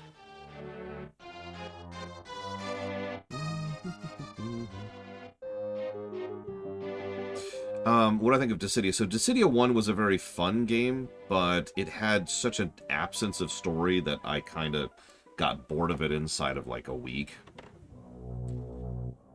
And then there was Dissidia 2, which is freaking awesome. And I cannot praise enough. Dissidia 2 is so good.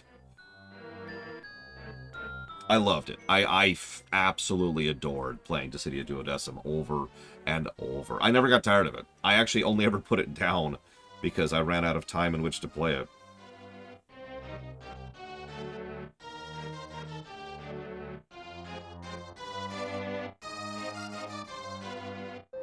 I do apologize for how long this is taking. I'm trying to Get exactly what my brother wants here. There we go. Okay. Okay. Commit. And as soon as... Yeah, if Dissidia ever gets ported forward or remastered, I'm buying that the day it comes out. Dissidia Duodecim, specifically. Not Dissidia 1. Okay, so... This has been a fun stage. It's also been very vertical. A lot of going up. And now we're going up even more.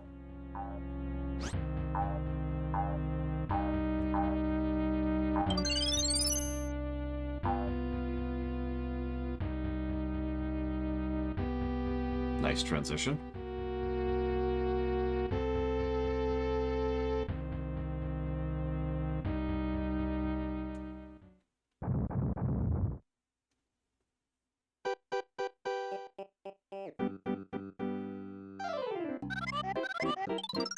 Little Koopa, come through for me now. Go forth and rock Yoshi's world!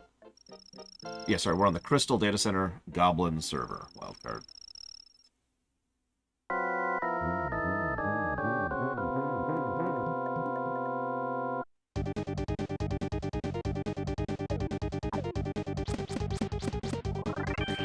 So this is actually a fun boss fight.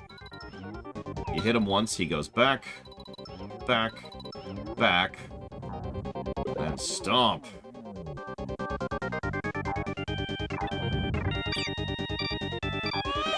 Hard to avoid getting hit on this one. He also spits out eggs if you get him in mid-phase. This is actually one of the easier boss fights, but this is kind of a play-around fight, so I don't mind it. There is a trick I'm going to try. It's a frame-perfect trick. I'm probably going to fail at it. I'm actually going to save state just to give it an extra shot here. Oh, shoot. I ran out of eggs. Ah! No! No, I love this fight. Especially the visual storytelling going on as we go further and up into the sky. Spoilers, the next world is the sky world. Up, up, up.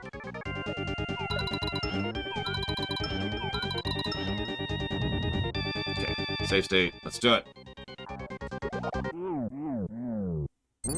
Nope, didn't manage it. If you do it right, you just launch into the air upon doing that final stomp.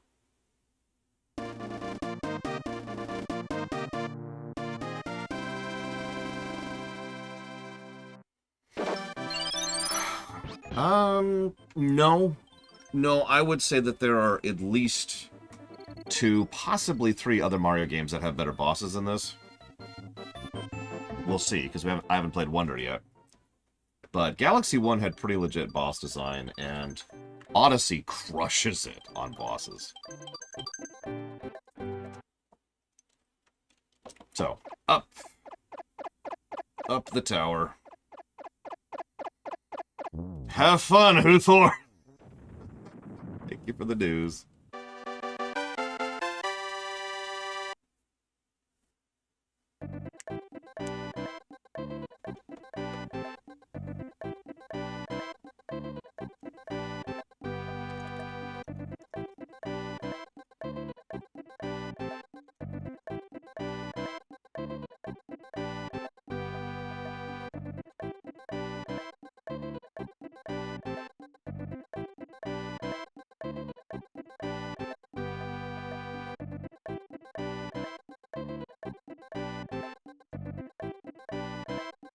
No, not my... Frickin' Syndragosa. Okay, so now we're in Skyland.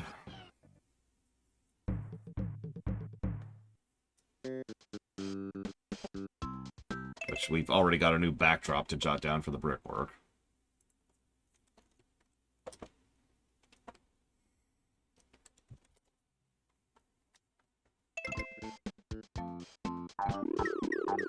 Yeah, you can play on console. There are people who do.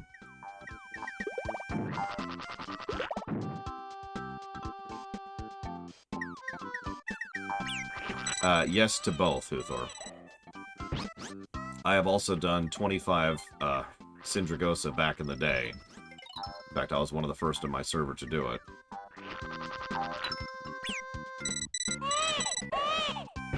And yes, I got the achievement and got the mount back in Wrath.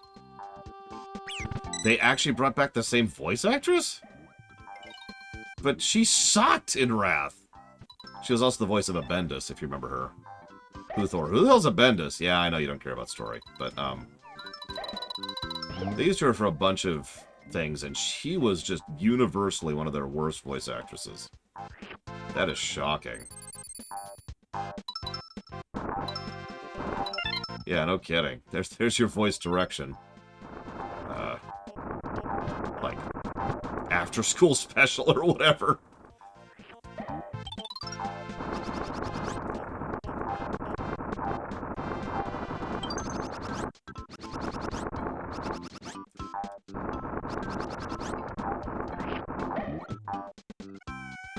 Whoops.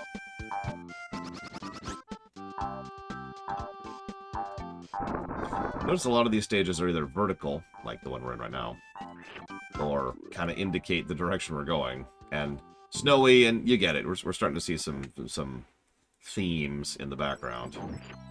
Even the caves are all icy. By the way, how many of you have never seen those shy guys trapped in the ice down below me there?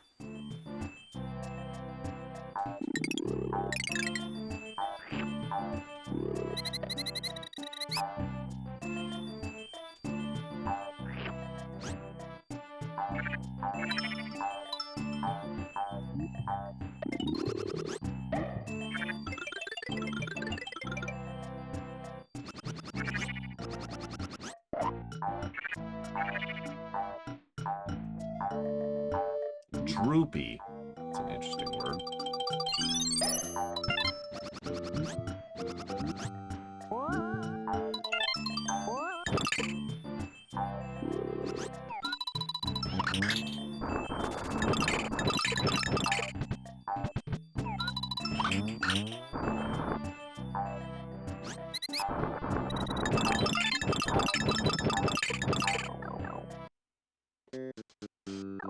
And now we're just straight up in the snow.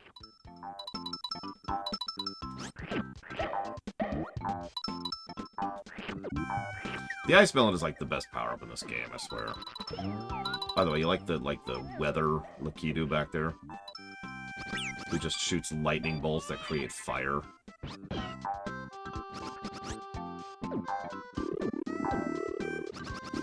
Damn it, Uthor!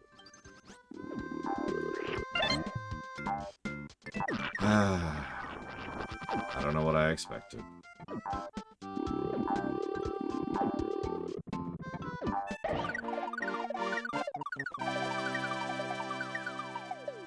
It's okay, they're bad guys. They're shy bad guys.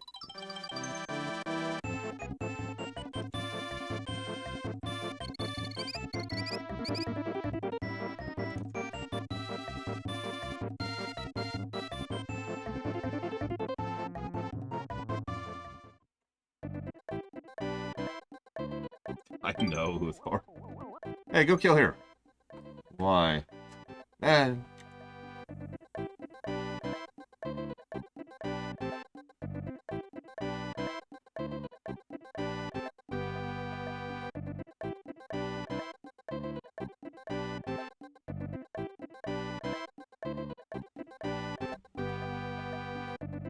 Yeah, she's a Scarlet Killer, obviously. Duh.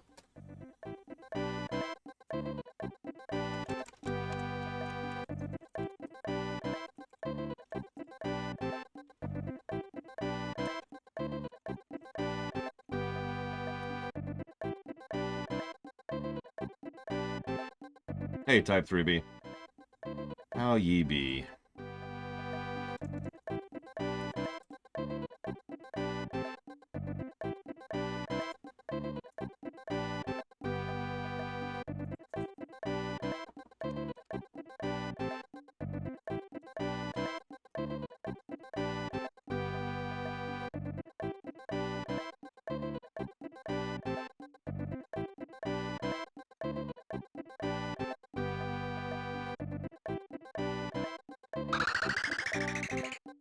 Someone asked how far we are through it. There are 6 worlds in this game. We are on 5-2.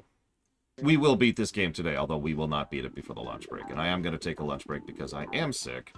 And I would like to actually, take a moment. Especially because the later stages are much harder. Like, there's a decent chance I'm going to die all over the place when we get to World 6.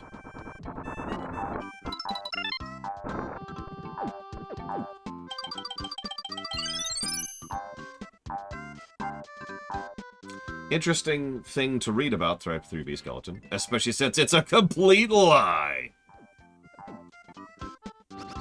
Whoops.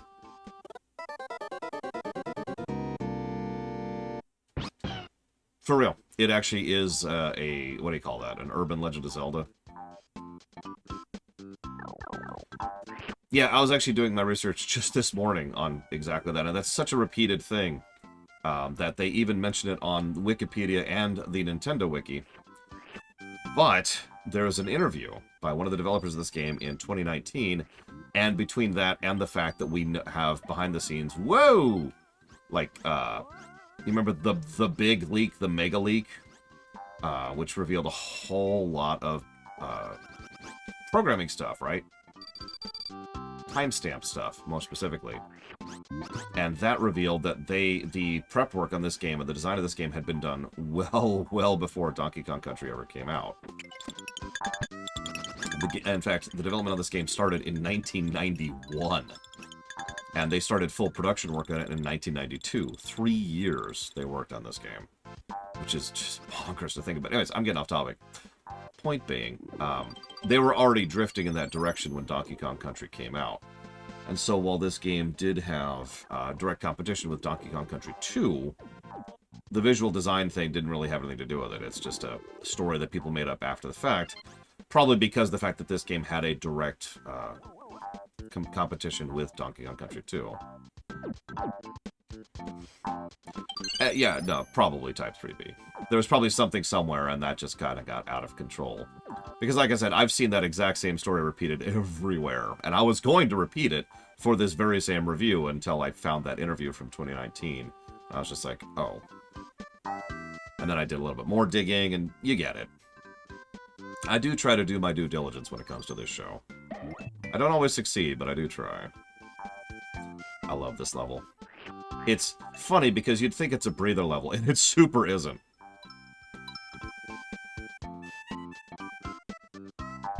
This level is very, very, very, very, very easy to die on.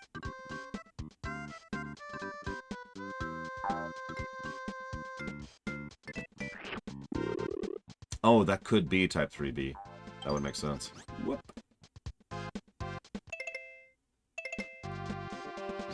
Hey, Trek Reviewer. How's your day going? By the way, these guys, you can't actually egg them. That is to say, you can't eat them and then get rid of them. You have to spit them out.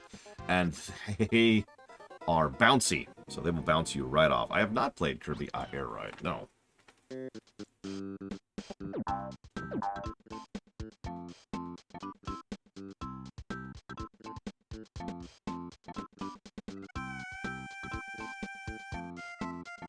Oh, this game is visually stunning. Although we are not all in agreement. I've heard a couple of people say that they hate it. Because, personal taste is a thing. Notice they just flood you with lies in this game. It's actually funny to think about. Because this is unequivocally one of the harder games of this particular franchise. If not the actual hardest. And yet they just throw lives at you. And have checkpoints everywhere. Go figure, right? It's almost like you can have both.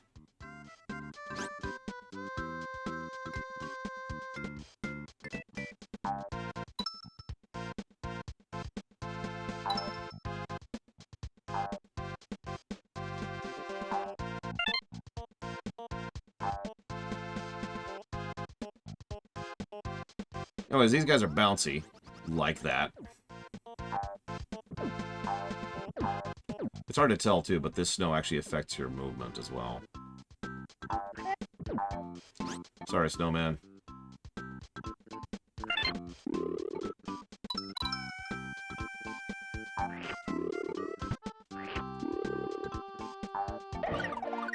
Boom.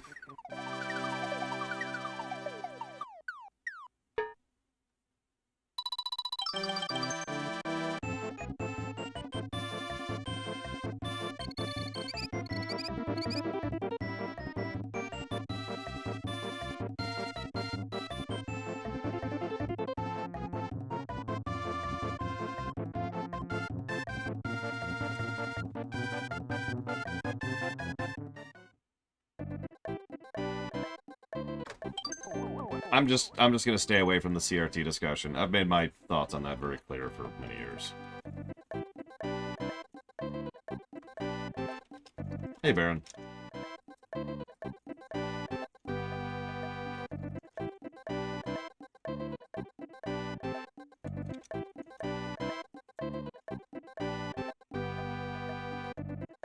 We're about to cut off for lunch. Let's see if we can be... we might well be 5-3 first. I absolutely do not. I am actually anti-CRT. Don't mistake me. If you want CRT, that's cool, and I'm happy for you.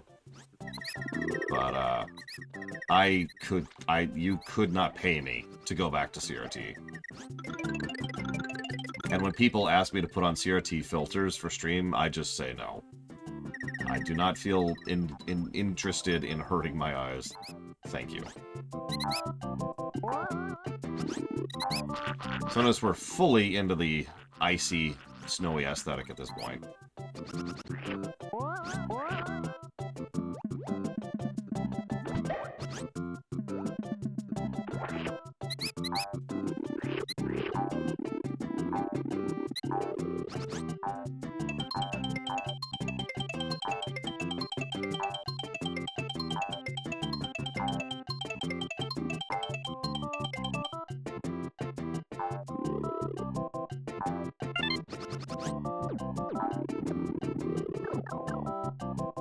Oh, I'm sorry, NG plus RNG.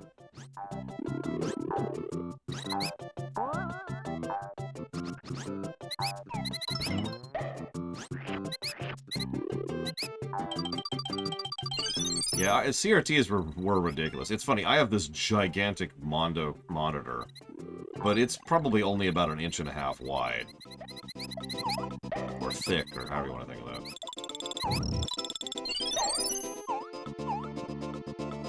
And yeah, I can lift this thing by myself with no real issues, despite the fact that it's most of my arm width to do so. I should know, I've done it twice recently when I moved.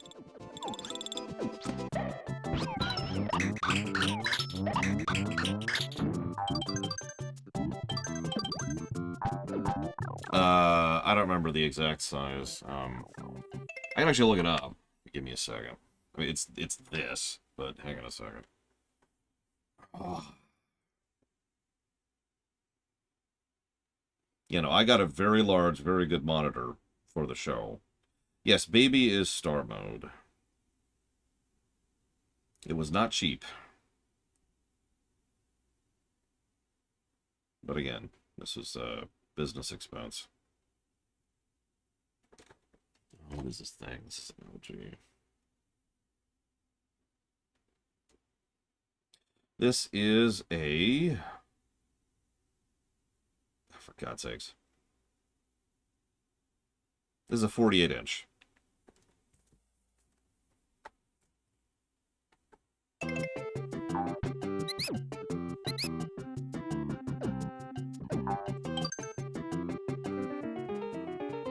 I mean, that just sounds like Mario, doesn't it, Type 3B? Oh, God. Right, these things. Ah, penguins. Bouncy penguins.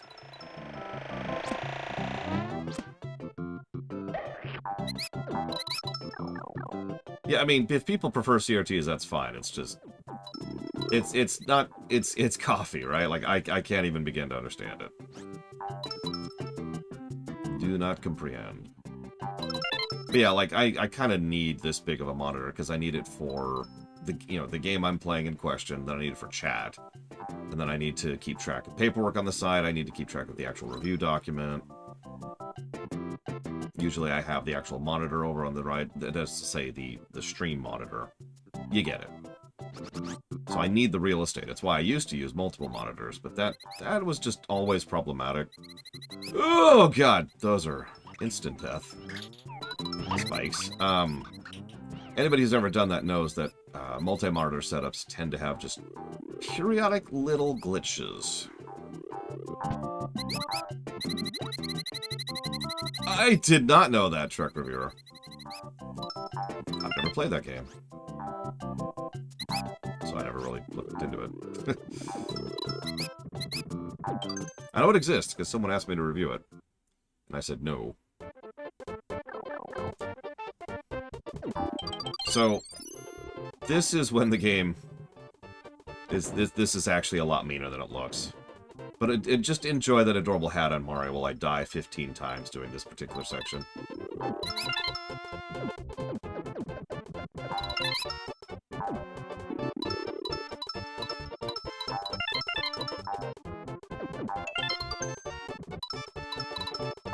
What's funny is they actually tilt the camera to try and give you more, you know, visibility, so that you know what's coming. It's still mean as hell. It's also easy to get into a ball, which I'm trying not to show off.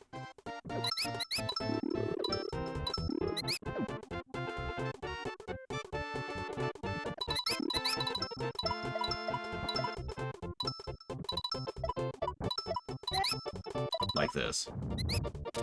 That's ball mode. And death.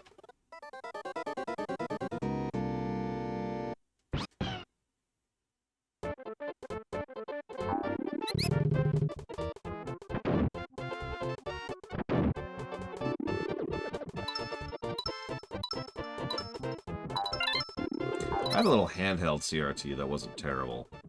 I could literally, it had handle holds on the back top of it, so you could just grab it and hold it from there. Notice I'm still missing one of the sunflower things, by the way, so if I was going for 100%, I'd have to redo this stage. Again. Just pointing out the nonsense of that.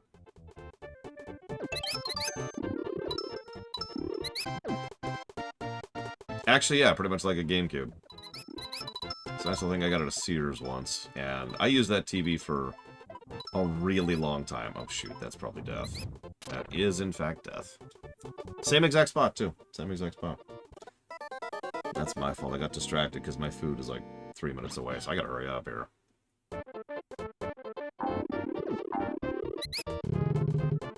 Yeah, the only downside my current monitor has, I would say, is that it generates a lot of heat. In fact, it generates more heat than anything else in my setup. Lights, the actual, you know, computer itself. I guess that's it.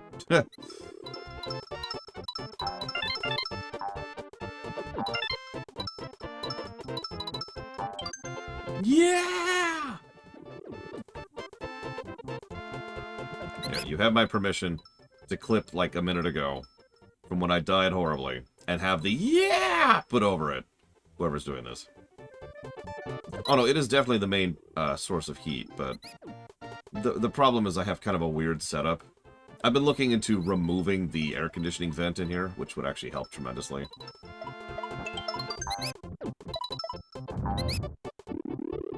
Because that way I just don't get the central air and I just have my own window unit, and at that point I'd be fine.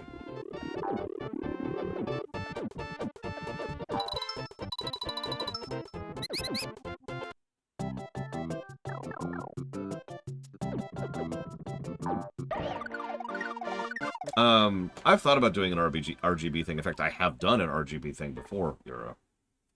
It's kind of a pain, but I still would, like, in my eventual, you know, dream set that I'm probably never going to get to make, because I'm never going to actually have a place to set it up in. But anyways, in my dream setup someday, I'd like to actually have some kind of RGB setup, just for special things, you know. So, I would love to keep playing this game, but I did say I'd grab lunch. But before I do, let me go ahead and update the HUD. Now, this is not up to date. This is just my thoughts so far. But at the moment, we're at 8 pluses to story, 2 negatives to gameplay, and 44 pluses to gameplay. I'll see y'all in a bit.